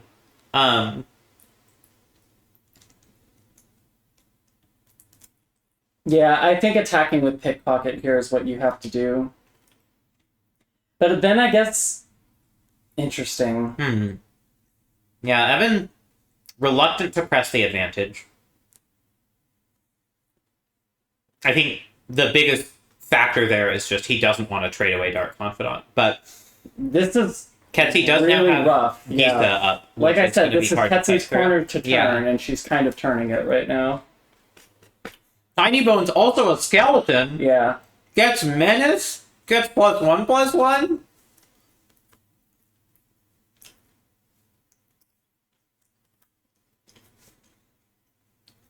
Yeah.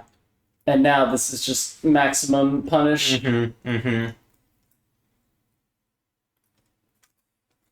This is why I think getting rid of the Spellskite instead of the Grist, because then next turn, if you really want to get rid of the Grist, you just attack with your creatures at Grist. Yeah.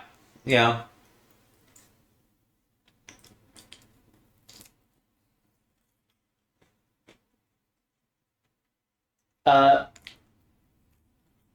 Interesting. What's Tiny Bones' text whenever it deals combat damage?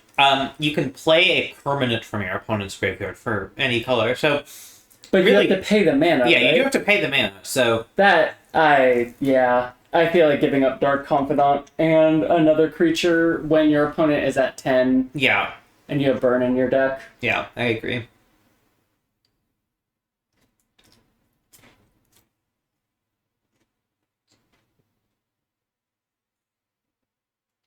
Like, sometimes you just gotta let them fall on Shinobi U, and you gotta pray it's not that bad. Mm-hmm.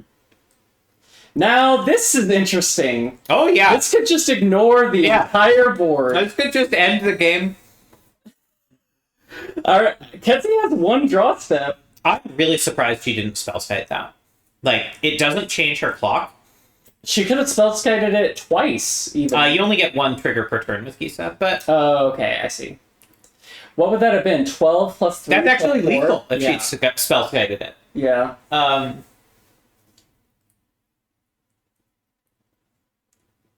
Wow, yeah. Kathy, Just messaged you as well. yeah. Uh,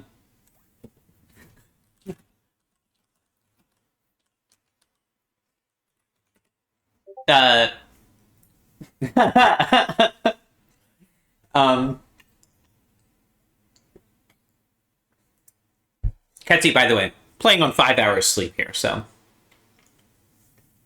a little bit worse for wear. All right, The classic draw card. let's swap back to Evan's stream. What are we sideboarding? Sudden Demise seems sick in this matchup. Yeah, it really does. Like, obviously, if you're named Black and you have Black creatures, then you have to deal with that, but kind of is what it is. Ketsy says she got distracted looking at Discord. Oh. I've been there, but rarely during Broto. Yeah. Never during Roto, because I've never done a Roto when I had a Discord account at the same time. You're right. Her fault for having friends. Her fault for doing Roto in 2024 instead of 2016 or whatever the last time I did it was. Every Magic player knows friends are just distractions from what really matters, which is winning Magic the Gathering games. That's not actually what really matters. Thank you for that clarification. Yeah. So Evan brings in Despise here. Interesting to see Duress still in when it doesn't seem like Ketse really has that many non-creatures, especially because Grist is a creature in hand.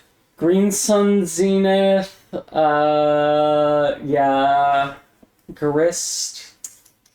Grist does not count. You cannot Duress to Grist. Yeah. I was sorry. Rolling through. It's Chariot. Chariot's pretty good. Chariot is good. Dismember, Push Pull, Meat Hook Massacre, which I'm sure is coming in. Yeah, for sure. But it's not dead. Lost GTA, although you don't have a lot of window to actually duress that. Yeah, I agree that I think Despise is doing more work than Duress. I think Duress is just too likely to brick here. I think I would take it out. Mm-hmm. I don't even know exactly how I would build. This is a problem with red-black aggro. It's like so much of everything is just like redundant. He's thinking about the duress. I would say I like that card more than Karizev. I like them both. I want them both in here. On the draw, I think trying to be a little more reactive and like bringing in the Burst Lightning for the Burst birds. Lightning does kill a Spellskite, which is pretty nice. Yeah. Slaughter Pact Duress stays in.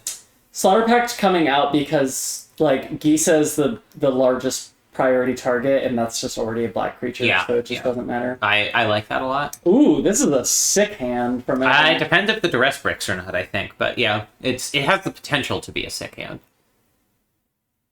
I mean, this is the best opportunity to duress that he's gonna get. So yeah. Draw Bolt. No. Yeah, it's fun to live. All right. Okay. All right. It's a Dismember. That's pretty good. Which you that can't would get back. definitely have killed the Bob. Sorry, Eternal Witness you can. I thought Eternal Witness was target permanent. No. Kathy's hand, pretty sick, but like a little bit slow relative to what Evan's up to. I mean, she might just jam this Eternal Witness, get back Dismember. It's like her only. Oh yeah, I guess with the Hierarch, it's actually the slowness does not matter nearly as much. Yeah, this is really awkward from Evan, where he knows about the Choops, so he almost wants to slow roll Dark Confidant, or play it out and then K command to get it back. Yeah, I think I like the K command line more. Although, I mean, Ketsi does have access to 2 removal spells here. Obnix gets named by Revoker. What is that naming? Obnix is the adversary.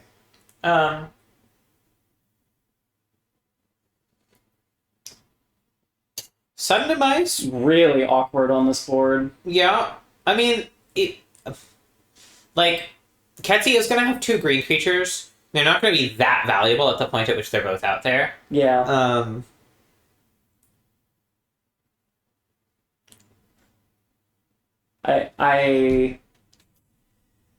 You have to work through this Chupacabra at some point, and if Ketsi doesn't have a land, which there's no guarantee she does, it's did Evan not cross off a swamp when I see? I think so. So her hand is Eternal Witness, Dismember. No, Dismember is still in the graveyard. Her hand is Eternal Witness, Chupacabra, 2 unknowns. I had the thought now she could get back Dismember if she wanted. Eternal Witness is sort of functionally also a Chupacabra here. I mean, honestly, Gix isn't bad. Gix does not stop the attacks from coming because of Hierarch or whatever. That's true. I mean, is it crazy to just Kolagon's command on Hierarch? And what's the second mode?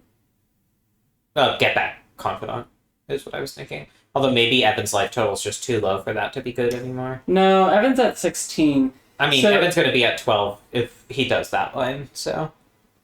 I think, like... Because Confidant is how you get ahead of Ketsi, but on the table is another way to get rid of Confidant, which is Eternal Witness, Dismember. Yeah. So...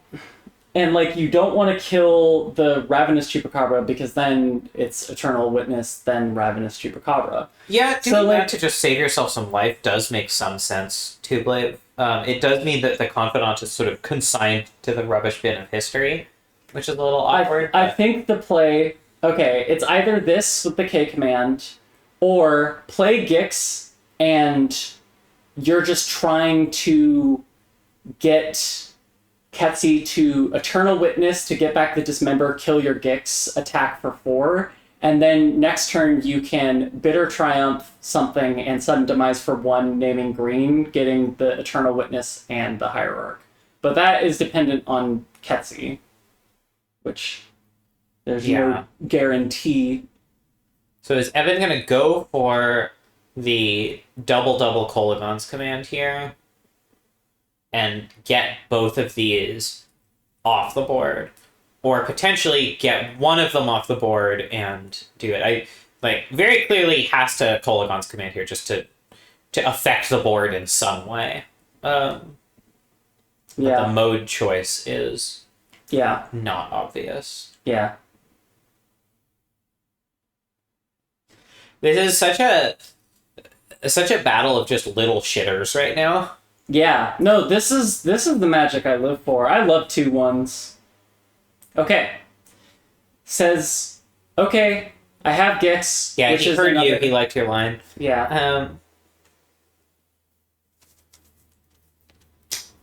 Love Ooh, this. okay, So okay. so Ketsi can't play Eternal Witness post combat. Yeah, without at least a landed hand. Yeah. Well, didn't she play the Go Oh, Play you're right. You're right. Farm? She played the Yeah. rat farm. But there's not even a guarantee Ketsi would have Eternal Witness to get back Ravenous Chupacabra, No. but chances are, affects her mana, and yeah, now I think just... I mean, you gotta run kicks, right? Gotta is a powerful word, because it implies you have got to. But you can F6 through your turn if That's you want. true. You legally can't. You can But legally... Evan chooses Yeah. to run out kicks. You can legally just F6 through your turn. Legal game lack of action. It's true. Game inaction. Yeah. All right. So Kethy's got a fair amount of mana to play with at this point. Eternal Witness can get back Dismember to kill this Gix if she so desires. It looks like that might be what's happening. Yeah. And Kethy's fairly interested in just pushing the aggression with the little chitter beatdown squad. Yeah. But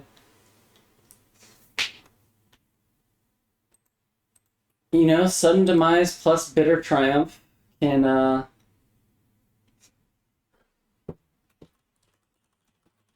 definitely do something.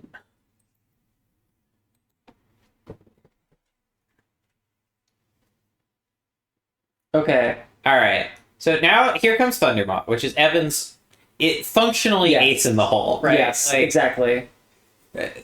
every game Evan wins seems to come out of this card. It's a 5-ball in the air. It's great. If only there was a Dismember. Yeah. So that Gix play looking pretty solid. Yeah. Took Ketsy's life total down meaningfully too. Yeah. Makes Evan fairly live to draw a Yeah. burn spell here. And any creature Ketsi plays makes Sudden Demise better. Except if Spellskite. Yeah, Thundermaw has essentially remained exactly as good the entire time it's been in the cube, which is really impressive. Revoker is what it gets? Little Chitter Beatdown Squad, I'm telling you. Oh, shit. Oh, well, it doesn't matter. Is... You sudden demise for 5. Yeah. So Evan's still in pretty Evan's good still, shape yeah. here. Yeah, Evan is still, and the Like- card in Ketsy's hand is, what's it called? Revoker. Yeah. Evan, he does need to draw a burn spell, I think, or else he's just going to die to... Oh, is that true? No, he's No. ahead. Yeah. Yeah, you're right. He's winning the race here. And like worst Just have to case, click the right icon. yeah, worst case he draws a card with Bitter Triumph and just discards it to Bitter Triumph or whatever.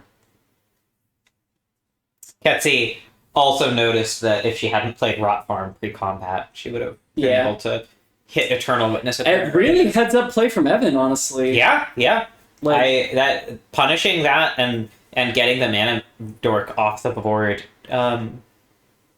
worked. Like, it's a critical aspect of this extremely tight game. yeah. All right. Now Evan needs to just discard. If the card he draws does not win the game, just discard it to Bitter Triumph and attack and put Ketsy to 1.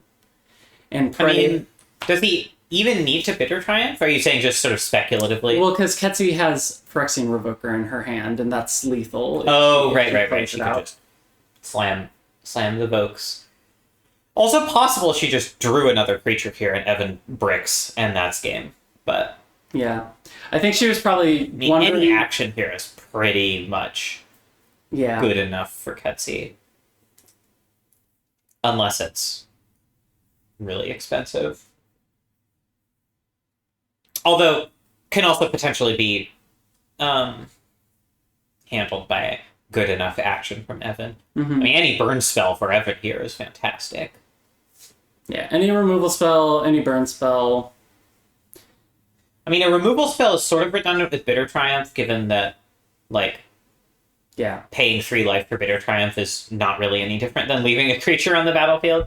Kethy, deep in the tank on what loses her the game that she can name with Phyrexian Revoker. Yeah. I think just trying to make sure... Yeah, I mean, she's... The Checking the the margins by which she has lost last game and might lose this game are so narrow. Yeah. I think she has gone full paranoid mode Yeah. of late.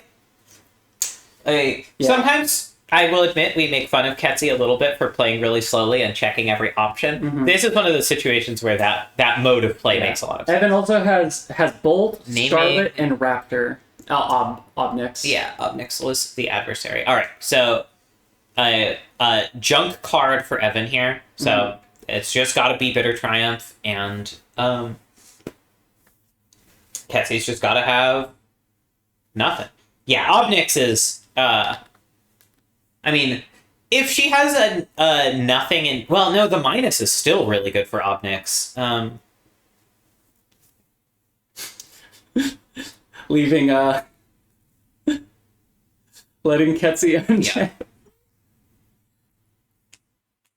Is there any reason why Evan shouldn't let... I think Evan sees it. Don't misclick. Almost misclicked. What if? No, we're in a declare attacks, Yeah. so you can't. She can't ninjutsu in response here. Yeah. True. That would have been sick, though. Would've been You're right. Crazy. Question is, does she have a removal spell? She's playing something. She hasn't just conceded, That's but it could easily. Dead. Yeah, this is. pretty sure. I mean, depends what the last card is. Does Etsy? Does Ketsy have many Doomblades? There we go. Evan. Damn. Let's go, my boy.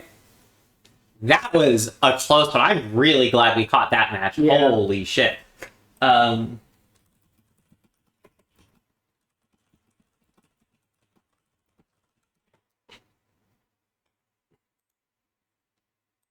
Ketsy sending me crying emojis in chat. It's rough. It's rough to lose by a fucking inch.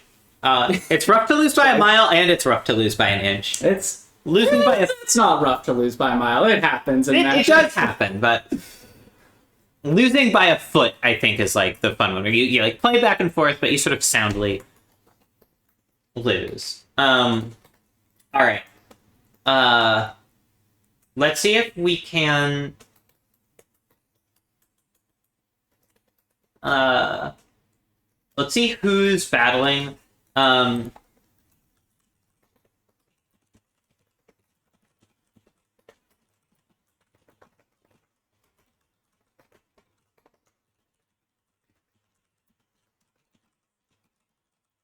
I think I'm going to nominate Trash Boat and Sable to fight in round 3. So we're going to go watch Graham and Sable. The mirror, as you were Yeah. talking about. Dougaloo, friends, would you What? both Hello. stream Oh, yeah, I can and also stream. let me know what the record is?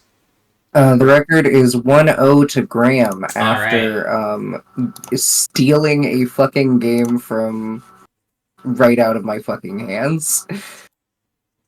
Ain't that just Wish- the way? Wish we'd seen that, but Oh well. we saw some good fucking battles. So Yeah, I was gonna say. I'm not regretting. Like you were talking about, just battle of the shitters. Just Yeah. like 2-1s, like Ravenous Chupacabra. Like- Why is it on a body, on a 2-2 body? Like, Most of the cards that we saw that last game were just in the cube 5 years ago. yeah. The number of people who play with Mitko sounds on is just fucking wild to me. I have heard some of the newer to Mitgo people say, like, it helps me understand what's actually happening, which does make sense. Not everyone is has the spreadsheet of Magic Online loaded into their brain the way you and I do. All right, so Graham is up a game. Graham also has more creatures on board, but Sable is sitting on a Restoration Angel, a Flicker Wisp, a Rex Sage, a Boseiju. Sable could potentially even just fuck this Shelldock out of existence if they wanted to. And Sable also can potentially do some shenanigans like End Step Resto, Equip Sword, to get into to get a surprise value dump on Graham.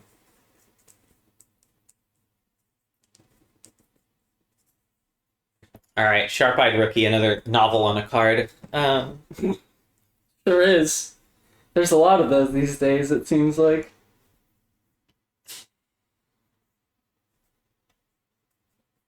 Ooh, Quirion Beastcaller, kind of exciting here. Because it can come out along with Flicker Wisp, and if Sable's willing to just play out the Boseiju, which does make some sense with Rex Age, although there's also going for the equip instead, holding Boseiju potentially to answer this Shelldock eventually. Just letting, I don't know what the bird does Malcolm. when it hits or whatever. It loots when it hits. If you loot, I don't know, 4 times or something, you can cast something for free. Okay.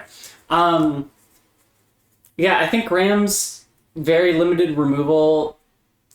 I guess there's the whatever the green-black spell is, but witless protection on Quirion Beastcaller, which it's now protected from. Yeah. Looking at Graham's list. Yeah.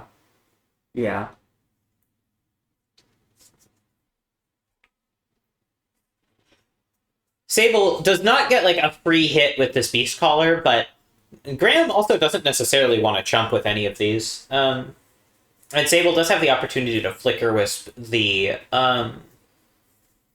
Sharp-Eyed Rookie, although the Sylvian Caryatid, of course, is proof of hexes. But still, I like Sword of Fire and Ice. Just the protection obviously matters a little bit, but like just on the text on the rest of the card is pretty relevant here. Yeah. And look at that, the Witless There you Projectile. go. There you go. Which also, honestly, with the Seiju and Rex Sage in hand, Yeah. probably wouldn't matter a ton, but still.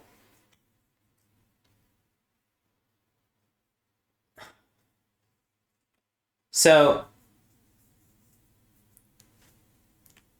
Sable potentially has an opportunity here to just do the Restoration Angel for the instant speed block, Yeah. and not really get any flicker value out of it, but still kind of wreck Graham's day. True. I'm expecting an attack with the Beast Collar. I don't think Sharp-Eyed Rookie is enough of a threat here to really Hold back. stymie Sable. Stymie Stable. Stymie stable.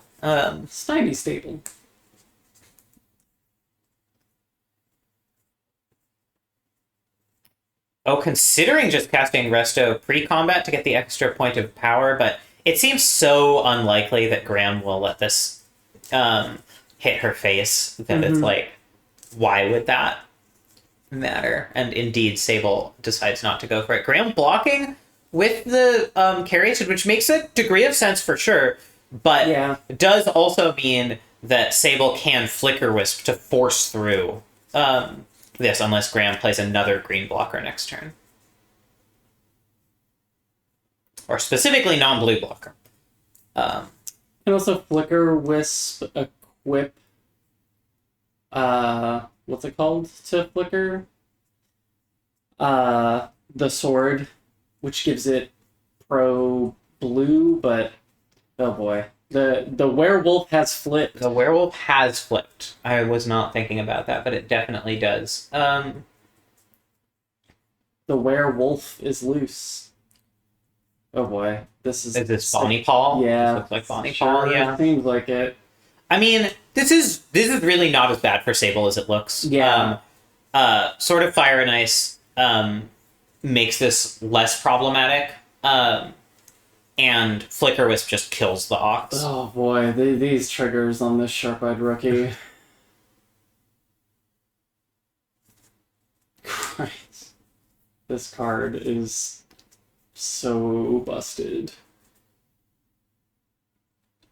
So it'll be interesting to see exactly what Graham attacks with. Whether he holds back the rookie, which he does. Wow, Bonnie Paul triggers on any attack? Damn. What a magic card. This is... Yeah, Sable might just be getting buried. Oh, the rookie has Vigilance? Well, okay. I think we can chalk that one up to a misplay, but... Yeah.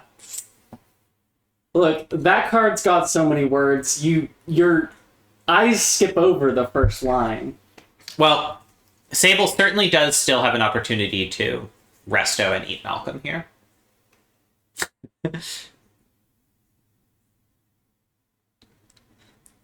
At some point, we should teach Sable about the magic of Control Z.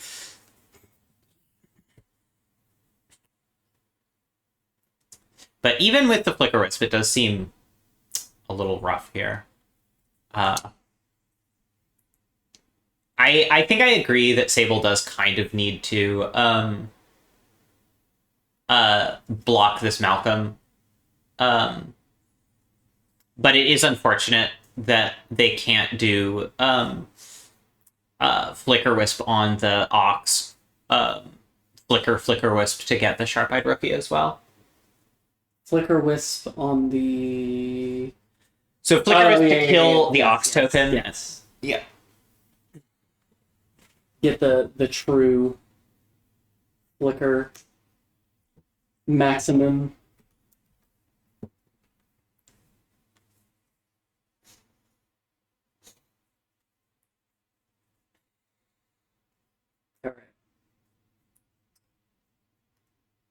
All right. Well, And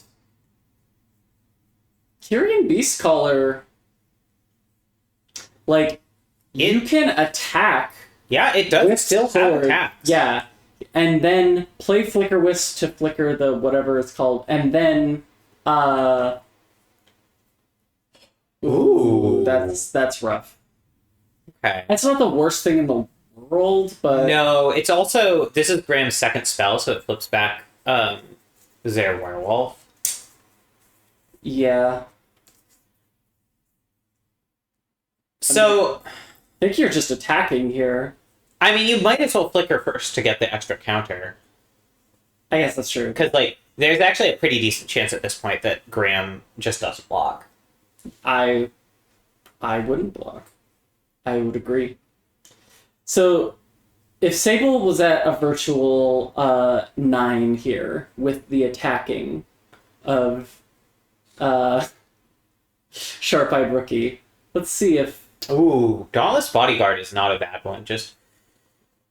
Honestly, just having a cheap creature that chumps is decent, and... Oh, but Yeah. playing it instead of Flicker Wisp is really rough, because now you don't have an answer to that gargantuan Ox. I mean, the answer is, I guess, you Beast just Caller? chump it. I mean, You're not losing the creature, but yeah. I guess you could play Rex Sage, kill a clue token, and here they're Yeah. realizing what has happened. The error. Um, That ossification is not a Utopia Sprawl. so they can play Rex Sage, make Beast Caller a 7/7, and then if Graham doesn't see another land, it blocks, but that's a pretty big if. Yeah, and now Sheldock goes off. Stable lost their opportunity to Bosage it. Bosage who?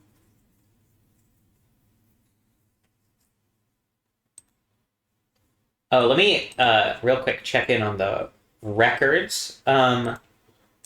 It looks like Graham and Sable are the final round 2 match in progress.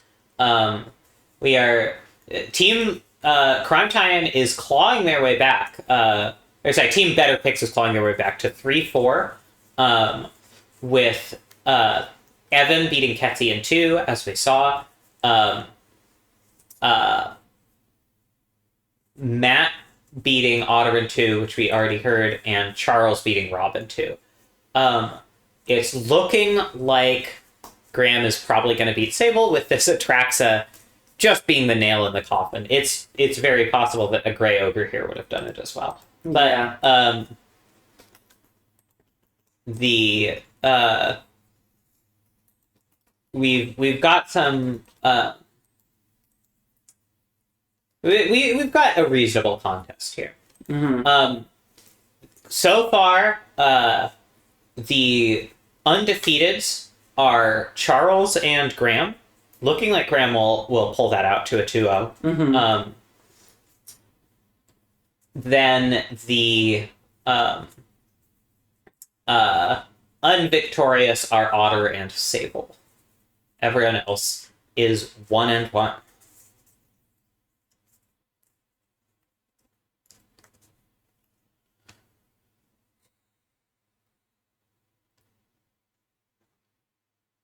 It'll definitely be interesting to see Sable against a more creature-focused, more aggressive deck. Or, I don't know if I would call Matt's deck aggressive. A more mid-range deck. Yeah. Graham's deck is reasonably mid-range, but it's so over the top, it's maybe slightly rampier than mid-range. Mm-hmm. A ramp broccoli. Exactly. And, of course, it has this whole Atraxa thing going on.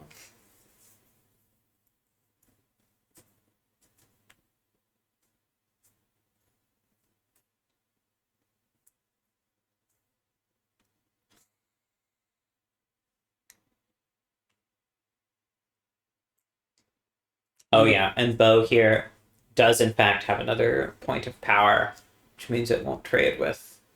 Oh, I guess with the sword, Quarian Beast Collar block. Yeah.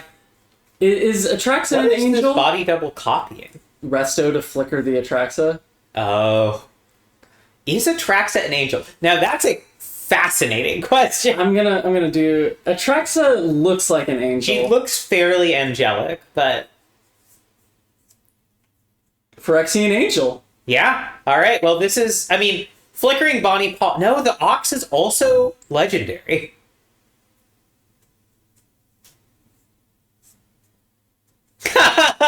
Sable, let the record show that Graham is an honorless scoundrel. About to be wow. All of Graham's options to flicker are bad. Yeah, it gets 2 more counters on the Sharp-Eyed Rookie. I guess that's no. Doesn't the power have to be better? Oh yeah, because this one enters first and Then the Ox. Yeah. You're right. You're right. Well, hopefully the vigilance is gonna pull it up. Oh, does it actually work if Sable stacks it like this? Sorry, if Graham stacks it like this? We'll see. No. No? Oh. Very kind of Graham to do this line and go for the minimum possible value other than targeting suspicious stowaway. Or I guess, like you said, you could have just targeted the token and killed it for... Yeah. But, like, really, yeah. Listen, Magic is complicated. Roto is exhausting. Not attacking, huh? I guess. So Bo and Bonnie Paul can't realistically attack because it's the Pro Blue. I mean, they could have both attacked together, but Bonnie Paul is now summoning Sam. Yeah, no, I'm more talking about the 8/8 vigilance. Yeah, the 8/8 vigilance definitely could have attacked. Where it's like, okay, yeah, if what's it called? And yeah, Sable could have double blocked, but getting rid of 2 of Sable. Oh, okay, sorry, I thought it was 8/8. I misread it. Yeah. So I think it would have been somewhat reasonable to attack with all 3, but then you are trading Bonnie Paul for 2 vanilla-ish 2/1s, which is not necessarily where you want to be. And then you can't flicker Bonnie Paul for minimal value. Although, actually, no, you can. No, because Body Double doesn't have Flash, even the Resto does. Never mind.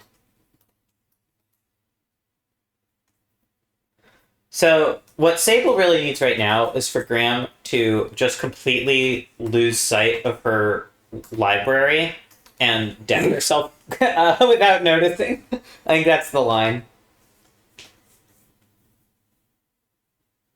The Ox is really cute. You gotta admit. They're blue.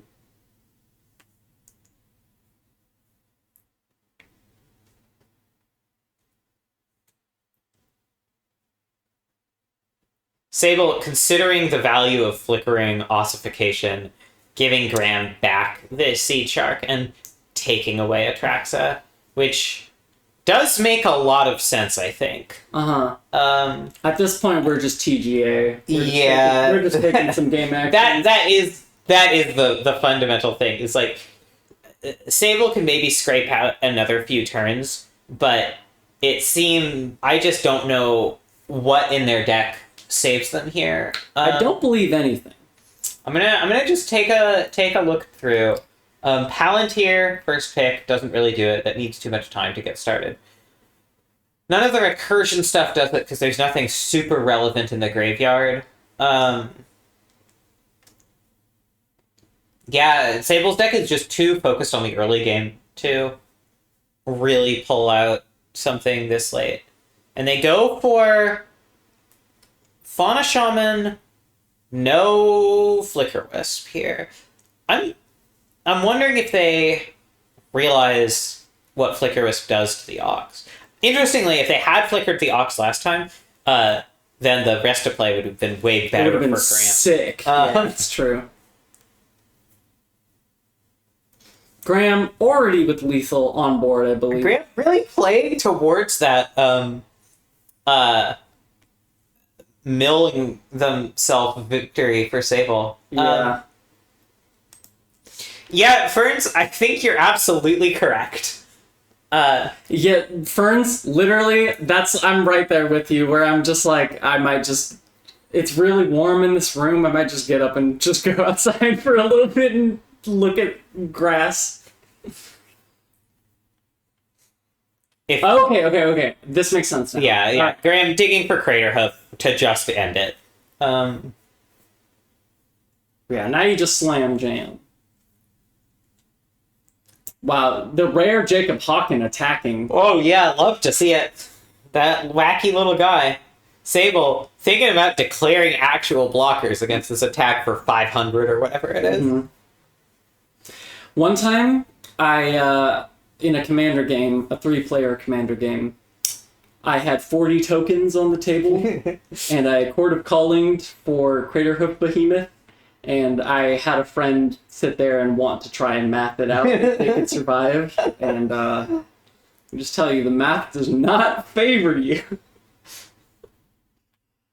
All right. Well,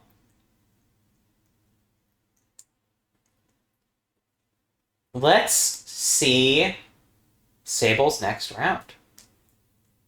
Was that game 2? Yeah, that was Okay. it. Who have we not seen? We caught the tail end of Otter. We watched Charles right off the bat. I think we haven't seen Rob at all. Yeah, we caught the tail end of Otter and Rob. So Otter and Rob are both... We could do Otter and Ketsy. Well, I really want to see Sable and Matt. I want to see that's right. Sable's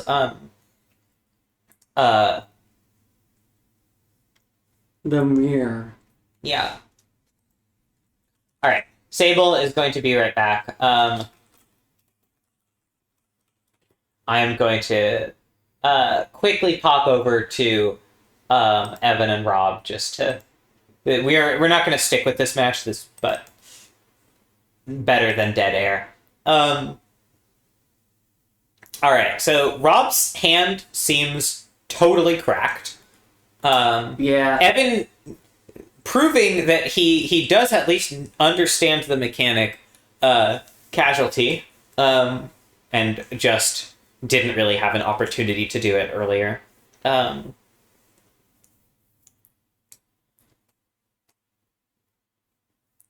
So Evan does get to trade here, but getting the treasure at all means that Rob gets to make this Chaos Defiler, which is just a fucked up, disgusting magic card. Ferns, you're so right. I should do a stretch break. Go, Yeah. do it. I got this. Getting Run a it. stretch break before... But Ferns is more talking about as a player. Yeah, Yes, but like yeah. you can still do it. I got Sure. this. We're in between right. proper matches. Well, thank you. Uh, I need a break after watching game actions. so, oh yeah, this Defiler. Wow, Rob taking no chances with his life total. Absolutely, just quick discard there. If Rob manages to untap with a Mirror Breaker Fable guy in play and this Chaos Defiler, it's going to be hard to imagine a loss. Headliner Scarlet, sick card. Not as good when it's the only creature on the battlefield.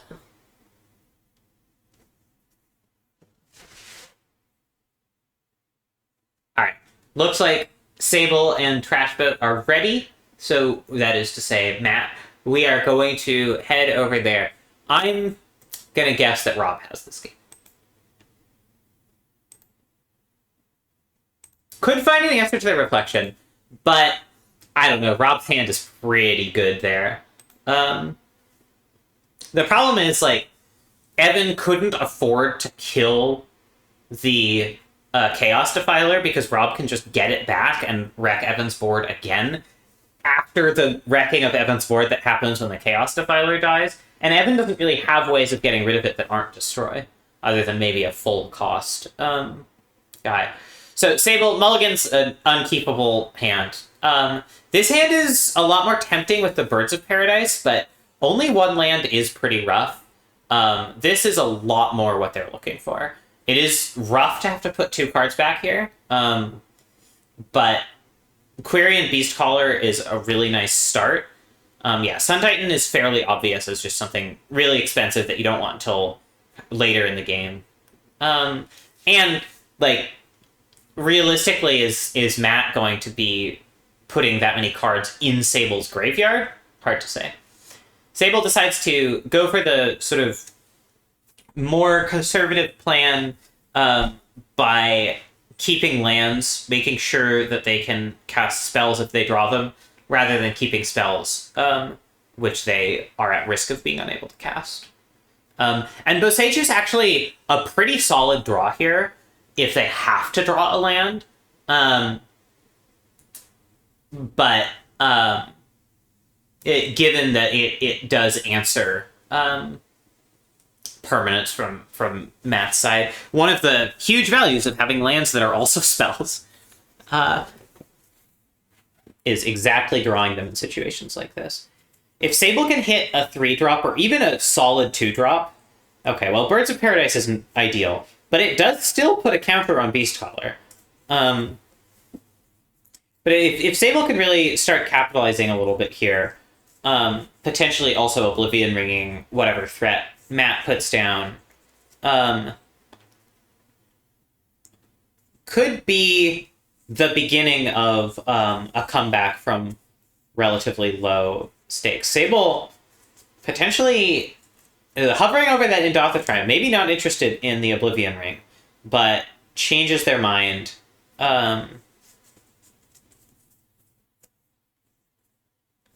Ring happens, and Sable starts getting in damage. That early damage is a big distinction between Sable's deck and Matt's deck. One of the reasons I was so keen on seeing this is because I want to know how these two decks shake out 1v1. Matt is in the part of the game where he has a lot more just like plays to make. And that potentially, like, Sable didn't get out fast enough to really punish this. The Vorinclex could be a problem. It's going to be hard for Sable to attack around that at this point.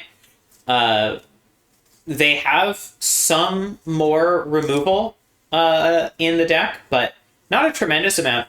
And Matt's deck seems fairly capable of just continuing to pump out big fucking creatures. To say nothing of the fact that with 2 extra lands in hand, it's not that hard for Matt to hit 8 mana in a couple turns.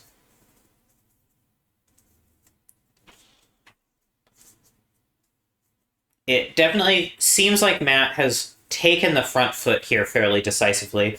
Although, to be fair, you could make a strong case that that front foot was Matt's by default after Sable's mulligan to 5.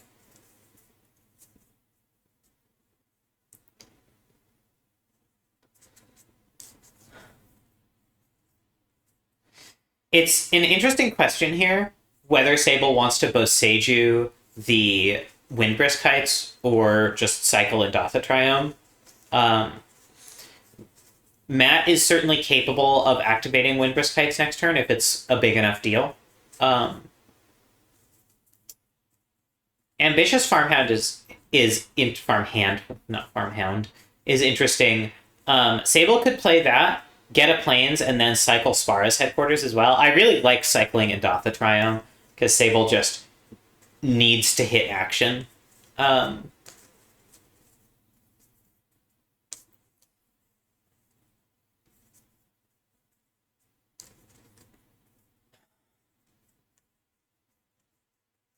This also increases Beastcaller to big enough that it can tussle with the X4 on Matt's side. And does get Sable back a bit of the card advantage that they lost early in the game. Although, of course, Matt has also drawn 2 extra lands off of this Vorinclex. Well, that's going to be the nail in the coffin, I think. Really, really hard to beat a resolved Elesh Norn in a creature deck when you're already this far behind. This is going to make the Adeline tokens 3/3s. the Vorinclex is what, an 8/8 trample. Oh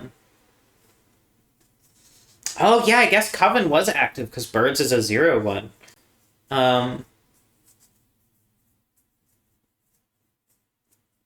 Yeah, this is a rough game. Off to a rough start with a bad mulligan, and then it is, as they say, what it is.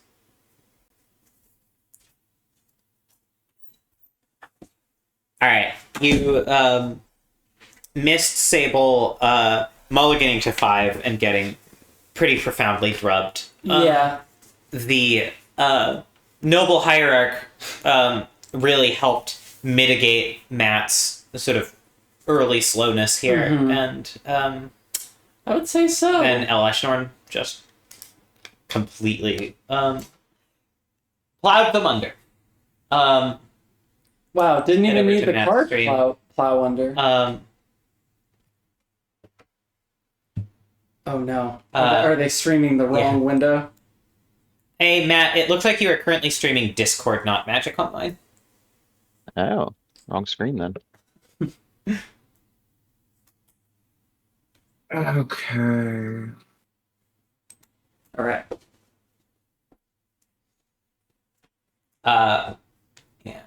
Here we go. Thank you, T-Blade. I also need match equity, life equity. Yeah, that's definitely true. I think the way Sable beats Eleshnorn is by killing Matt faster. And potentially having an O-ring or some sort sandbagged. But even then, it's gonna kill a lot of Sable's board when it enters, and do a lot of damage. Now, what do the boards look like here? Interesting. Taking out Old One Eye in exchange for Elspeth Sun's Champion. Sun's Champion making a bunch of 1/1s definitely does help with the defensive end of things. I was wondering but about the he over 4. Yeah. changes his mind again, goes back to the just extremely strong thing. I'm a little surprised Intrepid Adversary isn't in, just as an early blocker that gains some life. Like, Matt is kind of functionally the defensive. yeah, the on the defense here. He has inevitability, and I don't love Luminous Broodmoth in this matchup because again, Sable's just not killing things that often. Yeah. You want to talk about cards I do. whose evaluations have gone down. Luminous Broodmoth, when it first got put in, I mean, obviously, Ixalan, the big talk was companions. Mm-hmm. But for a while, Luminous Broodmoth was... Oh yeah, people had it really high. And now I'm like, I don't even think it makes the cut on most decks, Mhm. like you were talking about. Part of the problem is a lot of creatures just have flying. Like, Yeah. and also, you just don't have a good, like, the lack of sack outlets in decks that are likely to play Luminous Ooh. Broodmoth is pretty brutal. Yeah. This Stoneforge is real This is game against sick. Sable. This is so sick on the draw. Sable does not have a lot of answers to really early Batterskull. Uh-huh. No, Sable is the most set up for it. Sable has Rexage and Boseiju. Yeah, I mean that's certainly true. I was thinking more just like Sable doesn't have cheap removal that can efficiently yeah. deal with the Stoneforge before it happens. Yes, I agree. But yeah, you're right that Sable does have the ability to deal with the Batterskull itself. Yeah, it's either like ossification or like I think that's mostly it. Yeah.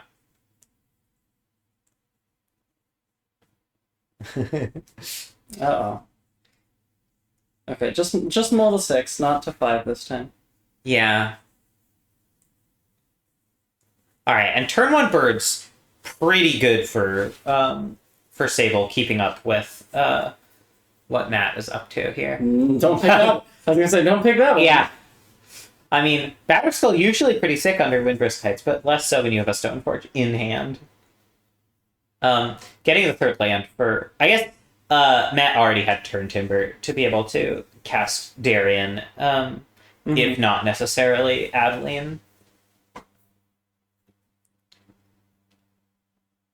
Okay. Okay, Sable potentially kept a one-lander here, but we will never know for sure, because they just get a planes anyway. Lack of white one-drops in Sable's deck. I think there's only Bodyguard. Yes, I think so as well.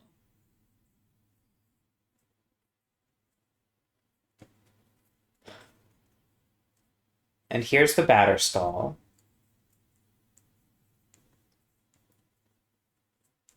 Being able to put it out at instant speed, also a classic value add for Stoneforge. It does mean that, like, if Sable has Rex Sage in hand, that's somewhat less valuable. If Sable has Boseiju, then that's pretty good. Ooh. All right, Palantir really makes this. I have to read this Something. card literally every single time. Don't worry, I'll do it on my own. Functionally, Sable gets to draw a card and scry too. Sable gets a preordain end of every turn, except maybe the first turn. Except usually not the first turn. The first turn, they do still get to scry. See, it's not just that the cards have a lot of text. It's like, at the beginning of your end step, do this. Okay, that's fine. Then, target opponent may have you draw a card. If that player doesn't, you do this. And it's just like... Ugh. It is a little bit maze-like. And the interface for it is not always the clearest on Magic Online either. Okay, Sable now hitting a 4th land draw. Sarah Paragon is a nice one with what's it in the graveyard. I think the old PTE's gonna... Matt not even waiting for Sable to maybe declare attackers. Yeah. Just slamming down that Batterskull. I mean, I was gonna say, Sable probably not attacking into the... No, I mean, one can assume. But, maybe. Pathing the Sarah Paragon makes a lot of sense as soon as possible. Yeah, I guess you might want, depending on what the decision here is, you might want to let a basic potentially get milled, and then... Yeah, it does seem like you want Sable to make the scry decision on the assumption that the mill might happen and might feed Sarah Paragon. Yeah. Just like taking this action before Sable makes a decision just gives them more information. Before even messing up the scry, like... Yeah, because the shuffle... Yeah, it also, like, if Sable top-topped... I forgot you scry too with it.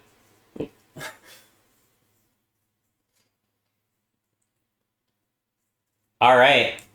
No fear Shakespeare here for Matt. Just willing to milling, as they say. This is gonna... not Adeline? Does Adeline have to be a... I guess this lets you... This gains him more life, which is reasonably valuable against a Palantir. Yeah. Especially if he's...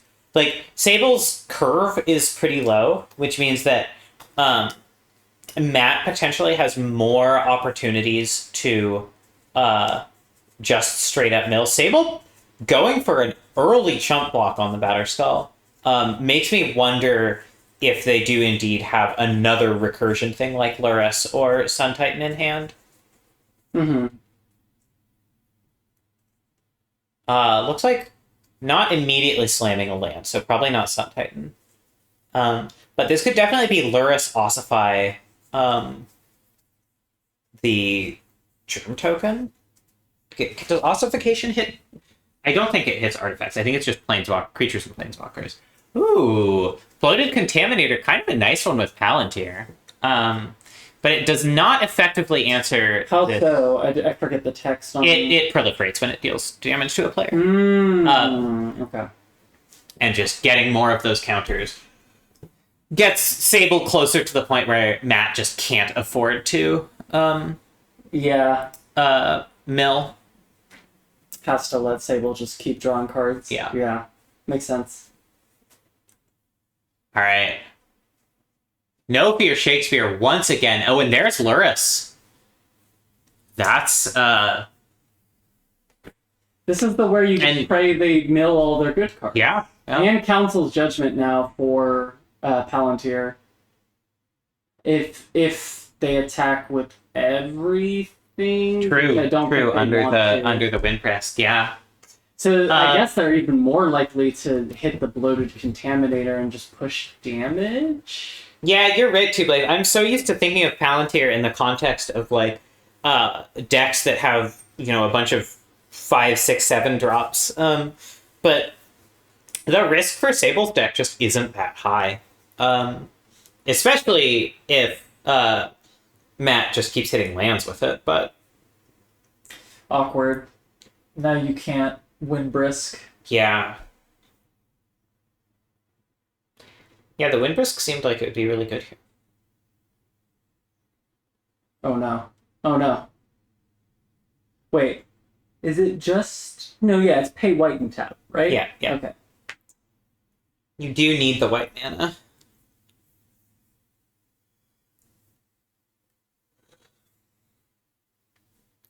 So offering no free food here to Yeah. Sable other than The token. the token, yeah.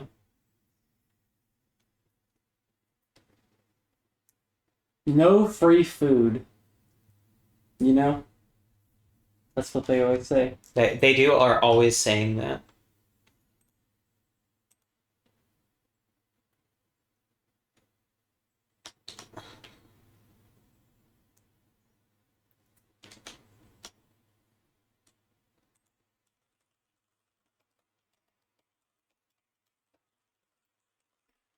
All right.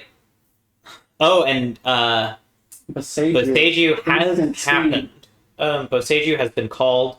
The Germ token still survives as a 1/1 thanks to King Darien. Was that Really a one? funny. Was that a 1 mana Boseiju off of Palantir? No, Windbrisk, even still. What do you mean off of Palantir? No Windbrisk because it was only an attack with one thing. Oh, that's right. Because legendary permanents or whatever. No, it's just creatures according only to creatures? Okay. Blade. Oh, right. That's Kethy got rough. Otter in 2. That's rough.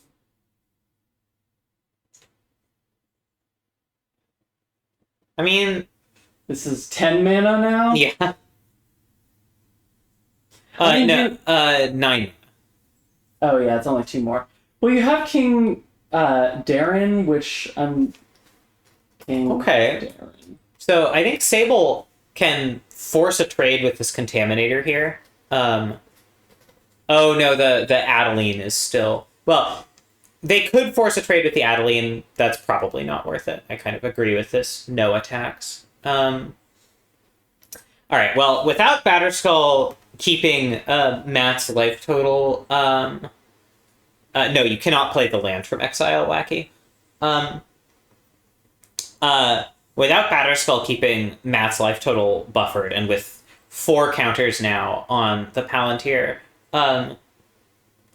I believe Spellbinder explicitly only allows casting. I mean, I can double check.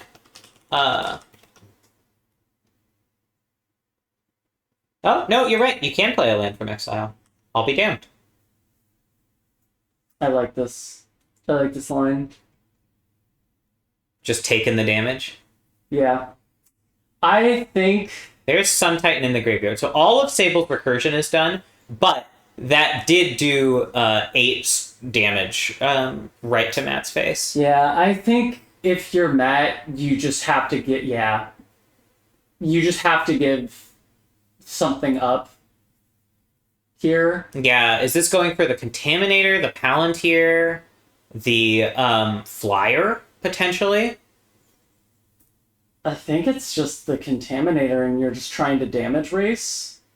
Or the Palantir, and because it's on Sable's end step, you're like, whatever, draw cards, most of your cards Yeah. are creatures. And just, yeah. Ooh, Sable going for a block here. Despite being ahead on life is... Yeah. I mean, not ahead on life probably once this Adeline hits, but... it does seem like in a race... Ooh, and going for the chump with Wow. the 1/1. Yeah, so Sable... I'm not sure what they're playing towards at this point.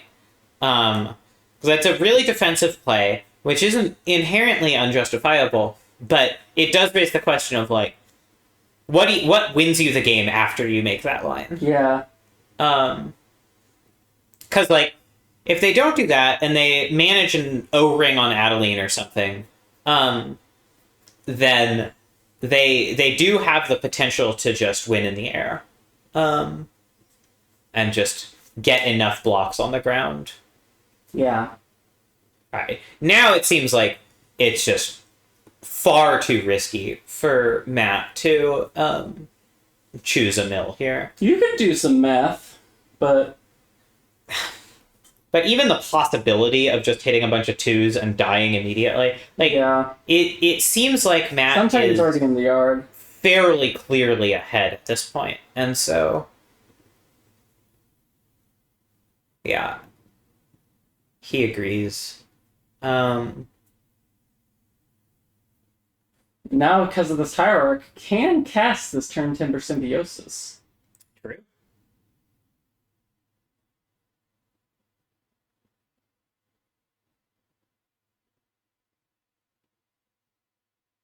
And it's good to do it pre-combat because it will pump Adeline if it hits a creature, which it presumably will.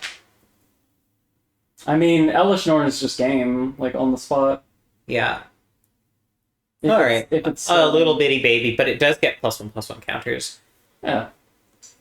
Thanks to the symbiosis. Little bitty baby. Yeah, anything under 3 mana is, legally speaking, a little bitty baby. Love it. Just, who cares about the germ token? Let it get eaten by the Pawn Shaman. Because I think Sale's in the position of, like, trying to trade. Yeah, I mean, trading... Or, like, no. yeah, I guess... a few turns earlier, getting a God. trade with Darien would have been really choice, but now it's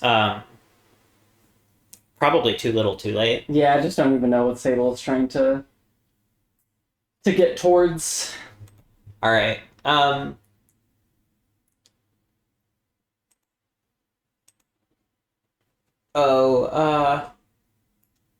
Do we want Ketzi and Charles on camera?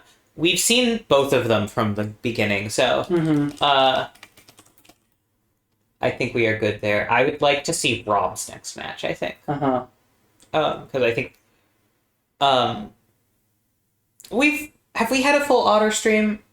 No, not a full Well, Otter's already started with Graham, so we're not going to get a full Otter, so we might as well get full Rob for next round, which I believe will be Sable. Rob versus Sable, yeah.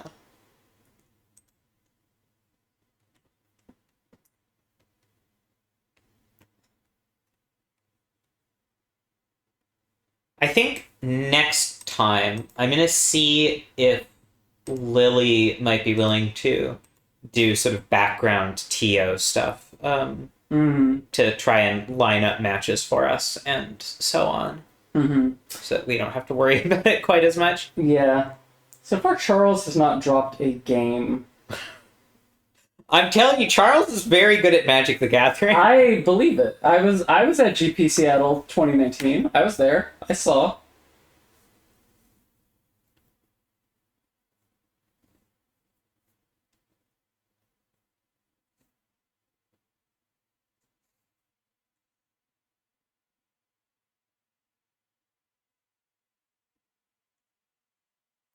Yeah, it's just really, really hard to do while we're also broadcasting, is the main thing. And Lily did offer to help previously. Love this. Math is for blockers. Math is just simply for blockers. No need to even play the creatures pre-combat. You know Adeline is getting chumped. There's Doesn't no matter. chance Adeline isn't getting chumped. And now you get to pump your King Darren. I mean, if this isn't just lethal. No, No, it's not. It's one short. Yeah.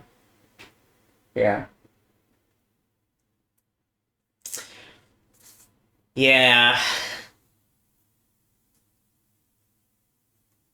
Yeah. Yeah, we're kind of a small team. We're doing the jokes. We're doing the commentary. We're doing the TOing. Not doing the trades, though. No. Shout out to my beautiful wife, Liz, who both got us coffee, got us bagels, brought us water and palmiers, and traded everyone the cards. Powerful. She's so powerful. And she's also unfathomably beautiful to boot. True. Yeah, we're at the Game Awards right now, because this is just TGA. All right. Yep, there we go. All right. We'll stay on the line for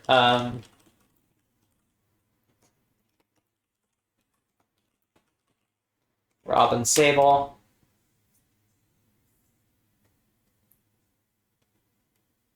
I'm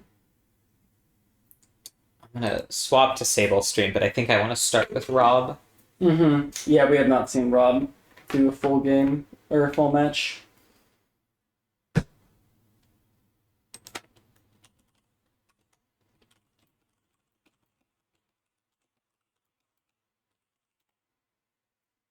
I've requested a stream from Rob. Here we go. Let's go. No more stream from Rob. Let's All go. right. I think he's probably changing his stream Yeah. setup. Yeah. There we go. Well, this seems Look like at a this. sicko hand. Look at this beautiful, crisp 1080p. Yeah, love it. Also, yeah, like you said, this hand is. This is, like I said, Rob's start. The first 5 cards. Rob, by the way, currently 2-1. Only losses to Charles. Yeah.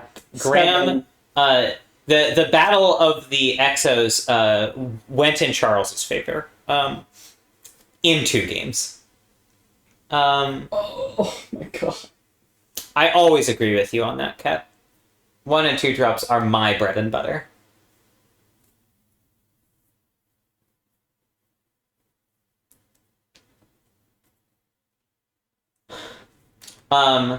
Team Crime Time, by the way, is 8 and 4. So the best team better picks can hope for is to tie it up and win in the sudden death, and that does require them to win every match this round.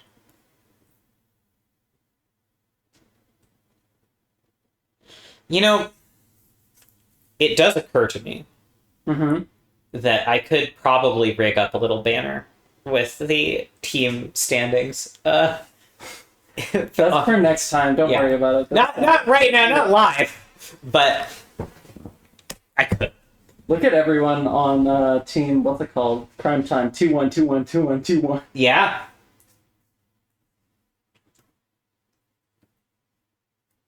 Yeah, interestingly, Team Better Picks does have the so far undefeated drafter. Yeah. But Now, Palantir. Interesting.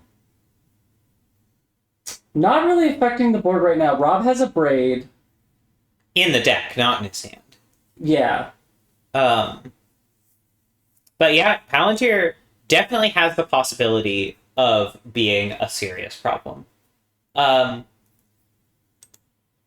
Ket, 0. 0 matches this entire draft have gone to game 3. Wow. Yeah. You're right. I've never seen a game 3, and I never fucking will. It's, yeah, mind-boggling. Yeah, so I think, like, this turn kind of determines how much Sable is going to... Okay. O-Ring is definitely a step in the right direction. Hitting Like, what? oh, Fable, for sure. Yeah. Fable's just cracked. Like, if Sable couldn't do some reasonable thing there, it seemed likely that Rob would run away with the game. Mhm. I don't know if you've ever had flipped Fable and Zealous Conscript. It does not instantly win you the game like normal No, TTTT, I was gonna say. but it's still a lot of It's 3/3s. it's for however many 1 manas you Yeah, have lying you around. basically just have a 1-mana lightning bolt. Yeah.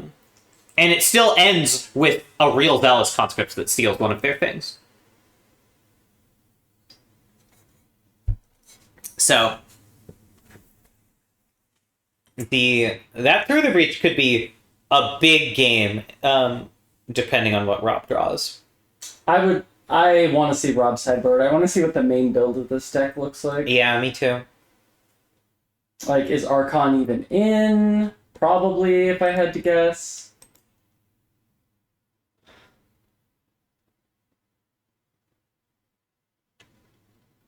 Yeah, anything. I mean, that... if Through the Breach is in main, Archon has to be. It would just be insane not to do that. Yeah. Like, you can't include Through the Breach if you're not Through the Breaching that. This is just really slow. It is awfully slow from Sable's end. But there is a fair amount of just... Like, Sable does not have to invest more mana to make their board really good.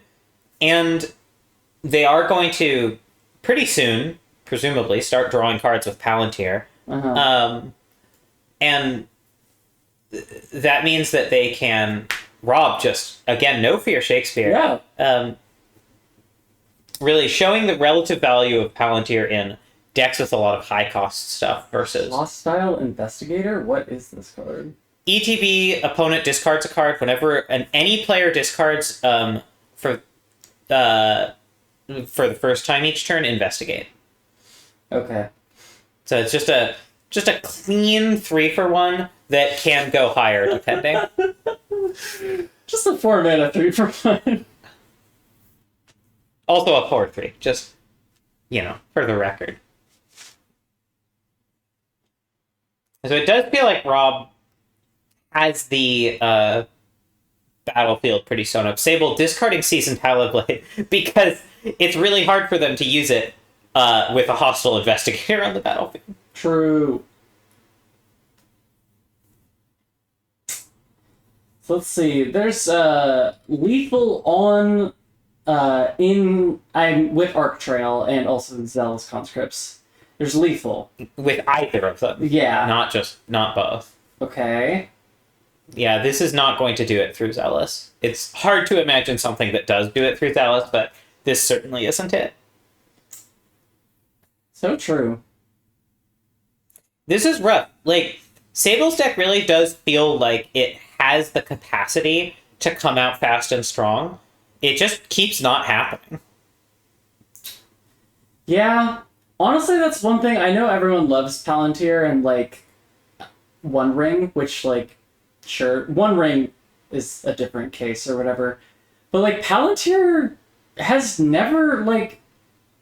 It's really annoying, but especially in Roto where people tend to have, like, a piece of artifact removal lying around, it does not feel as threatening. And, like, especially for Sable, like, just playing it on 3, Rob is just like, okay, don't care. Yeah. These matches have really shown how much value, like I was saying in the last match, how much value it loses in a lower curve deck. You could have won with Lava Claw even. There's multiple ways. Oh well. Don't think it matters. We're just taking game actions. Taking game actions. TGA. Yeah, I think I would not be surprised to see it not go in the top 3 next time, or even the top 5. I really have not been impressed by it. Like, I think it's pretty crazy if you hit all of want things in your graveyard Mm-hmm. and get value off of draw, which is obviously close to trivial. Yeah. And Atali and Archon in main. yeah, So. in main. Cutting Atali but keeping through the breach is interesting. And you have like a high enough curve that the average or the sort of 70% best case of milling 3 cards is 6 damage or more. Yeah. Then you you're right. then I think it's pretty cracked. But I do agree that it's like GT in its time, right? It's not a card that you can just slam in any deck and expect it to be fantastic. Yeah. And I think Sable's deck is unfortunately proving that. Which I would not have guessed. Like I did not think taking Palantir was a mistake when Sable did it, but now I'm wondering. Or maybe just building the deck that Jesus Christ. I mean, this is slow. This doesn't do anything until turn 5. Well, if Rob draws, you could do X equals 1 on 3 if you draw a red source. Yeah. But yeah, through the breach Archon, you Yeah, Ferns, I cut GTA finally after everyone yelled at me about it for years. Okay, that's pretty good. Yeah, Scavenger is close to perfect here. And then I put in a different GTA. This GTA is a little more fair and fun. You haven't played against it, you don't know. It seems more fair and fun. I believe it is. I think people underrate this GTA by a reasonable amount. If it connects once, it doesn't end the game like on the spot. Yeah, the fact that it doesn't just invalidate the existence of X1 creatures entirely is definitely any creatures for the most part. Yeah, the critical thing for GTA was honestly a lot of it was just getting things like Palantir, having additional things that could be really scary artifacts that are a little bit less miserable to play against than GTA. Like the risk of cutting GTA for a long time was that, especially with like the swords losing a lot of equity and so on, that just like artifact removal stops being something people really need to think about prioritizing. Mm-hmm. And that just diminishes a lot of the deck building and sideboarding interest of the cube. And I really didn't want that. So having something, having other good artifacts that people are scared of is really valuable. Mm-hmm. All right, I mean, Sable's getting out there. This is part of the reason why I don't really like Ambitious Farmhand in decks like this, though. Like, a few times we've seen Sable cast it on 2, and it just sort of sits there. It doesn't attack very much. It eventually chump blocks or whatever. Because it's just not big. It's 2 mana, find a plains. Yeah, like, basically. it's in the cube for more controlling decks than this, for the most part. And, it just doesn't quite do the job it's supposed to here. Yeah, exactly. All right, the Scavenger comes out, and it's a 4/3. Scavenger, incredible against Palantir. It's going to be pretty hard for Sable to attack around this. And if they, invest the mana in a O-ring or what have you, that's taking time away and from developing their board and bringing Rob ever closer to the Chaos Defiler through the Breach range. Mm-hmm.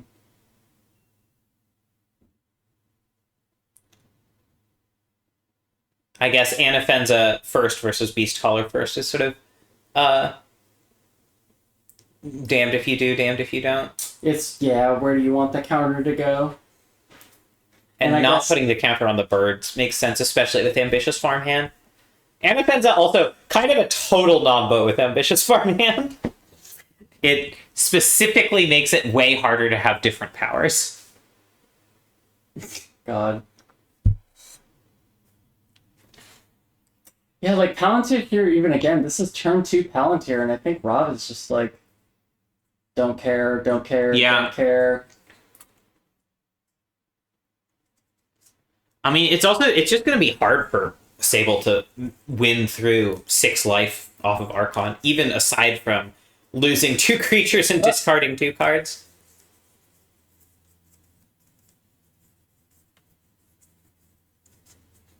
Why not play Lava Claw here? What is Rob thinking about? Shatterskull smashing for 1. I guess, but if you play Shatterskull, then you aren't guaranteed to play your for huge sure. haymakers that you've been building to. Yeah, I Yeah, mean, that- you can just hit Ambitious Farmhand, and yeah, you just want to have the 5. Yeah, I think it's just... I mean, even if Sable does get rid of Nighthawk Scavenger here and swing in, that's like 10 damage if they also play a creature, and that does bring Rob to 4, but then next turn Rob is at 10 again, and Sable has 2 fewer creatures, and 2 less cards in hand. 2 less cards in hand. And then Rob gets a Chaos Defiler. Yeah. And that's a fairly... That's like, if things break in Sable's way, a couple different times. Mm-hmm. Sable also stuck on 4 mana here. Ooh. Pretty rough.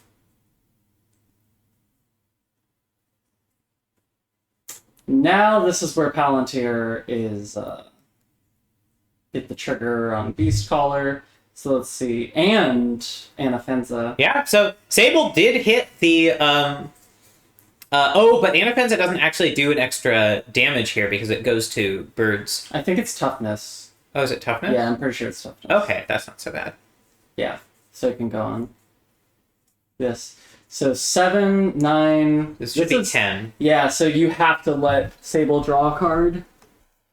Yeah, but I mean, again, it's just so hard to imagine Archon not still beating this. Well, Archon comes down, you sack birds, you sack Ambitious Farmhand, Rob is at 10, and then 4, 5, 6, 7, 8. yeah, Yeah, still no, lethal. maybe you're right. Damn. Yeah.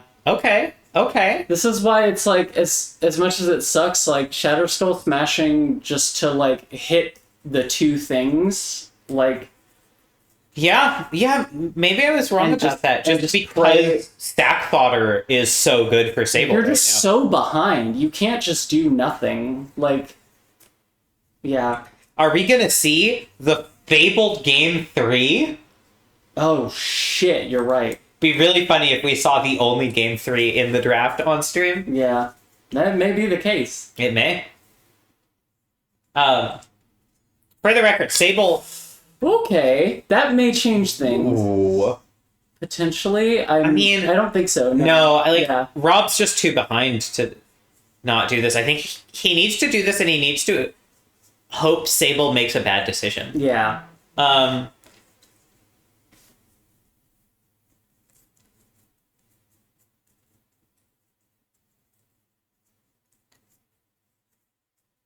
Yeah, so Sable does need to win this match if Team Better Picks is going to win out. So if you're the kind of person who always roots for the underdog,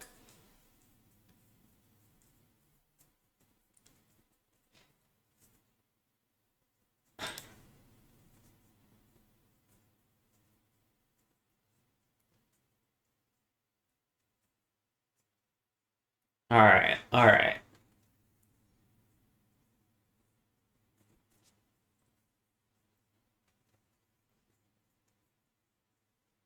Yeah, sack birds and it's just dead on board.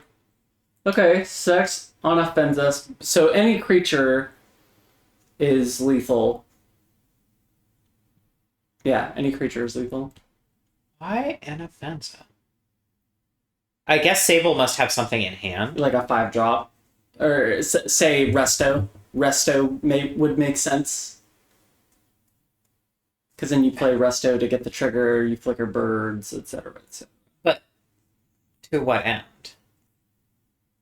winning the game because Rob's at 10. Yeah, but Anafenza wins you the game with just Anafenza on the battlefield. That's true. Attacking with birds, controversial decision.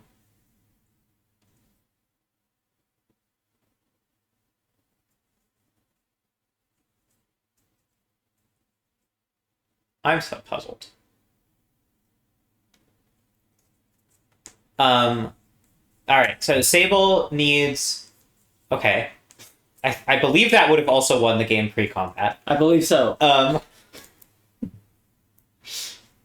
Slaughter it- Pact is indeed in Evan's deck. It is once again worth reiterating that roto drafting is fucking exhausting. Yeah, it's a long day. This is the last match of the day, and it is really, really hard to play optimally. I mean, it's hard to play optimally in your first match because you just got done drafting. It's so hard to play optimally. This is exactly what Ferns was saying earlier about how, yeah, you gotta scoop your 1%ers. Just keep your brain in working order.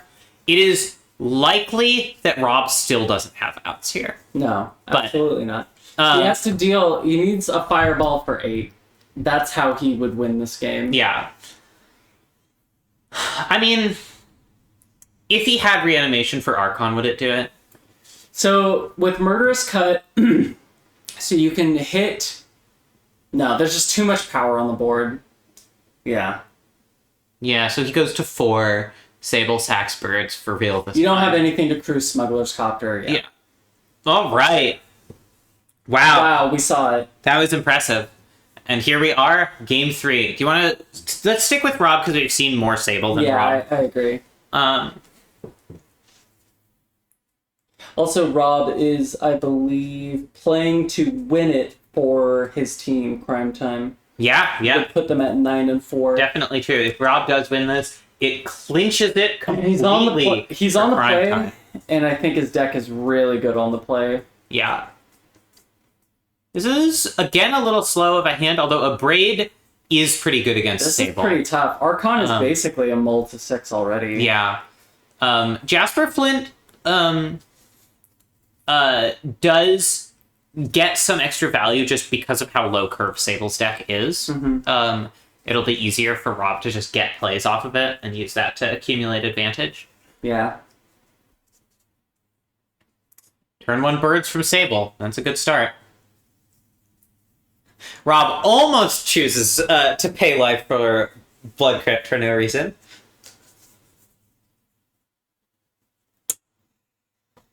Oh, boy. So is he going to bolt the birds?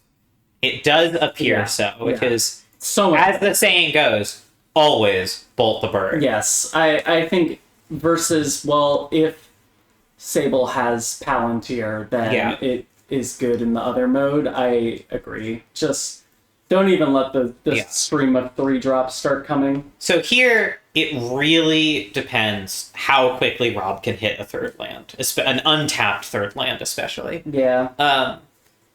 Because Nighthawk Scavenger and Jasper Flint, and even Felden, block this.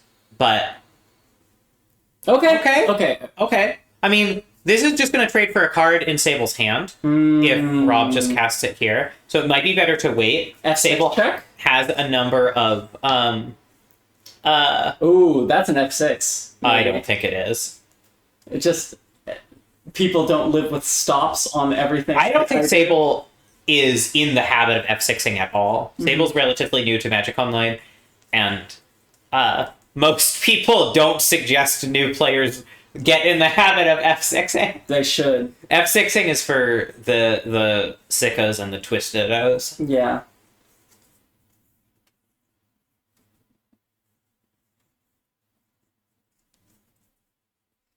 So does Sable have a follow-up here? Yes, although... How many cards do you want to discard?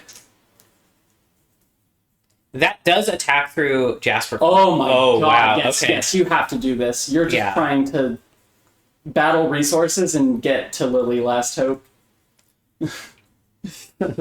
Me too, Xandra, actually. Honestly, if I'm Sable, I am seriously considering just double discarding here You and should. attacking for 5. You should. It's like Especially because, like, your opponent's missing land drops. yeah, crewing the 2/2 against a empty board and just getting that scry is so nice.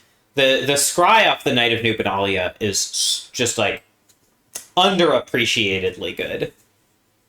Yeah, okay. So here we go. I agree with this line. Yeah, I think that's good. From both like, players. obviously, Liliana, the Last Hope, is going to make that rough, but Sable doesn't know Liliana's there, and and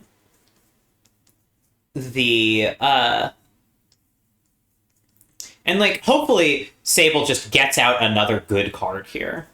Yeah, Sable discarding O-Ring and Resto is concerning to me if I'm Rob. Yeah, like Yeah. exactly this reason. So now Sable has O-Ring live for whatever Rob plays. They're attacking him down to 12. to 12, scrying as well. Trying to figure out the interface for using Guardian of New Benalia. There we go. Yeah.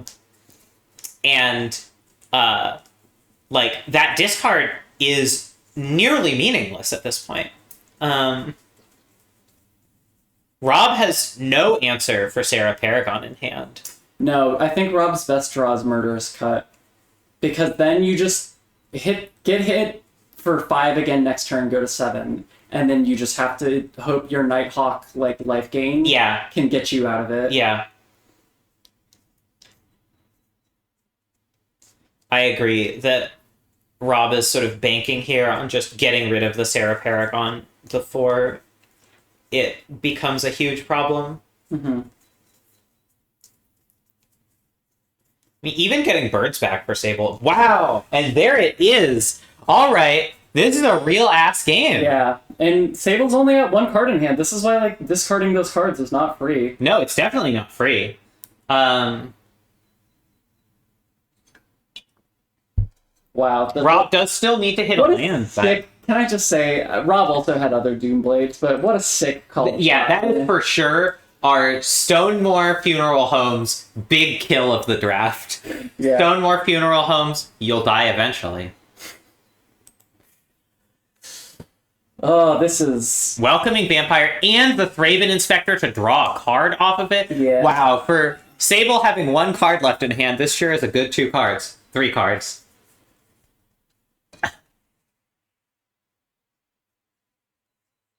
This is, Yeah, I think Nighthawk Scavenger probably doesn't do it. I guess Sable, again, has been scrying. This is the power of Guardian of New Benalia. Like, holy shit. Yeah. And this is Sable's deck finally humming. Like, it's always had the potential to do this. Yeah. But I don't think it necessarily needed to be facing up against a mana screw draw to make it work like this. It's sort of unfortunate that they've never had any, like, at least that we've seen on screen, like, real fist-to-fist match games. Except maybe last game. Game 2 was pretty solid. Yeah, I was gonna say.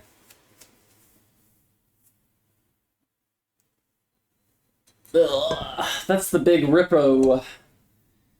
Yeah, alright. Nice work, Sable.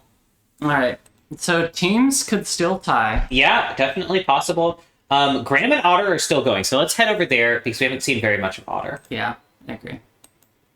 Alright, folks, normal question. Can you stream and what's the record? Currently, it is 1-1. We did do an agreement for the last round, though, because I wanted to see how silly my deck could get. We just kind of went off on it, and now we're playing the 3rd round for fun. Okay. What does that mean? It's 1-1. And it's all vibes. It's all vibes. Okay. All right.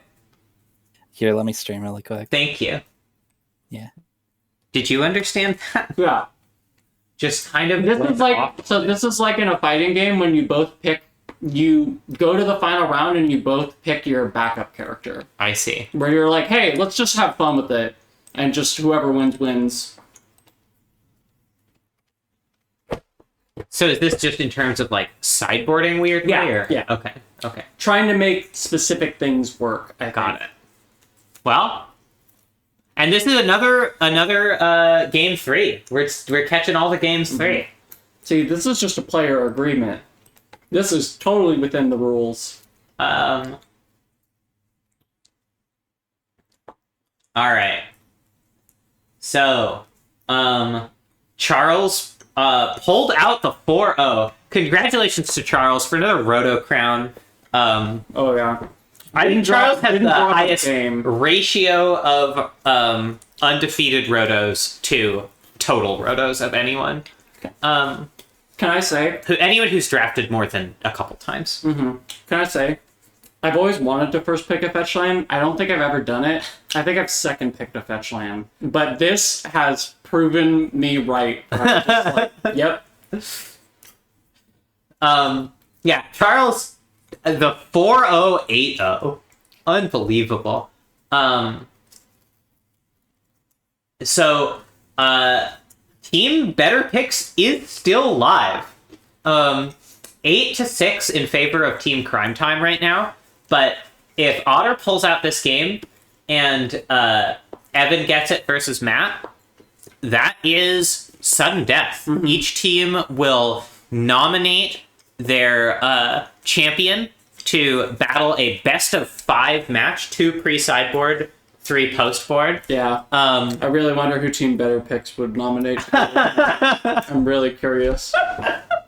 And that will be for every marble. And by the marbles, I'm referring, of course, to the absolute lack of prizes we give out for these rotisserie drafts.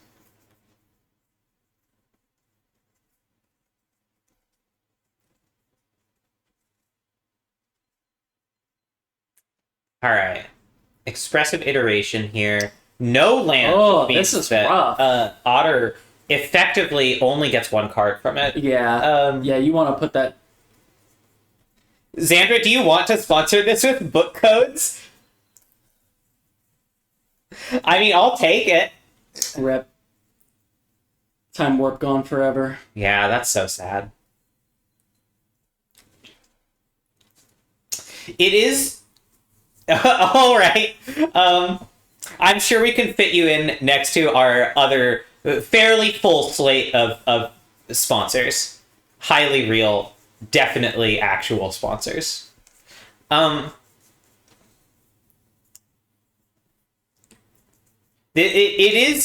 makes sense with Otter and Graham both sort of having a little bit of like strategy-itis in the draft portion, just trying to do a lot of different things and not 100% doing any of them.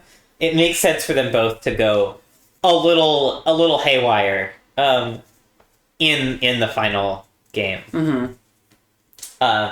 In terms of record, Graham is favored here. Graham is 2-1. Otter is 0-3. Otter has not won a match yet. So, playing for that 1-3, you know? Playing for that 1-3, but also for the possibility of a team victory. That's true. It does, in fact, all rest on Otter and Evan's shoulders. And then on the shoulders of their champion, as yet unchosen, who I'm sure we have no conception. The Chrome Host Sea Shark into the One Ring, though, is a fairly compelling point that Graham might win this. Thieving Skydiver is pretty sick here. Otter needs 1 more mana to make it work. Otter will probably get there, if I had to guess. Yeah, it also could take the incubator token. Could take the incubator token. Once it flips, so you don't even have to pay. It's a little rough to... Chandra does help make that mana. One. It's a little rough to take the One Ring once so much mana has been... Or so many cards have been put into it. Otter, no! Cast with X Kicker, but pay 0! No! Oh, Otter chose the wrong mode for the Thieving Skydiver. Again, it has been a long day It's true. of drafting. Okay, I was gonna say, honestly would kind of love just the raw Deceiver Exarch, because it's so disguised. Then if you just rip off the top, you're just not even worried about it. That's the thing about Otter, is like, Otter can just win out of nowhere. Absolutely true. And Graham doesn't really have counter magic other than Condescend. Yeah, Graham has and- one Condescend as, I believe, her only disruption. Yeah.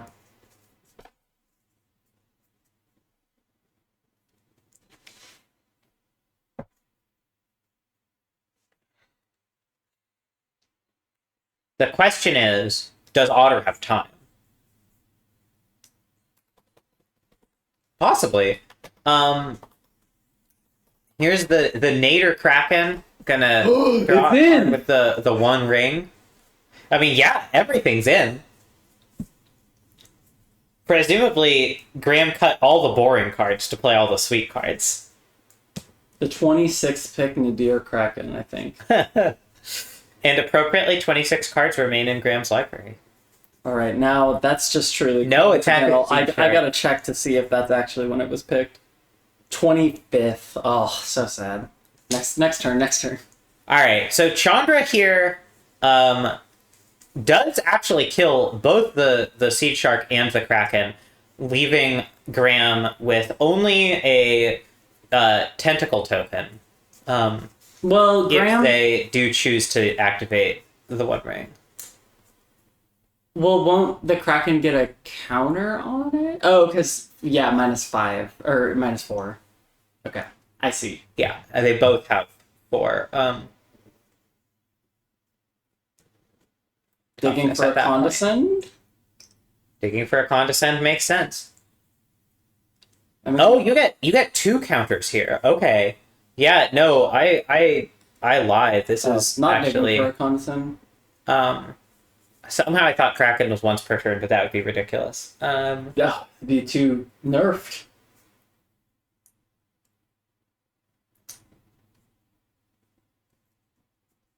So is Otter going to sacrifice the Chandra to kill the Kraken here? And Or yeah, oh right, it is this ability triggers only twice each turn. Really funny. Or just kill a tentacle token and let Chandra live to copy spells another day. It looks like Yeah. Chandra biting the dust here. yeah.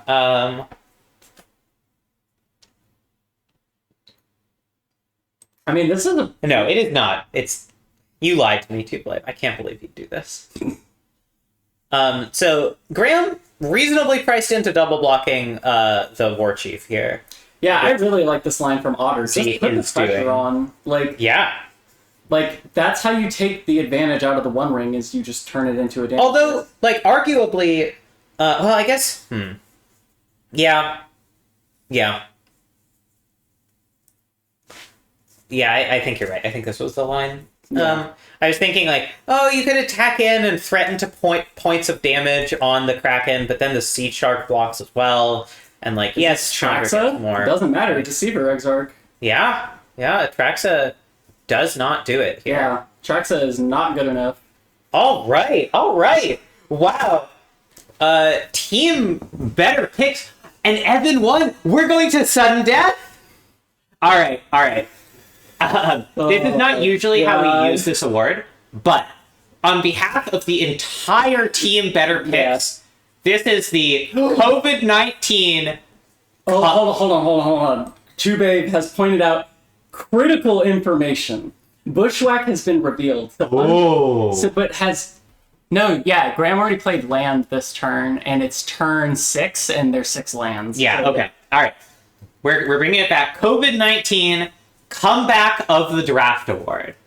COVID-19, we are doomed to live in a hell of our own creation.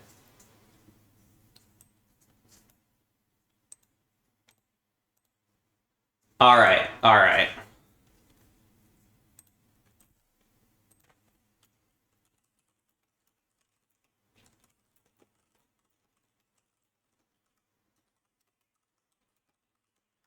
Are you waiting on sending the message until? I'm just gonna make it a little iffy.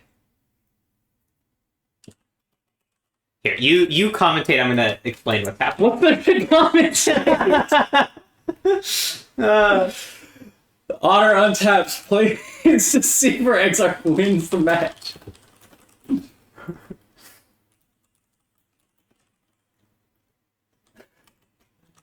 Let's see if Otter sees it. Oh! Did procs trigger once?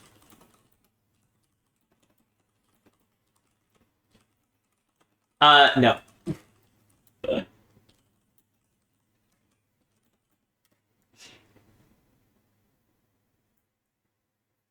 Even with the misclicked heaving thigh diver.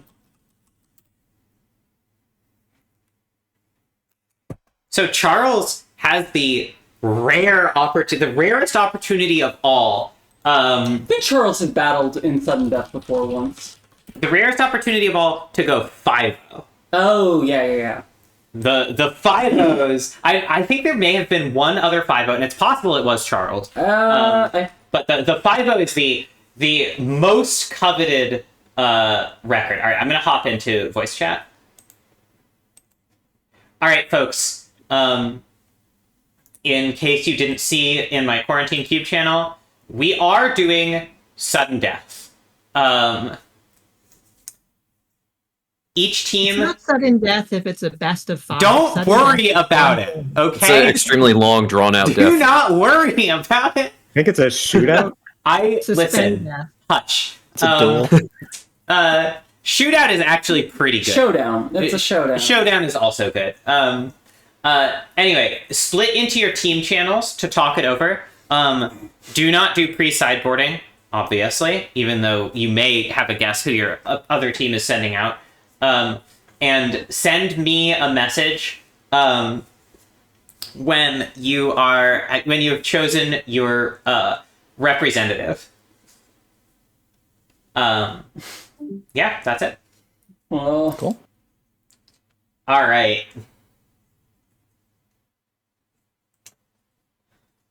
So let's bring back up the Roto spreadsheet here. These are the final records. Team Crime Time universally 2-2. mm-hmm. No one there with a winning record. No one there with a losing record. Everyone there who said, "I think I'm going to go 2-2," was correct. All right. Team Better Picks carried on the shoulders of Charles. Yeah. But Put the team on his back. it is worth noting, everyone picked up a win here because everyone had to pick up a win Yeah. in the last round Yeah. in order to even bring it to this point. This is an incredible turnaround. When we were 6-4, I really didn't expect this to happen. It was pretty rough early on.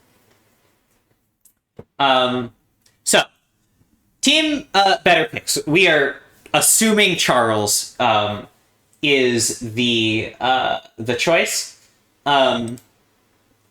The team Crime Time. Who do we think? Everyone has an identical record. No one put up a game win against Charles.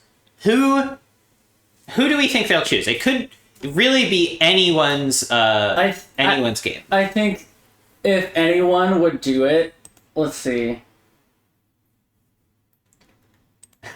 God, all of these matchups are just so fucking abysmal for these players, to be completely honest. Like, I think Ketsi has the best chance because she can, like, grind, but Charles just has, like, 3 wraths. Yeah. Like, And Ketsi also operating on 5 hours of sleep. and Worth Graham- noting, has made some notable misplays that I think are outside what she would normally do in a usual matchup. Graham's deck is sort of a wild card. It does feel like anything could happen when you play against Graham. Rob's deck potentially could be reconfigured to a more aggro shape and just go under Charles.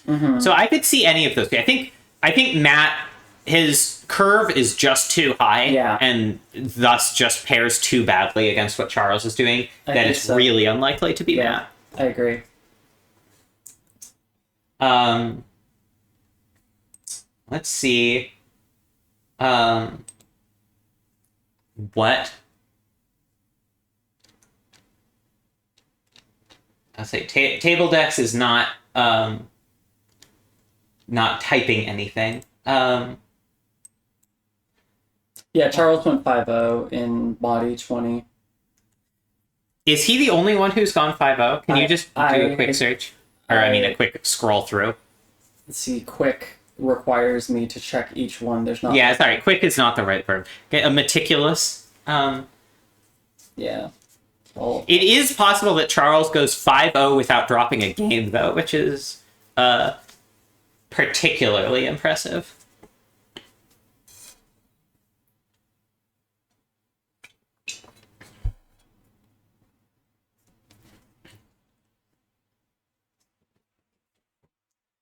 I wonder if this will change the way people think about the way they draft blue decks. I wonder if this will push people a little bit more away from the sort of loading up on really powerful cards and towards fighting for the like the counter spells, of which there are 3 or 4 in the cube of a given quality level, but where getting a bunch of those just gives you a huge edge. All right. I believe both teams are ready. Let me say. Gotta do it by the books. Gotta get the nominee for Team Crime Time before they know the nominee for Team Better Picks. All right. It is Matt versus Charles, which is exactly the one I didn't think they'd choose. wow. All right.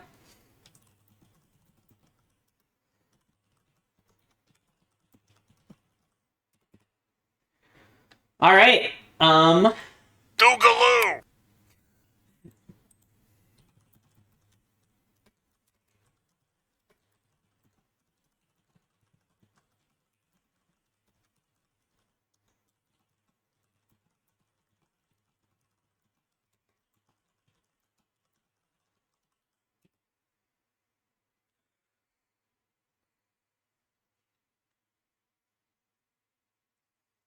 Charles has a hard stop at 6, so may need to hand off his deck to a teammate. I think Charles can win in an hour and 15 TBH. I think that's fairly likely. Okay. Evan did win against Matt in 3, so we didn't see every single Game 3. game 3 in the draft, tragically.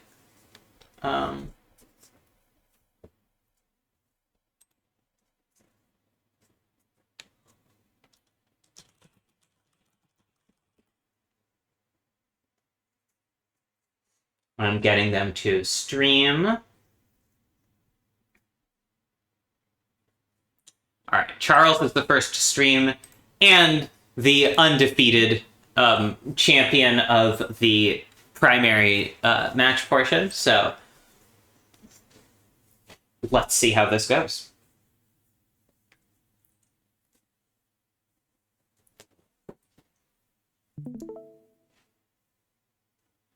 All right. Charles does choose to reveal Lutri as his companion. A very low counter magic opening hand. But given that Matt's deck is short on early plays to begin with, it's entirely possible that Charles keeps this. And indeed, he does. We see Matt coming out with a turn 1 tapped land. Reprieve is nice. That just gives Charles a little bit of a reprieve on drawing the hard counters. And of course, Charles does have a Wrath here. So historically, when we've watched Charles, we've seen him go for more of a counter early stuff and use Wraths late to clean up the bigger later stuff. It's possible, given the less counter heavy nature of this hand, that he'll go for something more like let Matt build out early and go for a Wrath. Also very possible, he decided not to go for the turn 3 Ashiok here, despite being able to back it up with a Wrath or an Oust.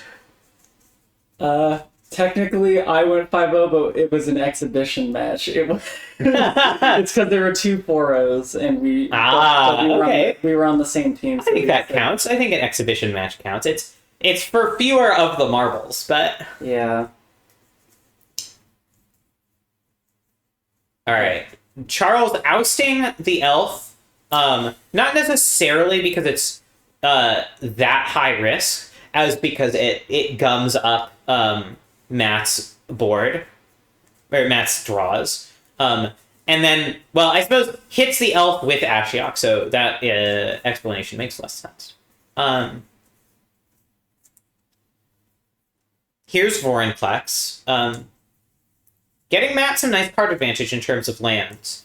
Matt also does have a creature land here, which could start to pressure Charles or potentially the Ashiok. I don't think we've seen on stream Matt activate it yet, but it does seem like something that could happen.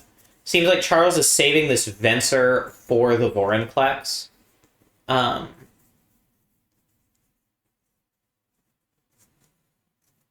remember when there was like 1 roto a year? I mean, yes, that's how things have normally been. This is only the second roto this year. Ketsi has 1, but it was a best of 1 in the that was when it actually was sudden death. Yeah, it was 1 game. So Matt activating Rugged Prairie and thus unable to recast Vorinclex. Charles willing to just have Ashiok absorb the damage here. Seems like Charles is going potentially for a mill victory with the Ashiok, not that interested in playing creatures off of it. Sandstorm Salvager does make multiple creatures, which could be useful, but as does the Biogenic Ooze.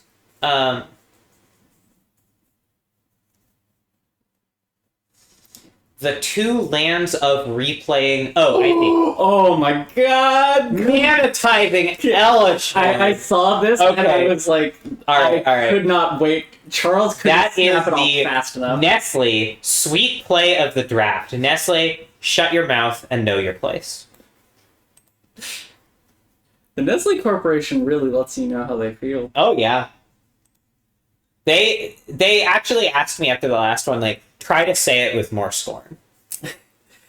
We really want these peons to know where they stand. Yeah, they gave me notes, you know. Yeah, right before they gave us the lucrative amount of money. Oh, yeah. We are rolling in Nestle dough from, preventing people from having drinking water and whatnot. Okay, Elishnorn brought back by Balaged Reclamation. But it's just not. Yeah, I think Charles has what one might describe as enough counter magic. Multiple layers of protection against it. And this is, like you said, it's just... Charles even just, like, thinking, like, do I care? Yeah. But, I think reprieving it just to get card draw. Not even going for the hard counter with the thing, because it just doesn't matter. Like, Matt is on such a short clock with this Ashiok. Matt gets to resolve something, but Luminous Broodmoth is just not it. Can't hold up Cryptic, but... Ooh. Interesting to see... Tap, draw. That's so... you need another blue force. There you go. Now you... Oh my god. Cryptic to return to hand and then Ashiok. That's so sick. Wow. That's just dagger. And so now, this is just game. Like, about to take 7. Just... Actually, I mean... Matt could draw, like, the really expensive Elspeth, but Pact of Negation, just... I don't think that's in Matt's main deck. Oh, you're right.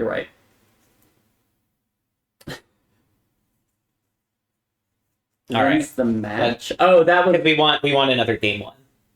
We want another unsideboarded game. Oh, I see.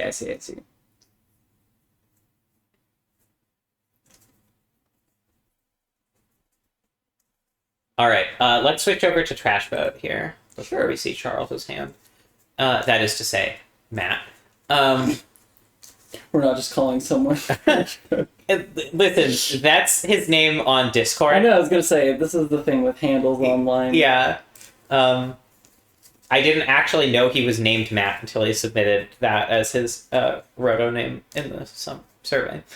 Stoneforge Mystic here has the potential to come out under Charles's counter magic and actually bring some amount of business.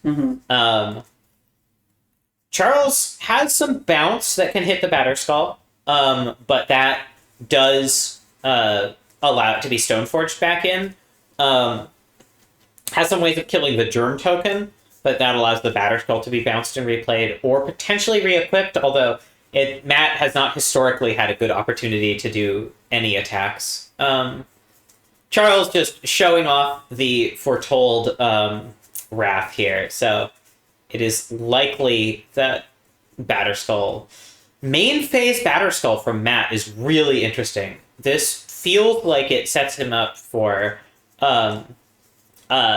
main phase Wrath from Charles, which puts him fairly behind, although I guess that potentially lets him land a Hulking Raptor. Yeah. Which, with that having Ward, it does sort of mean Charles needs either another No second green source. or... Oh, no second green source, you're right. Yeah. Can't cast that. Alright, well... Yeah. Yeah, getting down Raptor here would have potentially started to really put the pressure on Charles. Yeah, but... not playing the Balagad there is really rough. Now Charles just has 3 mana up. And... Yeah. Well, okay. I kind of like this. Like, if you don't want to play into a counter spell, but like even like Condemn, Oust. Yeah, like, Venser would be really bad here. I guess Charles doesn't have the mana. Yeah, Condemn. That's wow. Condemn is even somehow worse. Like, its range is so limited. Yeah. So we'll see if Charles is interested in keeping up a counterspell. He's definitely considering, is this Ashiok? Yeah. Wow.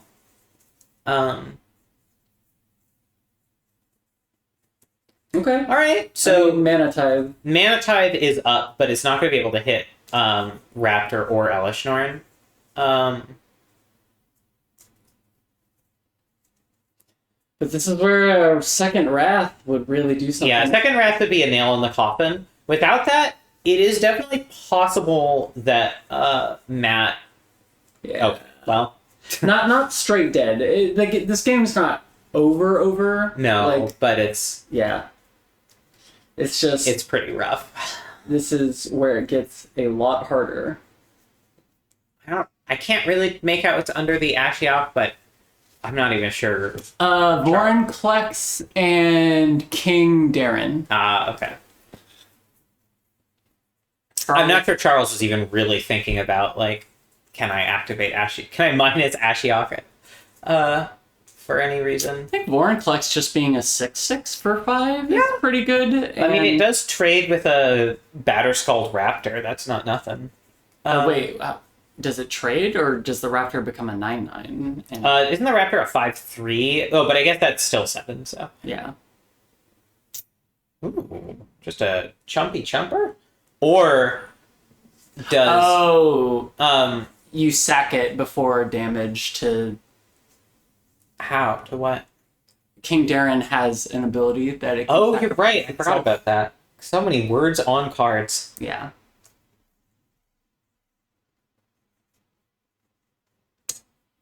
Interesting. All right, getting back that Stoneforge just to make the bounce on the Batterskull live again. Not attacking Ashiok. Not afraid.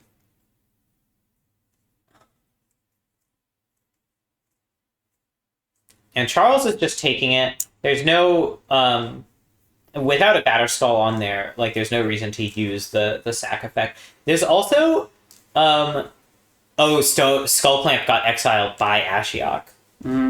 So, Clamp could have been a good way for Matt to fight Charles on card advantage, although it sort of goes in the opposite direction against Ashiok's mill, Yeah. which is a real concern, especially... Adeline. Yeah. But Matt has a way bigger board presence than we've ever seen from him against Charles. So that's like fairly reasonable. Like, I'm interested to see what he does with it. Yeah. And Charles is out of rats, except maybe Toxic Deluge. So Colonnade eats Lumi birds. Yeah. Oh Ooh. my god. For Condemn? Oh, you're right. Can't condemn the 5/3, but this can block the 5/3. Ooh, getting Old One-Eye out, though. We'll see if Charles has a counterspell for that, but it looks like he doesn't. Is it being cast or... Yeah, you do cast it okay. from underneath. Yeah. We've got a real game here. Genuinely unsure. The fabled 8050 may not happen. 8030, I guess. Alright, Charles at 6.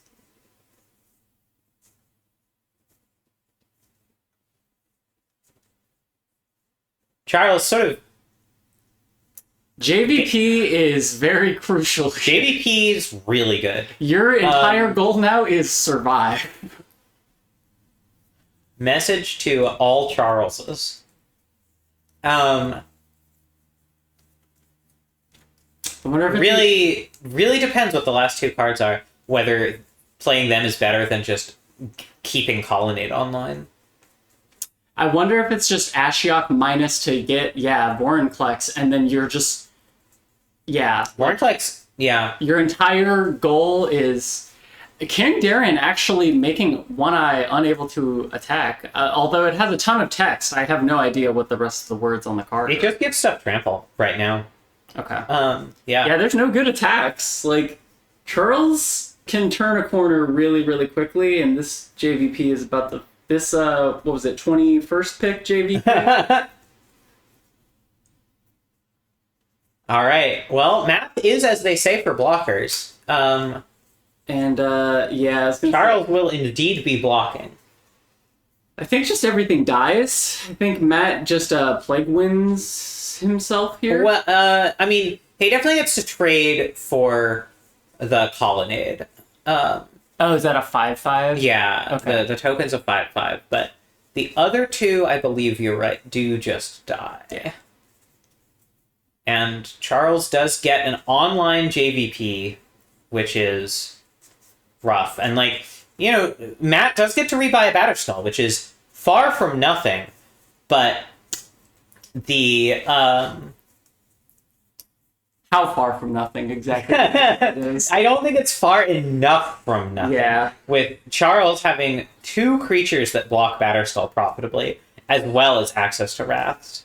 And this is where Esper Control wants to be. Uh-huh. Just really, really comfortable. You can even attack with one of these creatures, like... But... There's no particular reason to, but could get back Old One-Eye. Very possible at this point that Charles has a counterspell up again, but... I think you just have to try. It's just so much better than... Okay, resolved. Charles might just choose to Wrath, although with a million creatures on the battlefield, I don't know. Maybe he just feels like he can block it effectively. Yeah? I mean, if he has, like, an oust for the token, then... Yeah, I think Ashiok is the game plan. For sure. Oh, that's a big hit. It's one of the better draws. What is it?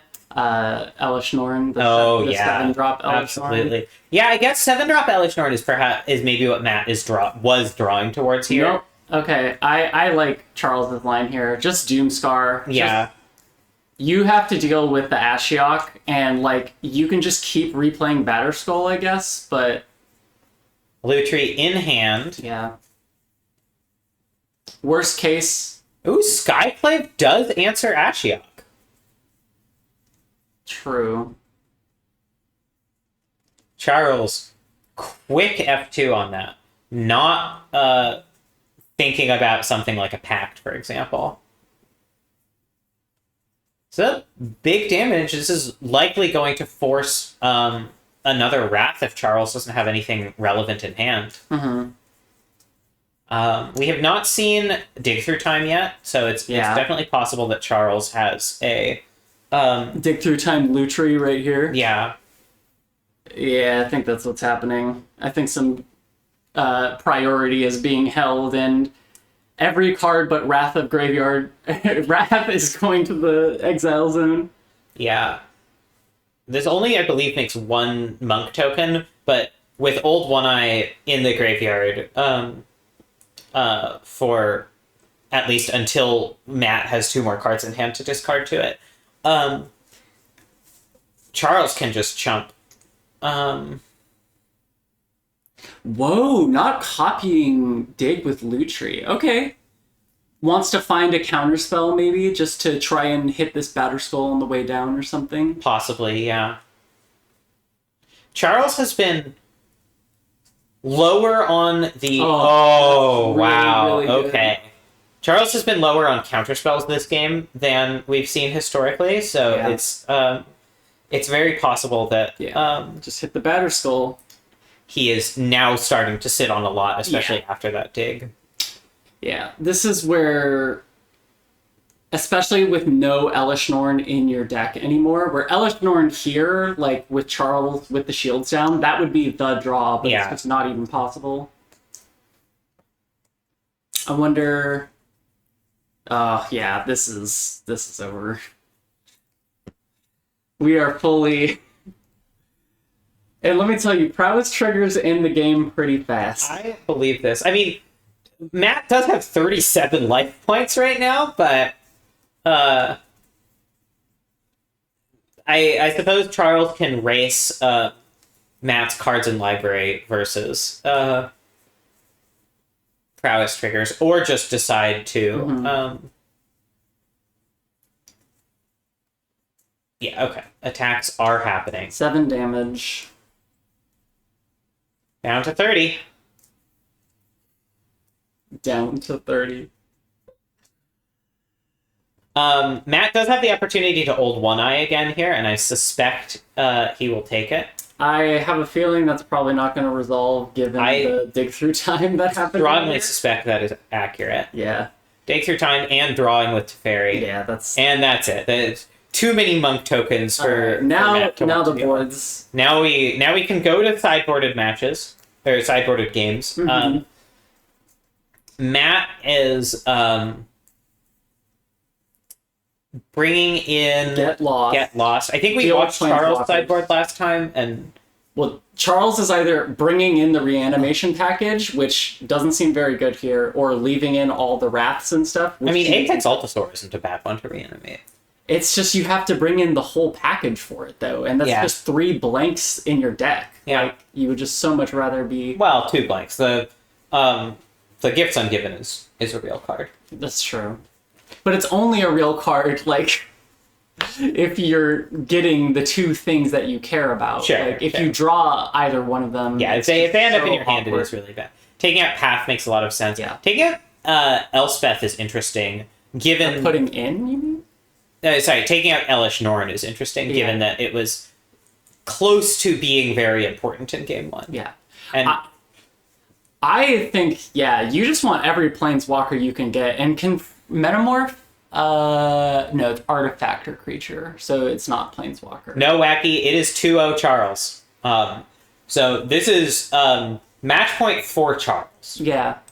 This is draft point for Charles, actually. Yeah, this is did not drop a game for Charles. Yeah. And this one looking pretty good. Charles is going incredibly off. Yeah, Charles is kind of flexing right now. like as we Two-Blade brought it up earlier, but Charles just very clearly a comfortable mage in a shell like this, just like you can see how quickly like passive priority knows what to prioritize, countering, etc.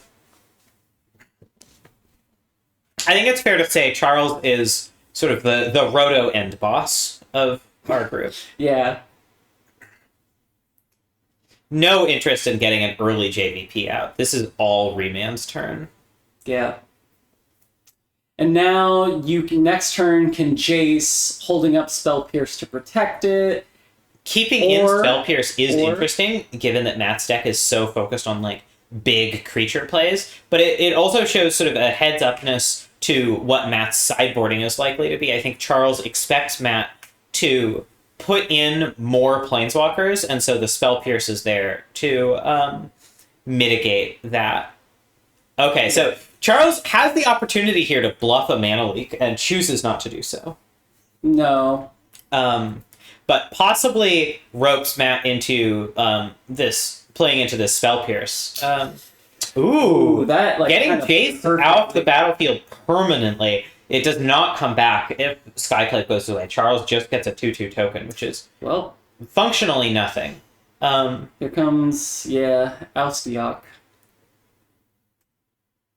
I don't think Charles is going to oust here, because oust means that the Skyclave gets to kill Ashiok. Oh, that's when it true. comes Yeah, back. because it's that's right. For some reason, I thought Oust is bottom of your library, but that's Condemn.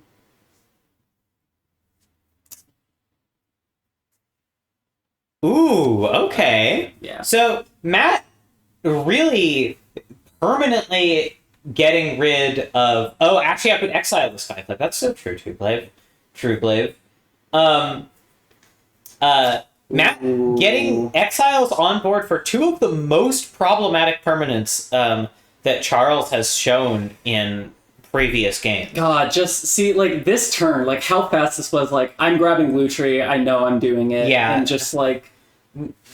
Charles does not like spending a lot of time in the tank, I think. Yeah, now you just let all this shit resolve. The only thing you really care about are planeswalkers. Like, that's your biggest fear. Matt, considering playing something else, but I think thinking about whether it makes sense to play around a Wrath instead. Or...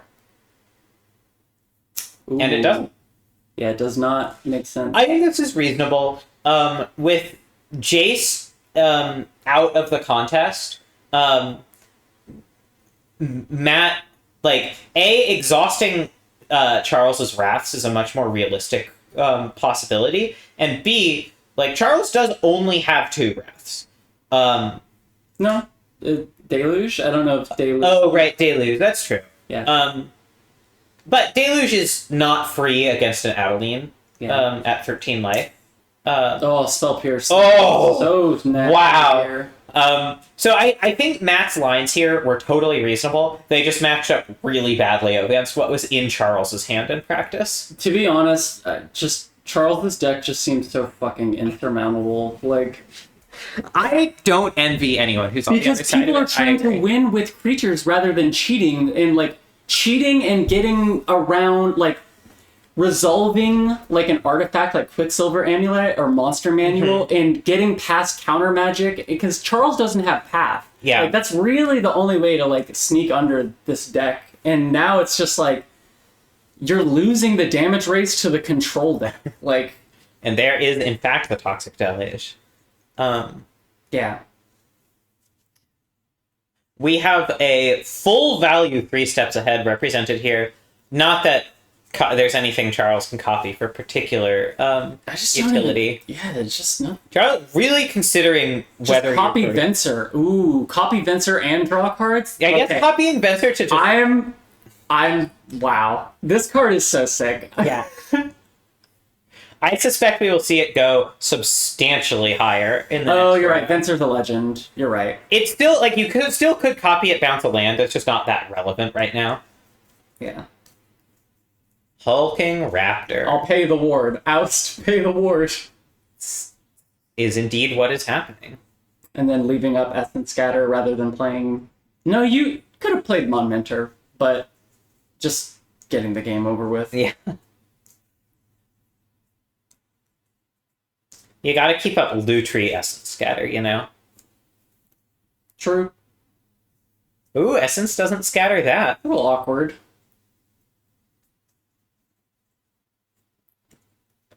Possibly the Mon Men in hand was specifically so that Toxic Deluge could, well, or possibly not that.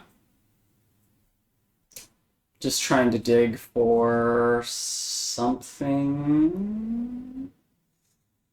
As we saw last game, there isn't a ton in Charles's deck that like really effectively answers Batterskull. Yeah. Vorinclex gonna get scattered. Yeah. Making more monk tokens. And now with the Colonnade, this is just so much like... Yeah, even with the life gain, if Matt attacks, Charles could just double block with illusions. Yeah. Now you animate and you just, you could just condemn whatever gets blocked. Damn. And that's game. that triggers prowess. That's game. Charles is very aware of this line. Oh, no question. No question. Just not even stopping to think about it. This is Ooh, boy. Doesn't even need to do the math. There we go. Clean. All right. Everyone, thank you so much for tuning in. This is always a blast for me. I hope you had fun too. If you're interested in drafting with us sometime, let me know. Post your, I don't know, shoot me a whisper or whatever it is on Twitch, and we'll figure it out. And we will see you again next time one of these fighters.